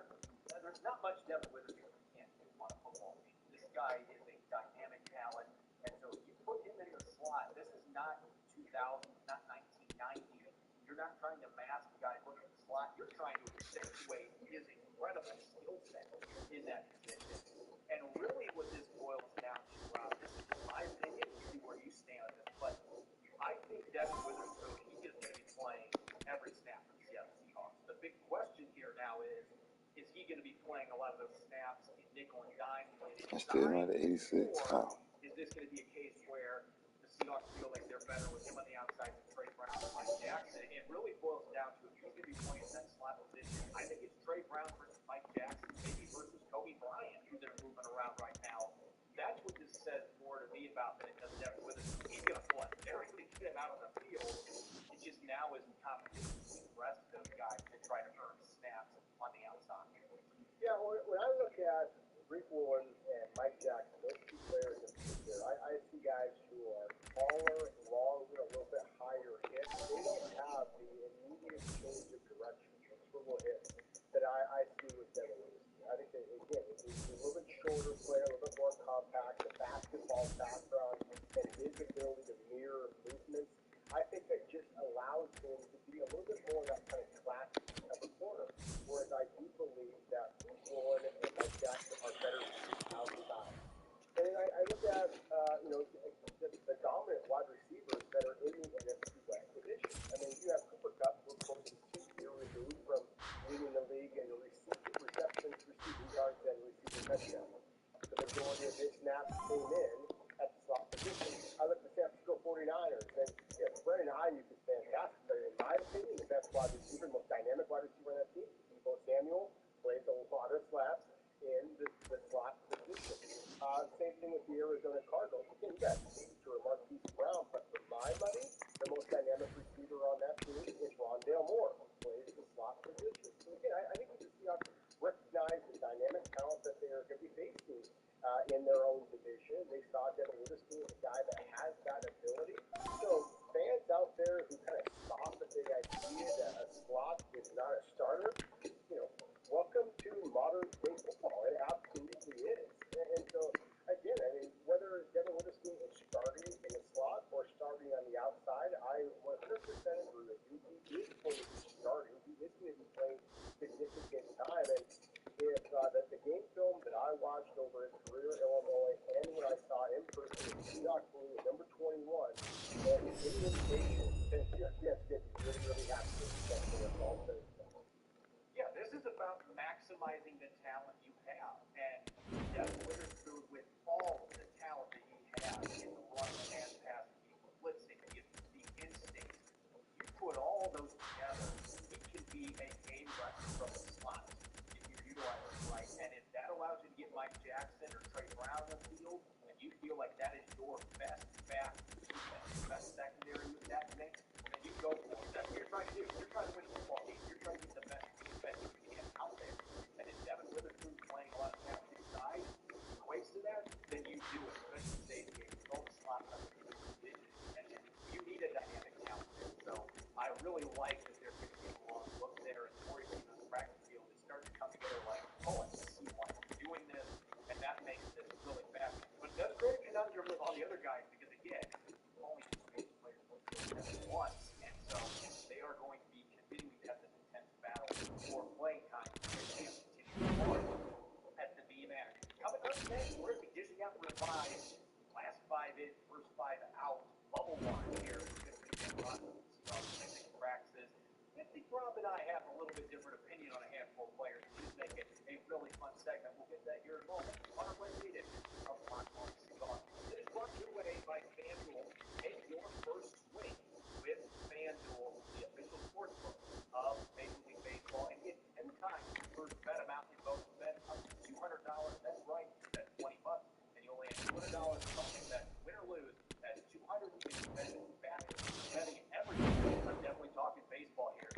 Plus the money line, the over under. Do you think it's going to hit the first home run of the day? Is all they have to say secure is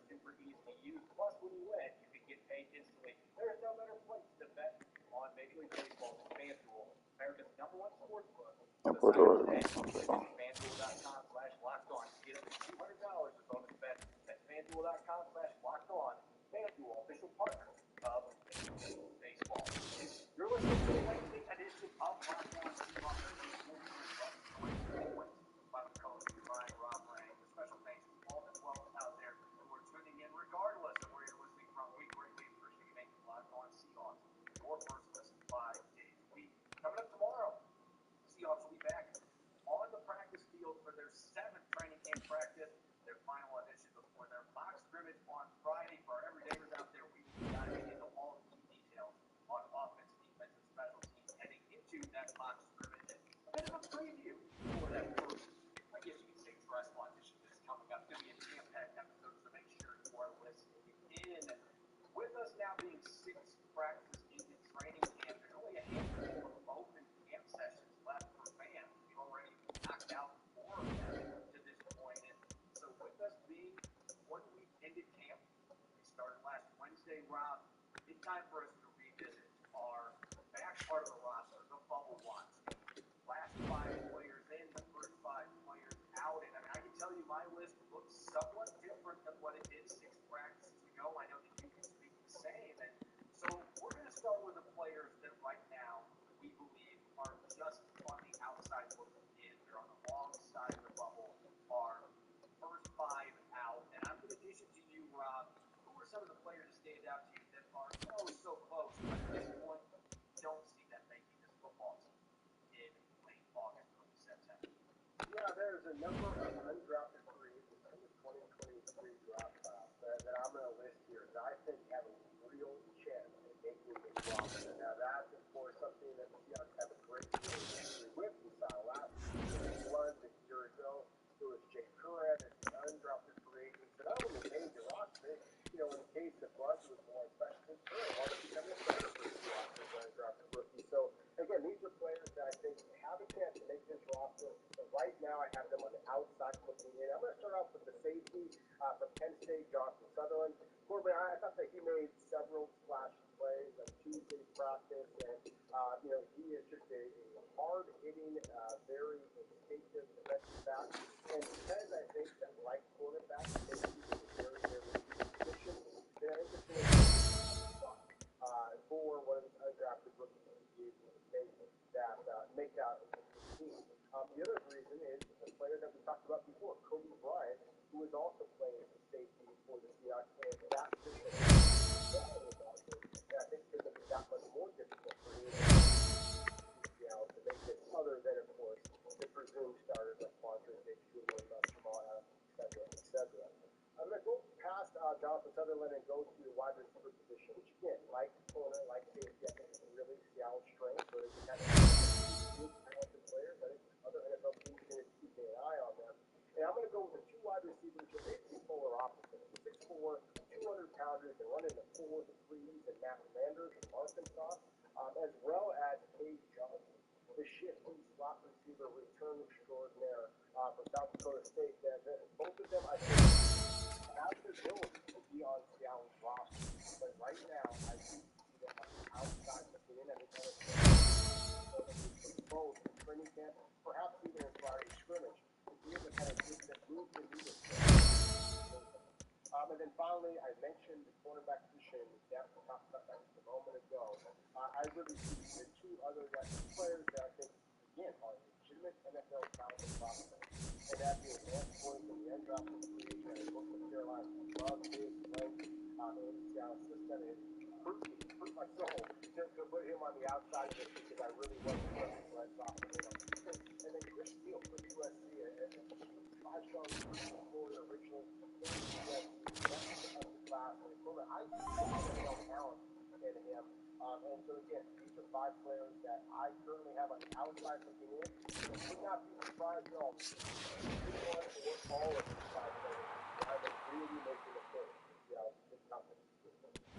Yeah, all 5 of those players, you can make some arguments, at least for them being on the bubble. It's kind of like the NCAA tournament. These are guys that are trying to get on the right side of the bubble. And for me, I've got a few similar players to you on this list. In this particular one, you and I both agree Matt Landers. Matt Landers is my last one out in that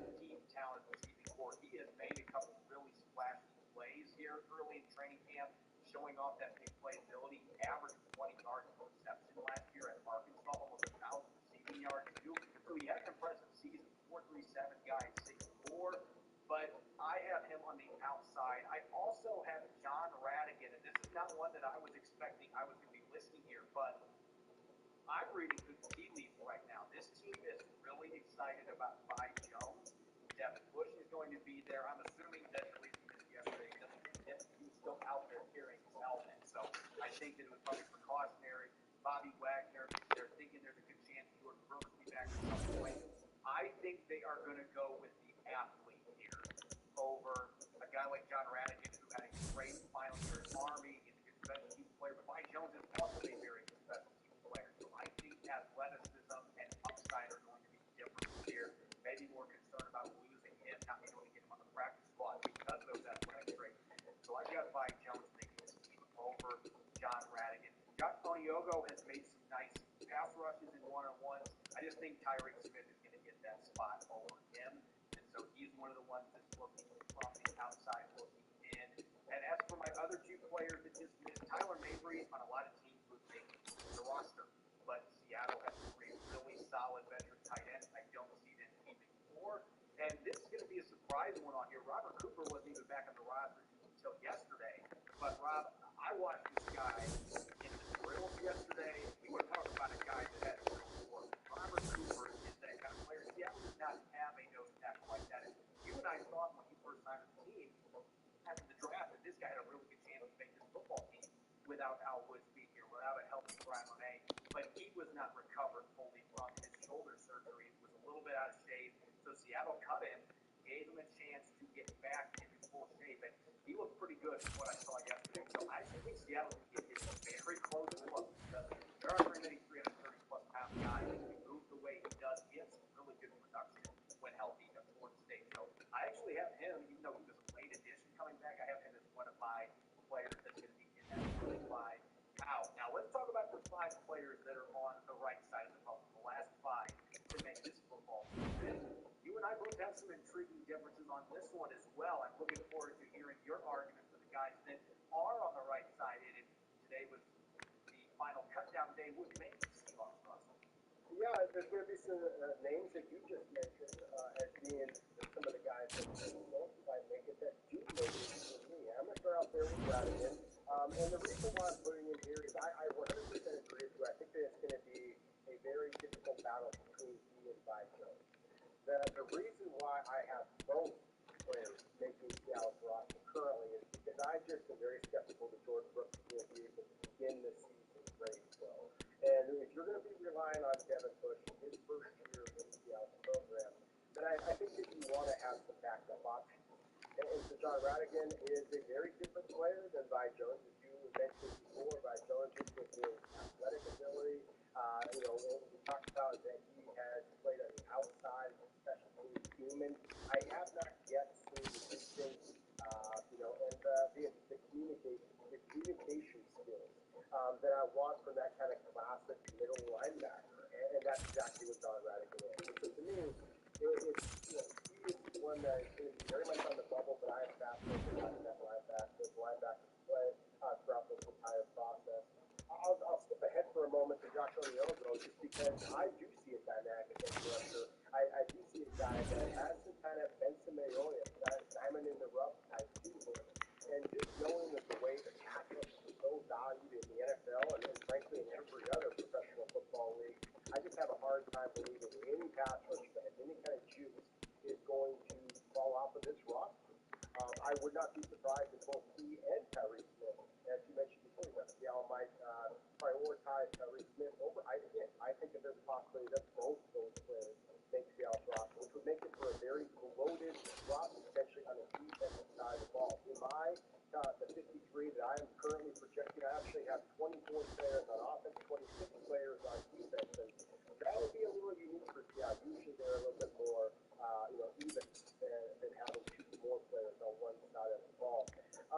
Finally, I would kind of go to some of the other players. Austin Bailey, for the same reason that we mentioned before with Robert Cooper. I think that's going to be an interesting battle between the two. But again, Brian Monet possibly most likely beginning the season on the pup list. I think it's going to open up the spot for one of those mid-stage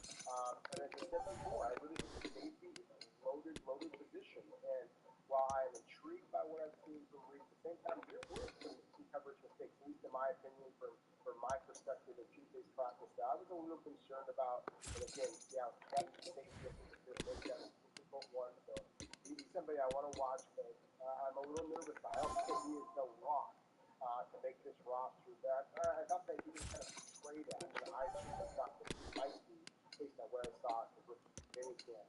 And then finally, Jalen McKenzie, all of the offensive linemen for him that I watched, he was the one that kind of surprised me the most. I was impressed by his athletic game, and impressed by his positional versatility and his physicality. Seattle's got some big offensive linemen out there. They don't always play big. I think a guy that has such size, kind of long and strong, so much physically impose their will and create movement. I thought McKenzie did a pretty nice job of staying down to pass protection and yet also moving the pocket, moving the line of scrimmage a little bit. And because of that, he's my guy right now that I'm kind of calling my shot a little bit. And the guy that I think that people may be sleeping on, but he is very much on the roster bubble and getting a lot of attention from the outside. That's really a good segue to my list because I think Jake Curhan is very much on the bubble. And I know that he was the guy that ended up playing guard with Phil Haynes, and he was positionally he could play the tackle spot, both guard spots. So that position versatility is going to help him. At the same time, McKenzie has looked pretty solid. They got a couple other linemen there. I think Grant Highland has taken a big leap so far this year. And so when you look at the players they have there, and then Evan Brown's ability to play guard, that's really the wild card here. He wins that job, then I could see the Seahawks deciding we've got Brown as another guard option. We don't need Curhan. Let's keep a more athletic guy. So I think Curhan makes this team right now, but I think he is squarely on the bubble. I can say the same for Joey Blunt, who's had a really good training camp. It's like 35 minutes every day, and yet the same reasons that you mentioned with Derek Reed the second is there's going to be some good safeties that don't make this football team, and I think Jamal Adams is going to be back at some point this month. I'm more confident in him being back than Jordan Brooks.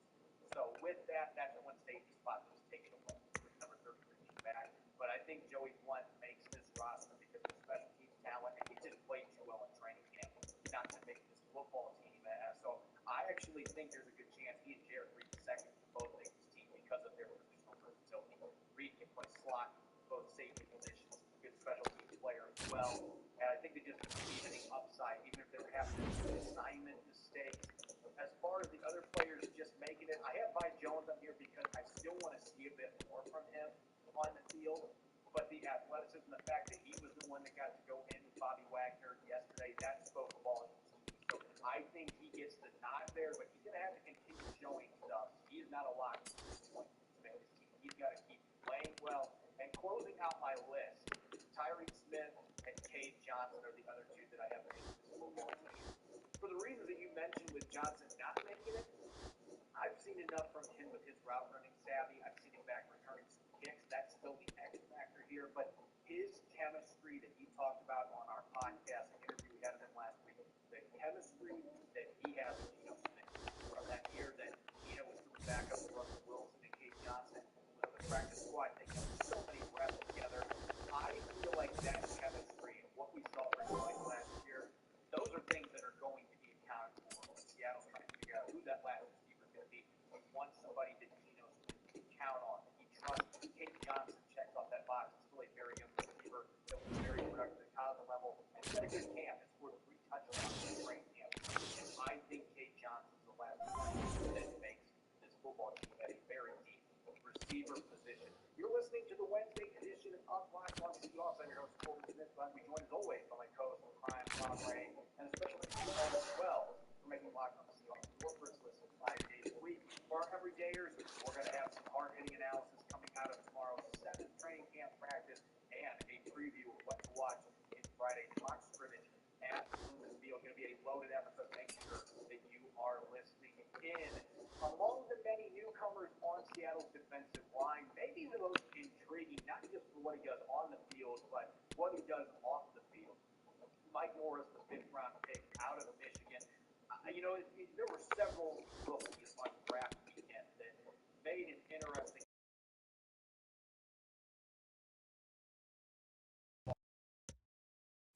Something about the enthusiasm, the passion, and just the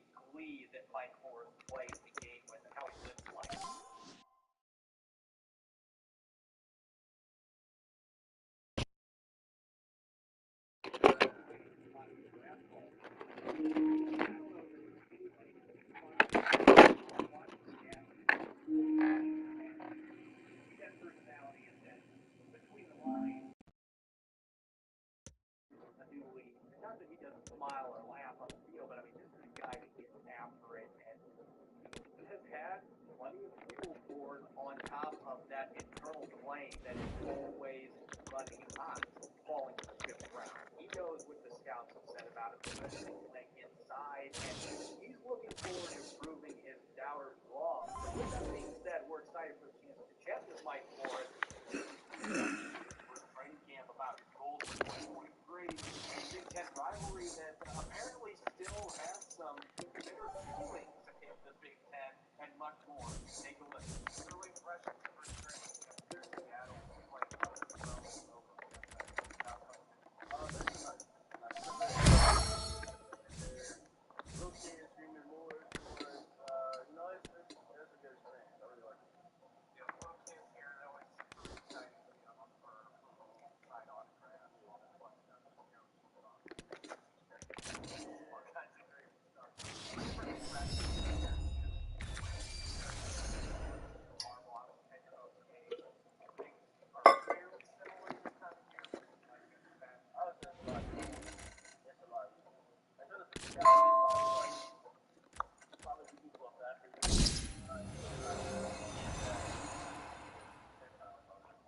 Because this on a like physical like counting that we do. Oh, on him already? Damn it! So it's 9-on-7, the whole 9, it's a lot. What's been the biggest adjustment going from college to NFL? Obviously, I've probably seen a lot of technique, high level, and I would just say they let you be athlete level. Like, you don't really play with play, but I'm not loving it. So I feel like I'm going to be a full athlete, and like obviously Indiana, Louisiana, Big Ten country, really in there watching these three games. So I've watched a ton of this, you know, and a couple years ago you get to put more inside of the stats. How do you compare the role the Seahawks have to play for you? What you get to do most play inside?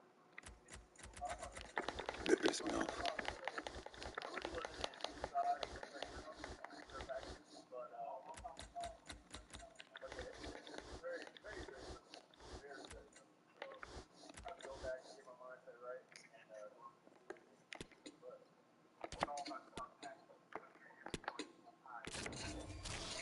Being 6'6", obviously the simple answer to this is it's got to be low, but the leverage battle, what else goes into that in terms of standpoint and stuff? Because that does create a real advantage. Yeah, it's honestly not hard to think. When you pull the ball, it's like you're learning double teams get destroyed, blocks get destroyed. So it's really mostly about being on the ball. And now it's there's a when you're in the yard, there's a wrap. So it's mostly about timing more than that offset. Yeah. You're close to 300 pounds now. Right at so obviously you guys are looking for is this where they want you to be at, or is there a goal maybe down the line a little bit bigger than that? I mean, my coach said, like, if you get 300, don't I feel like one of the big concerns is, like, am I going to get beat? Because I'm not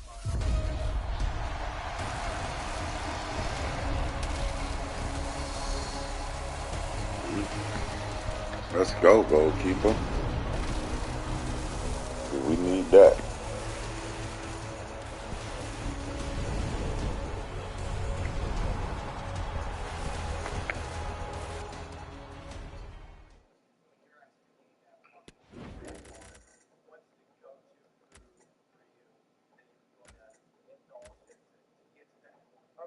I need that.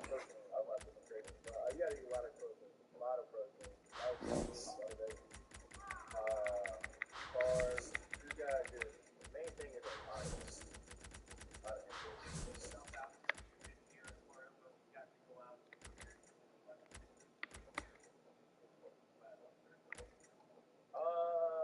no, not really. Like, I've been going to places like up on the Earl.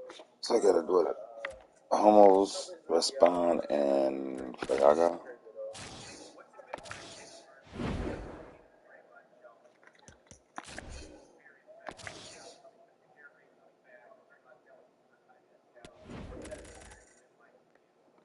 It's really cool. It's like very helpful. 87. Making sure that Almost. like I not only know my surroundings, but I'm do got that too. Maybe I'll put that on.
Do you want 87 plus or you want to get NFL. You follow Rob at Rob Rang. Subscribe and follow Locked On Seahawks on YouTube and wherever you listen to your podcast to ensure you don't miss a single episode. Starting tomorrow, we're going to be breaking down the 7th training camp practice, offense, defense, special teams, you name it. Hard-hitting analysis you love and expect from the Locked On Seahawks podcast. We'll also be previewing Friday's scrimmage coming up at the field. You won't want to miss it. Thanks for listening in and enjoy the rest of your Wednesday. Go Hawks. I think I might just get that cold.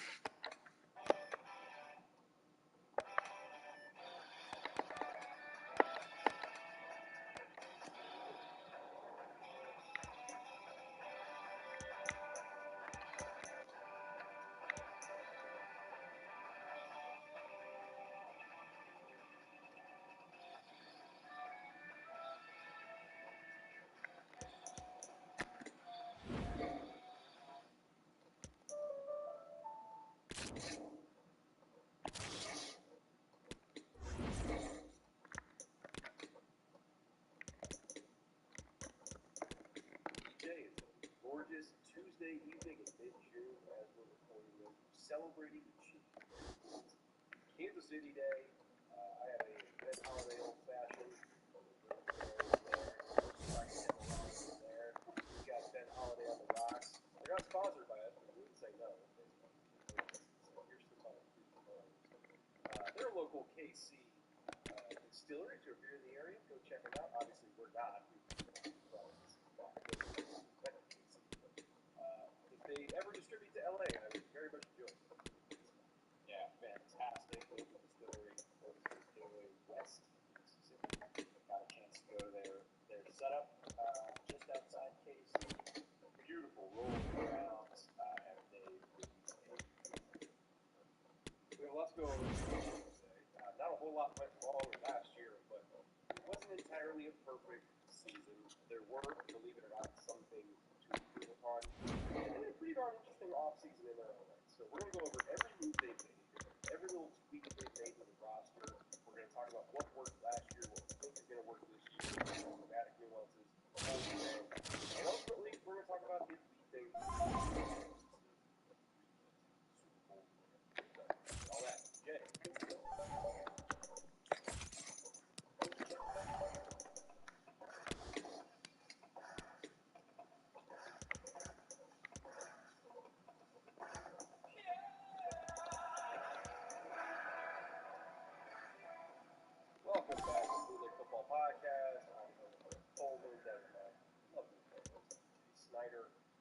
as we mentioned before, it's Kansas City Chiefs Day. They are the reigning Super Bowl champions. Dodged a couple bullets along the way, but in the end, they were the survivors on top of the hill. Lots to go over today. First things first. I'm good. We have local KC products. It's holiday burger review. So really enjoyed when you got introduced to it at Shrine. Who's the other motherfucker? Yeah, man. And then I was lucky enough to after the draft. Out there. Just a beautiful, beautiful setting. So, CBCF, CN. CBCF, CNC. first time this trip. Yeah, about to and really nothing to say no to. So 14-3 record last year, obviously first in the division. By the way, if you go back to this series that we did last year, we're one of the few, apparently, that had the balls to bet on noted underdog Andy Reid and Patrick Mahomes. Everybody left them for dead at this point last year because surely they would never recover from losing Tyreek Hill. Never ever. People were picking every team except the division last year on this podcast. We did not do that. We held firm and said, still proven otherwise. They are still team deep, and they were. Almost, man.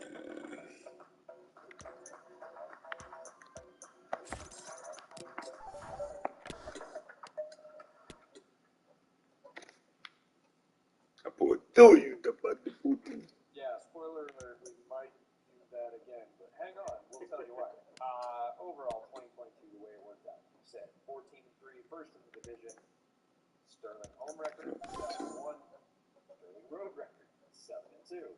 Last 5 games, steamrolled into the playoffs, 5-0, unblemished. As you can imagine, the effect of the summer for this team is also pretty darn good.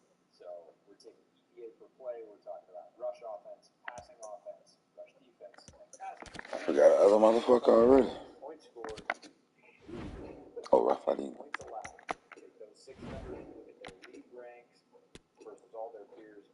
Rushing offense, 4th. This is the one you think might be a little bit lower for Kansas City. Nope, they had great rushing offense last year. Passing offense, number 1 spot with a bullet. The reasons for that, well, there's a good reason for that. Multiple, I think, you dig deeper, but at the top, the reasons. Yeah, that's right. Patrick Mahomes.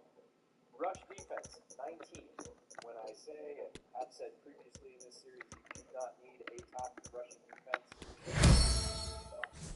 Case in point, 19 is ridiculous. Slow it down. Pass defense, 17. That's not an idiot. Offense to compensate. This is the full team-building concept. You can cover up a lot of flaws with the number 1 scoring offense in the NFL.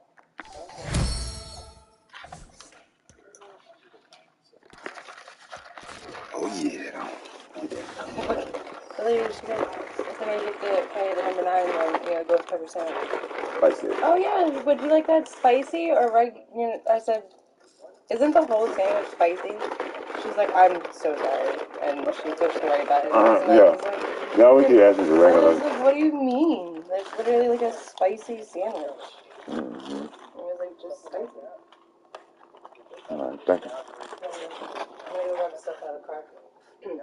I had to fill out all this paperwork, and then when I sent it to him I texted the pictures to my phone and emailed it to him like last time, and Cassandra was like, oh, they want it in like a PDF form, so I had to rescan it and send it in a different way and shit, but they should be all done with everything. That should be the last several of them. Just wait on it to go through. Huh? You just gotta wait on it to go through. Yeah. And then in the meantime, I told you I had all that time. They've already applied it, so I get like a regular check this Friday. And I have PTO sick time left over, so I'll get another check for sure.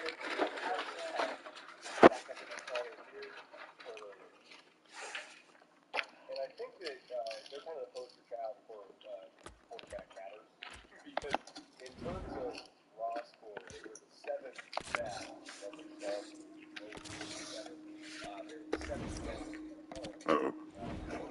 see what else we got. But they were still the best team in the league because where they were better than everybody else was back in the book. Back and I guess wide receiver one, the wide receiver ones and tight ends, but still like as far as weapons go, 88 CM. Kelsey's one of the greatest weapons regardless of position. So when you have that kind of core trio together, and makes it very hard to Philly got very close. They got Meredith, but only win that game. But ultimately, the difference is Patrick Mahomes. I liken him to the LeBron James of the NFL. And a lot of people have say, he's more like Curry. Stuff he can do as a scorer, as a shooter, right? But no, it's not. That's not the comparison. I'm not saying like he takes ridiculous shots or ridiculous passes. What we're talking about Impact. like, for instance, if you look at their passing stats, how the form is their passing stats in this offense. It wasn't the flashy, bombing down the field offense that a lot of people associate with Patrick Mahomes, or again, as I said, very comparison with Brian Flacco. It was more, you know, between between the line of scrimmage and 10-yard pass line of scrimmage. It was very quick, game-oriented offense. They were the leaders in the clubhouse in terms of 12 and 13 wins on this. A lot of tight ends on the field. It was a yak-based offense. If you look at their personnel statistics,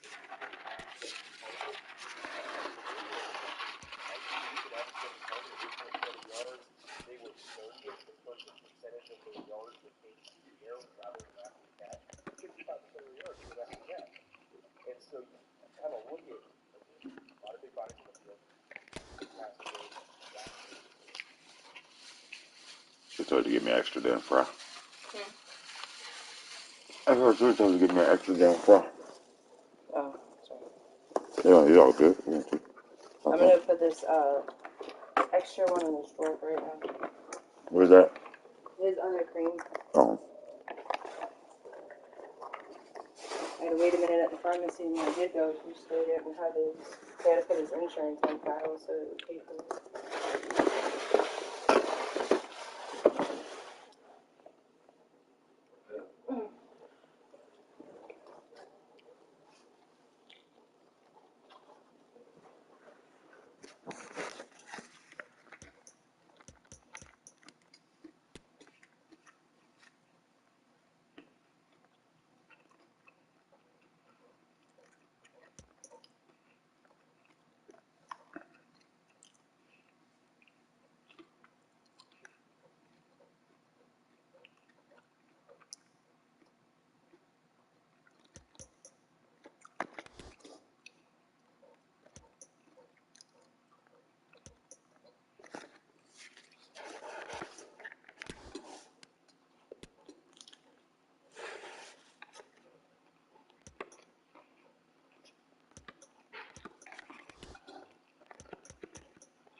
That's for Harry.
Oh, that song is good. I thought that was good.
Yeah.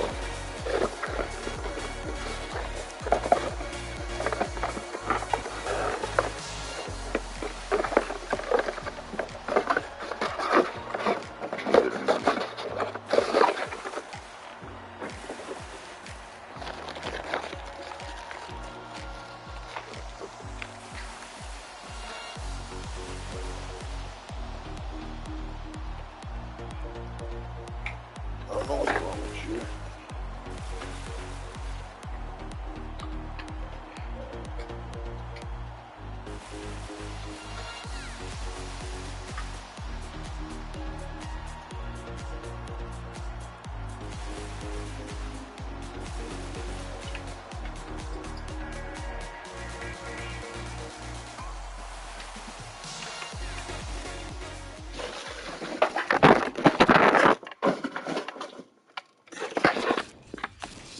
Oh, this blue. This thing purple, but I like it. Purple? Yeah, I said they call this blue. That ain't no damn blue. It's purple. Oh. I'm just talking about them. Yeah, no, she's gonna have dark blue, the baby blue. She don't know what the hell she's doing. That camo, and then a white one.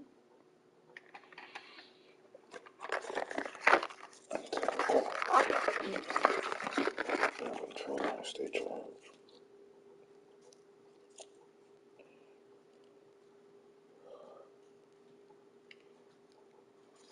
We need that. Madden's coming out. We need a new stick. We don't need no stick drift. Don't fuck somebody up.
Let's see, son.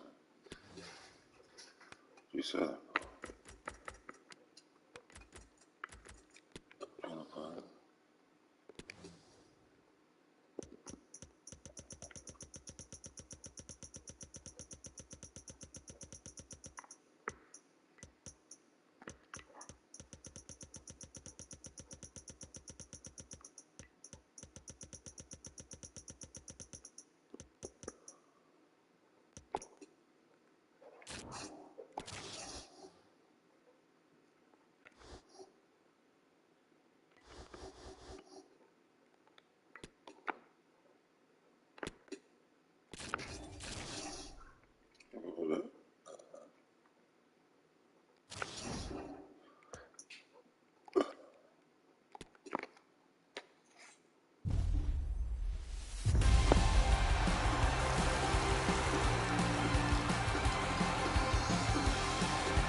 with some contracts, we need those.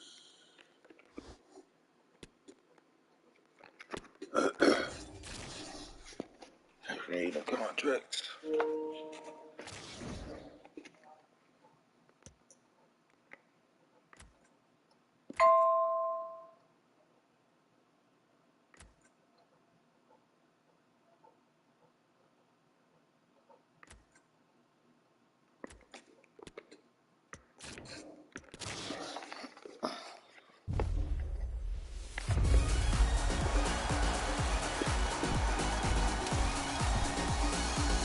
I keep getting you.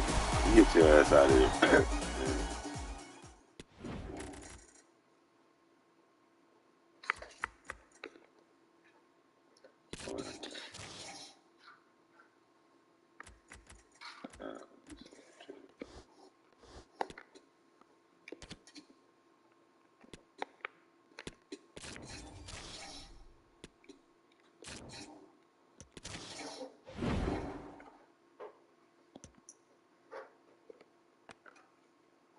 My club.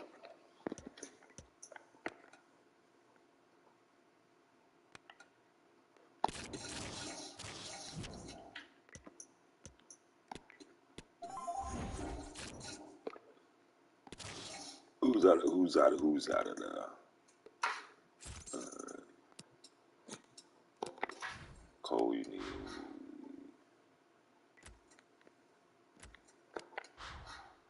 contract call. Yeah, 28 and 13.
And another strike.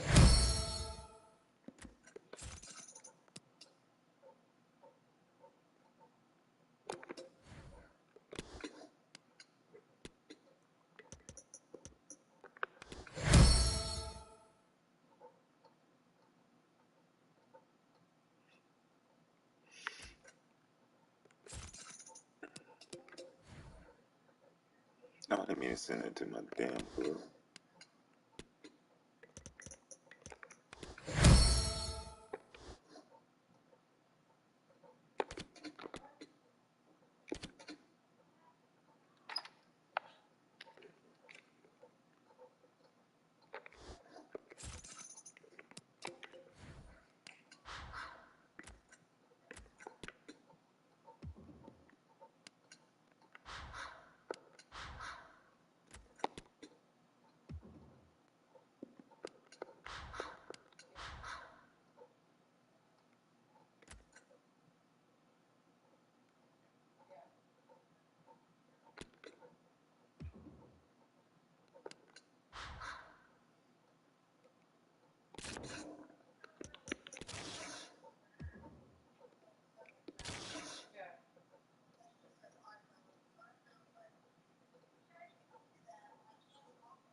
Yeah, I'm not worried about that shit. They all work and it doesn't touch buttons on its own, so it's already a win.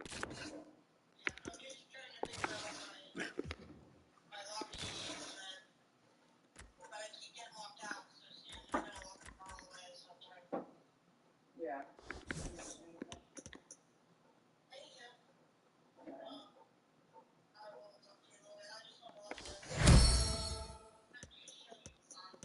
Yeah. No, that's pretty good.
my God.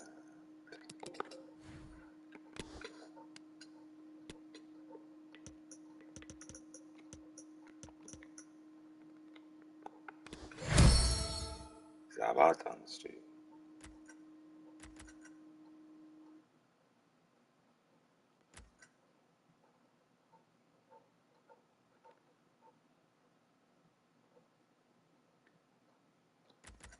So right mid back up, left wing with my left wing back up, right wing back up, striker, left mid. I can see him. I didn't see him. Can't see him. But then you're gonna have to play.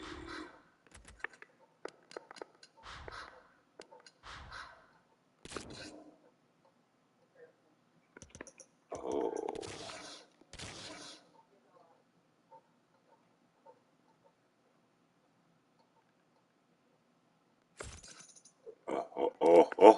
Oh.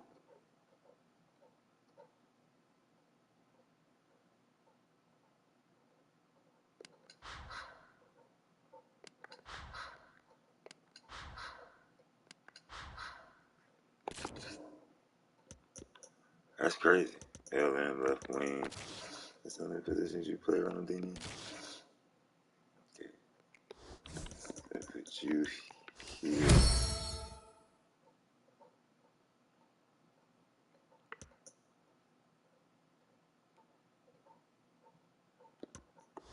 I'll put you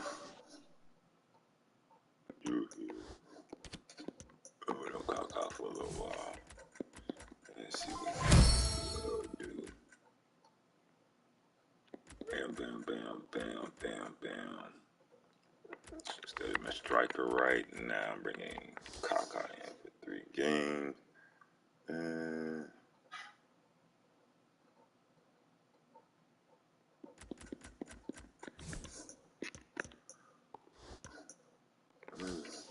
I'll be running Daniel with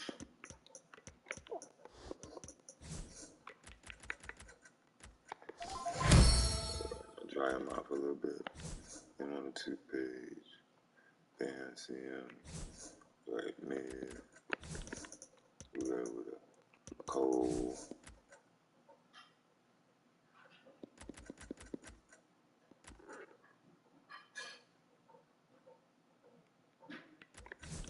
What's Cole shot? Cole got that shot. Cole got that 95 shot.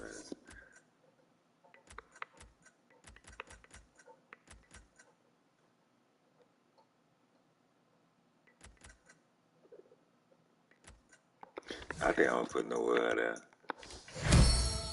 And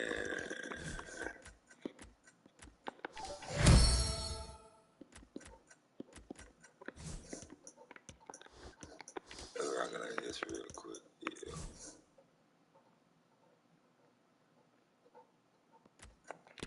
You get anybody else? I think I got somebody else.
right on your back.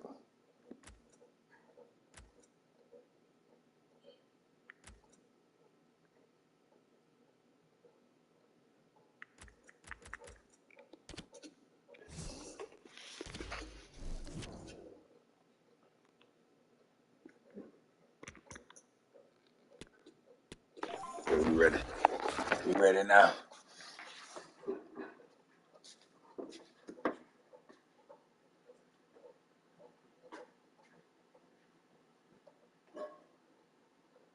Bubba? Oh, that's right. Oh, I thought that was even that. He's taking a nap still.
Actually, we'll be back. I'll be back, y'all.